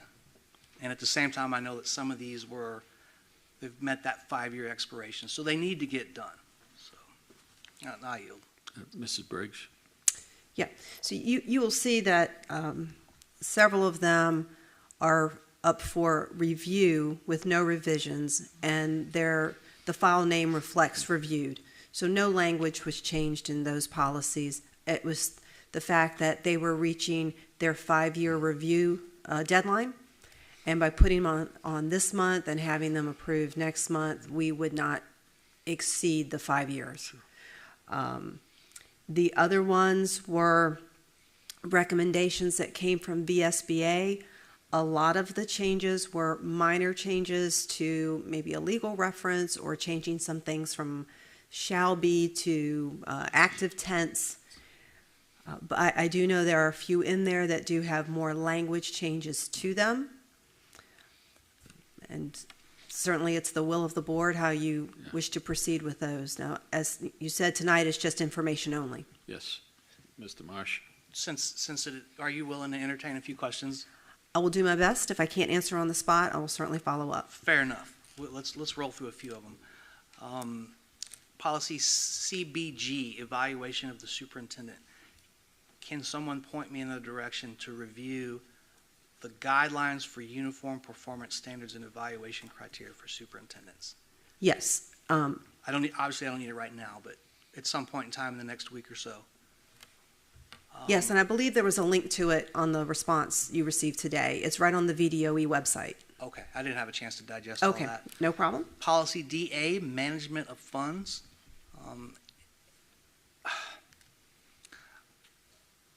I'd like to have a little bit more discussion and information regarding about relinquishing the transfer of funds authority from the board to the superintendent.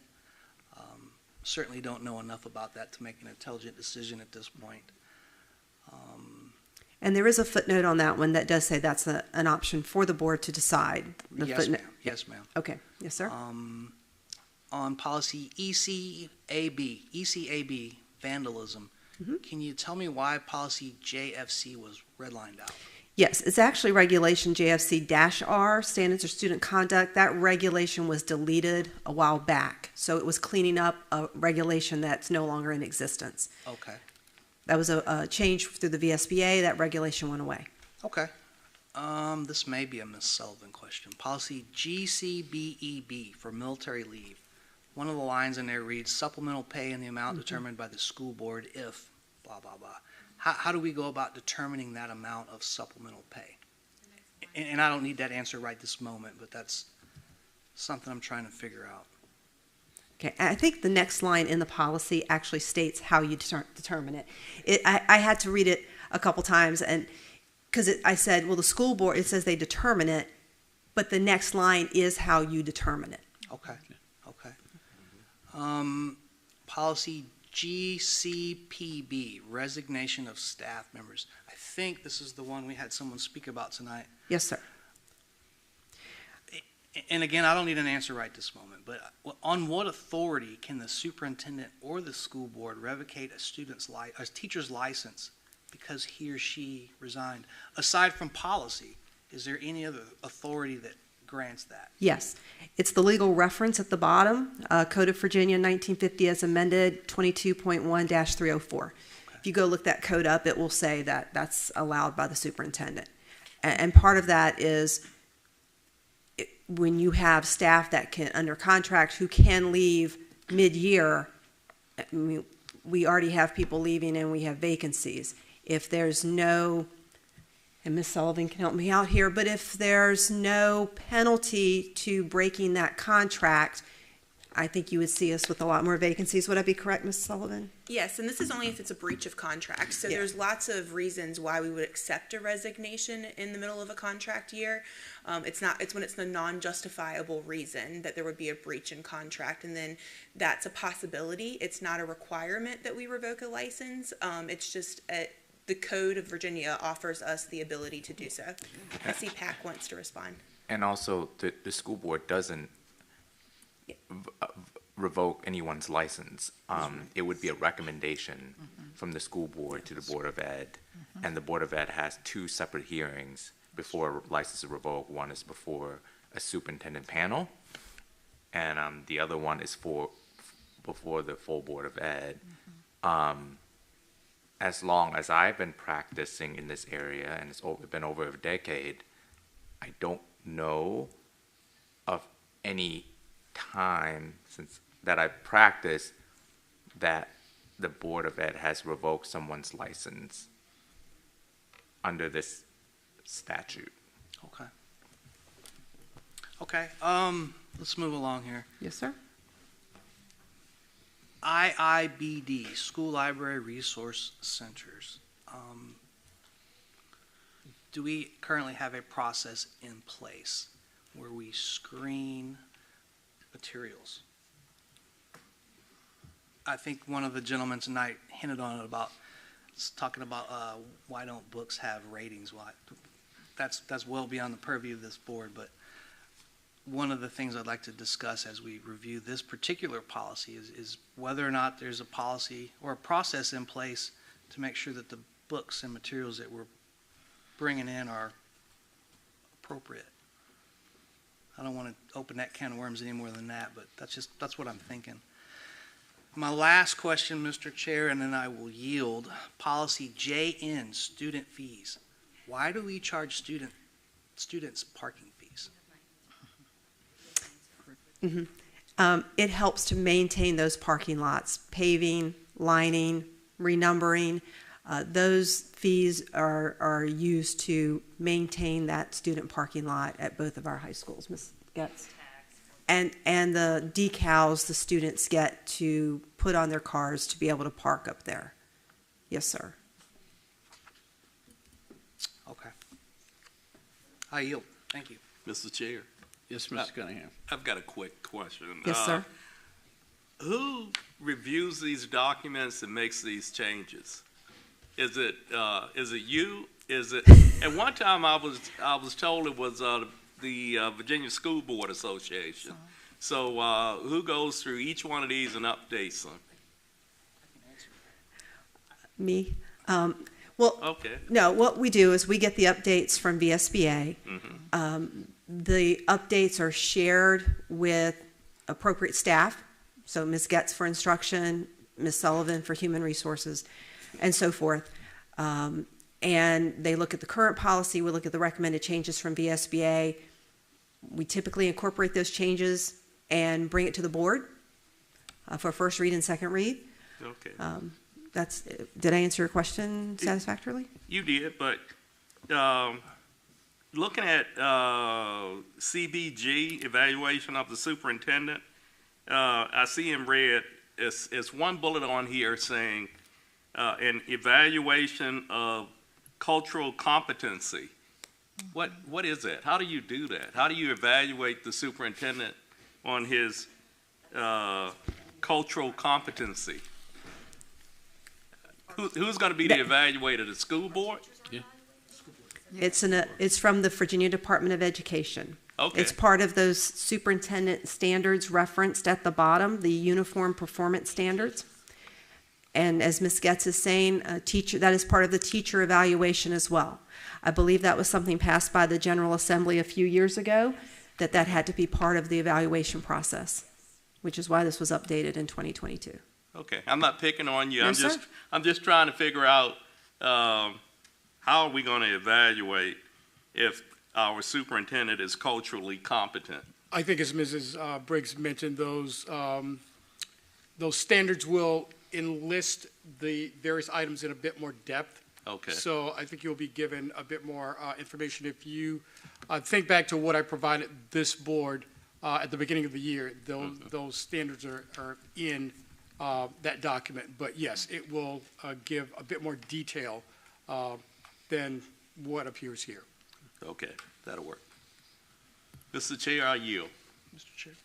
Yes, Mr. Marsh. This is for Mr. Cunningham. So a while back, I think it was December, early January, I reached out to the VSBA, and there's a super nice lady up there. She is, as I understand it, kind of like Ms. Briggs, she is a one-woman show at the VSBA. She is the only one at the VSBA that reviews legislation and updates policy and provides it to the schools. And I'll send her your name later if you want to. She's sweet as pie. That'll work. I yield. Thank you. Are there any more questions? Okay, we'll get off the first read and we'll go to a request to archive and replace policies with the bylaws. And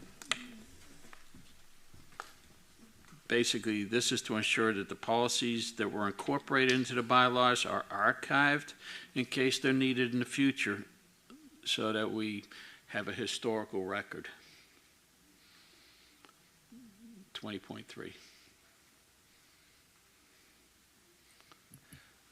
Mr. Chair, in accordance with Virginia Code 22.1-78, I would like to make a motion to archive and replace policies AA, BB, BBA, BBAA, BBBA, BBBC, BBD, BBE, BCA, BCB, BCC, BCC-R, BDA, BDB, BDC, BDDC, BDDD, BDDE, BDDF, BF, and policy CM with the comprehensive set of school board bylaws as presented this evening.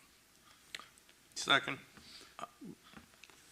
Yes, I just want to point out something for you all. You haven't adopted bylaws yet. Yes, we have. Yeah, we have.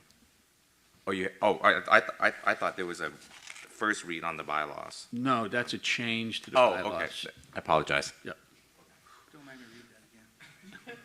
Okay, we have a motion and a second. Is there any discussion? No discussion. The clerk will conduct the vote.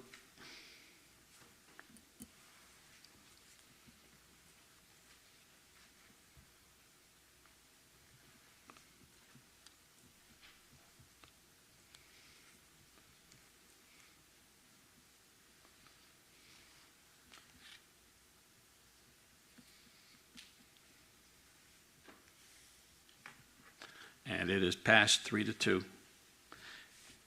Next, we're going to cover legal services.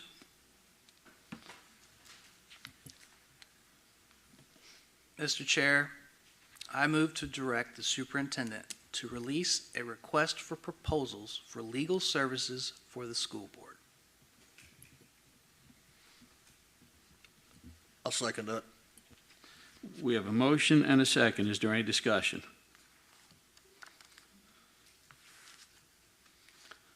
And I will say that our attorney was aware of this before we sent it in, so he knows what's going on. Okay, we have a motion, we have a second. There's no discussion. The clerk shall conduct the vote.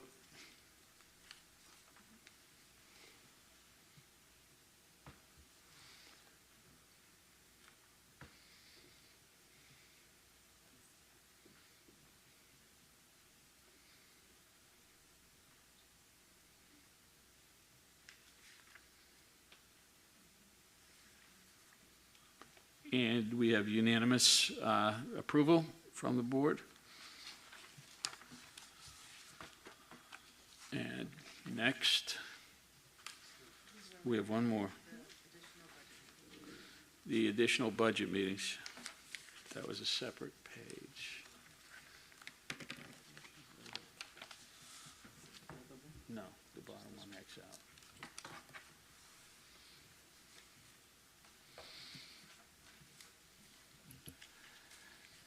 Mr. Chair, I move to add March 14th, 2023 at 6 p.m. as a school board budget work session and March 23rd, 2023 at 6 p.m. as a special called school board meeting on the budget, both of which will be held at Westside Elementary School Auditorium.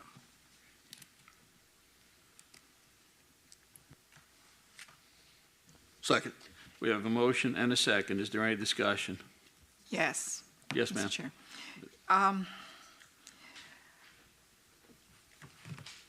I feel that if we wait until March 23rd to do the approval of our budget, as I stated before, we are in a situation now that we've never been in before, where we don't have a lot of people out there. The pool of people to recruit is just not there.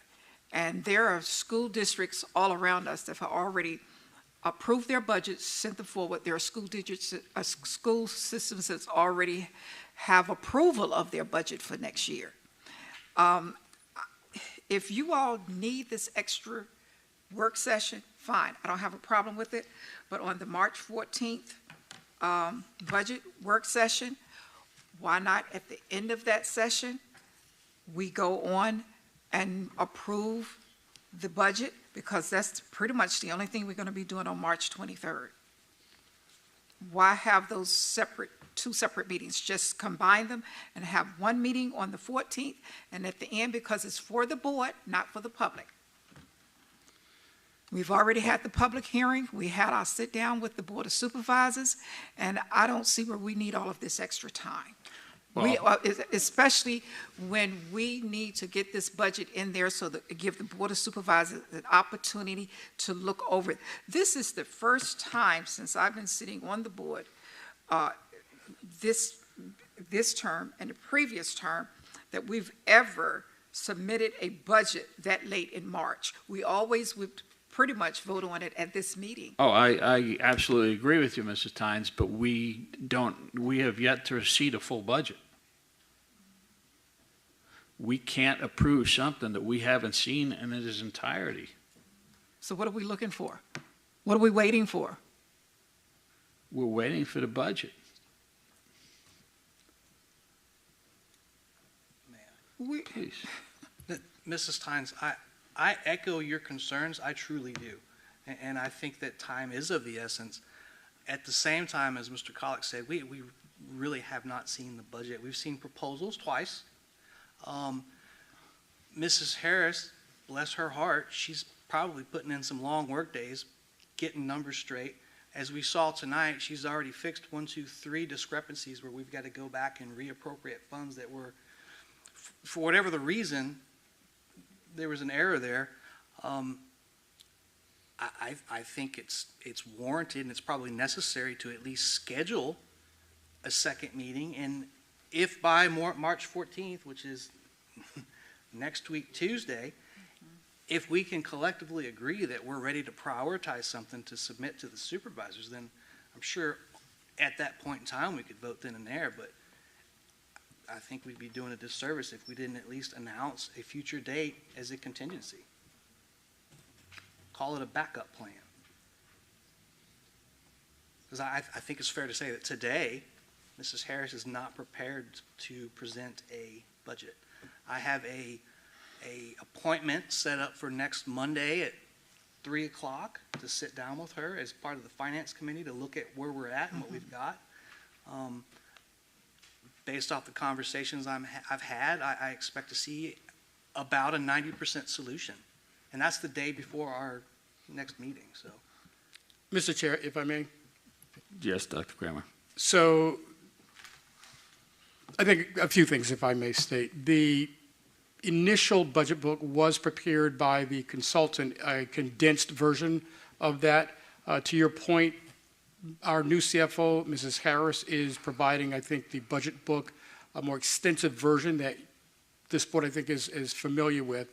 However, we do have the recommendations. So the changes and what we're requesting, what I proposed to the board when I submitted the superintendent's, or when I presented, rather, the superintendent's proposal, that is in order. So you do have that. So that information has been provided you. I think to Mrs. Tynes' point, that's the information we're really going to be focused on, is which of those items you would like to take forward. So I do think we have the information that you're going to need to make a decision on available. Absolutely, I totally concur with you that the more extensive version of the budget book should be made available, and thank you, Vice Chair Marsh, for mentioning the fact that Mrs. Harris, our new CFO, just came on board approximately 2 weeks ago, so she's working on that more extensive version. But I do think it's important to note that the information we're requesting from this board, so that it then, you'll take a vote on the budget, it then becomes your budget, that those requests, those items, we do have available. So I do think we have sufficient information, and hopefully we'll have, it is my expectation that we'll have everything you need by Tuesday to make a decision. So whether it's on the 14th, that's certainly the prerogative of this board, or whether it's the 23rd. But I hope to have everything you all need by next Tuesday to make a decision. Again, whether it's next week or the following week, I think we'll have everything you need to make a decision.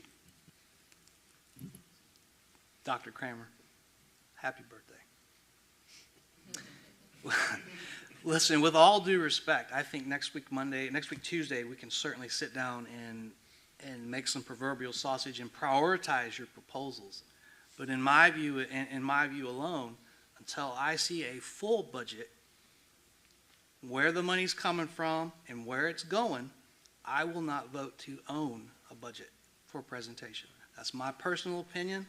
I may be alone in that, but that's where I'm at. And I'm not trying to persuade the board either way. I'm just providing some clarity in terms of what we'll have to you. So whether it's next Tuesday or the 23rd, my staff and I will ensure that you have what you need to make a decision. So it doesn't matter to us which meeting it is. At least me, my staff might be looking and they might be concerned that we have additional meetings, but again, we'll be prepared whether next Tuesday or the following Thursday. Mr. Cunningham. Yes, Mr. Chair. Here's the issue. We're out of time. So, I mean, instead of waiting another week, if we can't do it on the 14th for some reason, why not do it on the 16th? I mean, I want to get this done. I wish we could do it tonight. We can't. We don't have the information. But if you remember, and I know you do, the Board of Supervisors wants us to prioritize what we presented last week. 2 weeks ago now. Was it about 2? 2 weeks ago now. Yeah, we're behind the power curve. We've got to start running, and we're crawling. We're still crawling. So if we can do this on the 14th, that would be better. But if we can't do it the 14th, at least let's do it the same week, the 16th, unless something's going on where the members can't show up on the 16th. I can't. I will not be. I'll be out of town on the 16th. Okay. I agree with everything you're saying. I honestly do, but I think Mr. Marsh articulated a little better than I could. I want to see the entire budget. I think Dr. Kramer has given us some very good things that need to go in the budget. We know that the Board of Supervisors is not going to give us money to cover all those. We have to figure out where they should be prioritized within the entirety of the budget so that we can move forward. And I just can't do that in good conscience without having a whole budget. And I think we can accomplish, hopefully we can accomplish most of that on Tuesday evening. And if we can, I'd be more than prepared to have another meeting that week.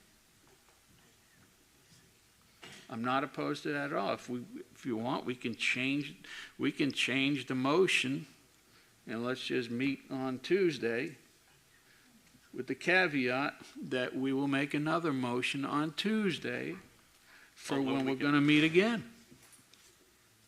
I'm good with that. Okay. We've got to do our due diligence, for this money. This is, $80 million. That's a lot of money. Mr. Chair, okay. The meetings you have now, the Tuesday meeting is 14th. We meet on the 14th. If for some reason we cannot come to, we need to have another meeting, I would rather have that meeting, the one that you set, or we could have it on the 20th or the 21st, but on the 16th, I am not available, nor am I available on the 17th. I will be leaving town the morning of the 15th, right after the 14th meeting, and I will not be returning until maybe the 20th. Notification The minimum for amount of working days. for a special meeting. Is it 7? I think you have to make effort to do it as quickly as possible. If it's a special call meeting, you just got to do it as soon as you all agree. So if we don't know for sure Tuesday, if we know for sure Tuesday, we've gone through everything, we could then make a special meeting for the following Monday. I just want to make sure, I just want to be present so I can cast a vote for my constituents. Certainly. Okay, Certainly. not just my constituents, but for everyone in this county. All right, because this is an investment in their funds, okay? Yep. And I don't want, I mean, this is something, it's not something just came up. This is something has been planned now for a year. Okay. And I have invested in that as well. So I just want to let you know that I would like to be here, and since we're dealing with dates, leave it at a date where I can attend. Mr. Chairman and Mrs. Tynes, this is undoubtedly the most important thing this body does, so. We want to make sure everybody. Absolutely, we want to make sure all 5 of us are sitting here. Well, I don't have a problem with the first date. Right. It's just that when Mr. Cunningham mentioned maybe we could come back on the 16th, I just want to let you know I'm not available. Now, the other dates you have anywhere from the 20th on, I'm fine. Okay. And if everybody can just, after the 14th, make sure the clerk knows your availability for the following week, then we'll work through that. But, okay. So I would suggest, pulling back that motion, and let's just make a motion to meet on the 14th for the work session. You concur? I don't have a problem with that one, 14th. Yeah. Mr. Chair, I move to rescind the previous motion to add March 14th, 2023 at 6 p.m. as a school board budget work session, and March 23rd, 2023 at 6 p.m. as a special called school board meeting on the budget, both of which will be held at Westside Elementary School Auditorium. Second. We have motion and a second. No discussion. The clerk will conduct the vote. Mr. Cunningham? Mr. Wooster? Yay. Mrs. Tynes? Yay. Mr. Marsh? Yay. And Mr. Colick? Yay. And so now, Mr. Chair, we want to move Now for the 14th. just for the 14th. Just for the 14th. All right. Mr. Chair, I move to add March 14th, 2023 at 6 p.m. as a school board budget work session on the budget to be held at Westside Elementary School Auditorium. Second. Okay, we have a motion and a second. Is there any discussion? Clerk shall conduct the vote. Mr. Cunningham? Yay. Mr. Wooster? Yay. Mrs. Tynes? Yay. Mr. Marsh? Yay. And Mr. Colick? Yay. All right. All right, next we have, so that it's passed, next we have the regulations and exhibits. That's for information only. And while folks are looking at that, we have board member committee reports and information and comments. Who would like to kick it off? Okay, Mr. Cunningham. All right. Let me see. And I'm just going to let everybody know the events I attended in the last, I guess, 3 to 4 weeks. Of course, I went to the School Board Appreciation Month luncheon and jazz band at Smithfield High School on the 24th of February. On the 28th, I attended the 6th grade band concert at Georgie Tyler Middle School, which was great. March the 2nd, I attended the Tri-Rivers basketball game at Smithfield High School. They had another one. I know most of y'all went to the one before that, but that was awesome, watching the kids out there play. March the 3rd and 4th, I attended the Smithfield High School Chorus Night on Broadway, and the director, Mrs. West, did an excellent job. I wish all of you could have been there to see that. And I'll try to update you on events that are coming up at Smithfield High School and anything I hear about at out in Windsor. Great. That's all I have. I yield. Thank you. Mr. Marsh. Thanks, Mr. Chair. Real quick, March 2nd, I took the day off and I paid a visit to Windsor Elementary School. First thing in the morning, I was wearing my dad hat and I attended pastries with parents, which was cool. And when school went into session, I turned my hat around backwards as school board member, and I met with Principal Couch and Assistant Principal Deweese, and we chatted about instructional assistants. I wanted to see those folks firsthand. And then I moseyed over to Carrollton, and I met with Mr. Brennan and did the same thing. Got a tour of Carrollton, and again, I saw the IAs in action. I was impressed. And just a plug for Mr. Brennan, that guy has got rock star status as principal at Carrollton Elementary. And I yield. Mrs. Tynes, do you have anything?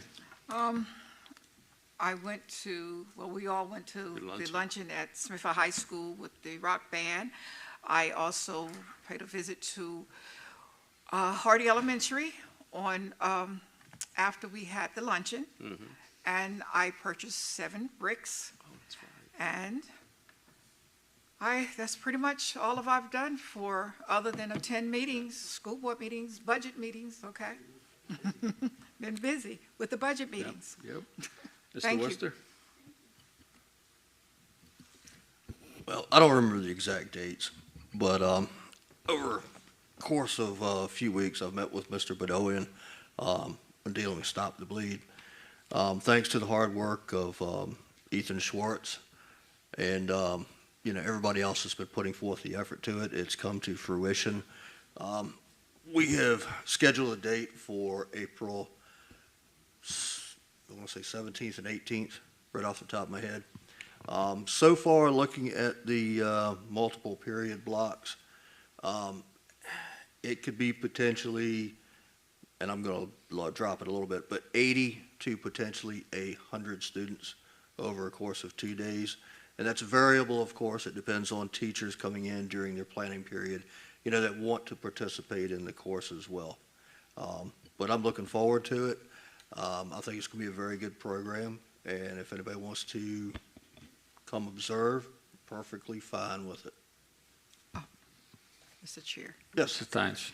Mr. Wooster, I just want to let you know, I did state this before. I have had the training in Stop Bleed with Wight County Rescue Squad when I was a Smithfield Town Council member just before COVID.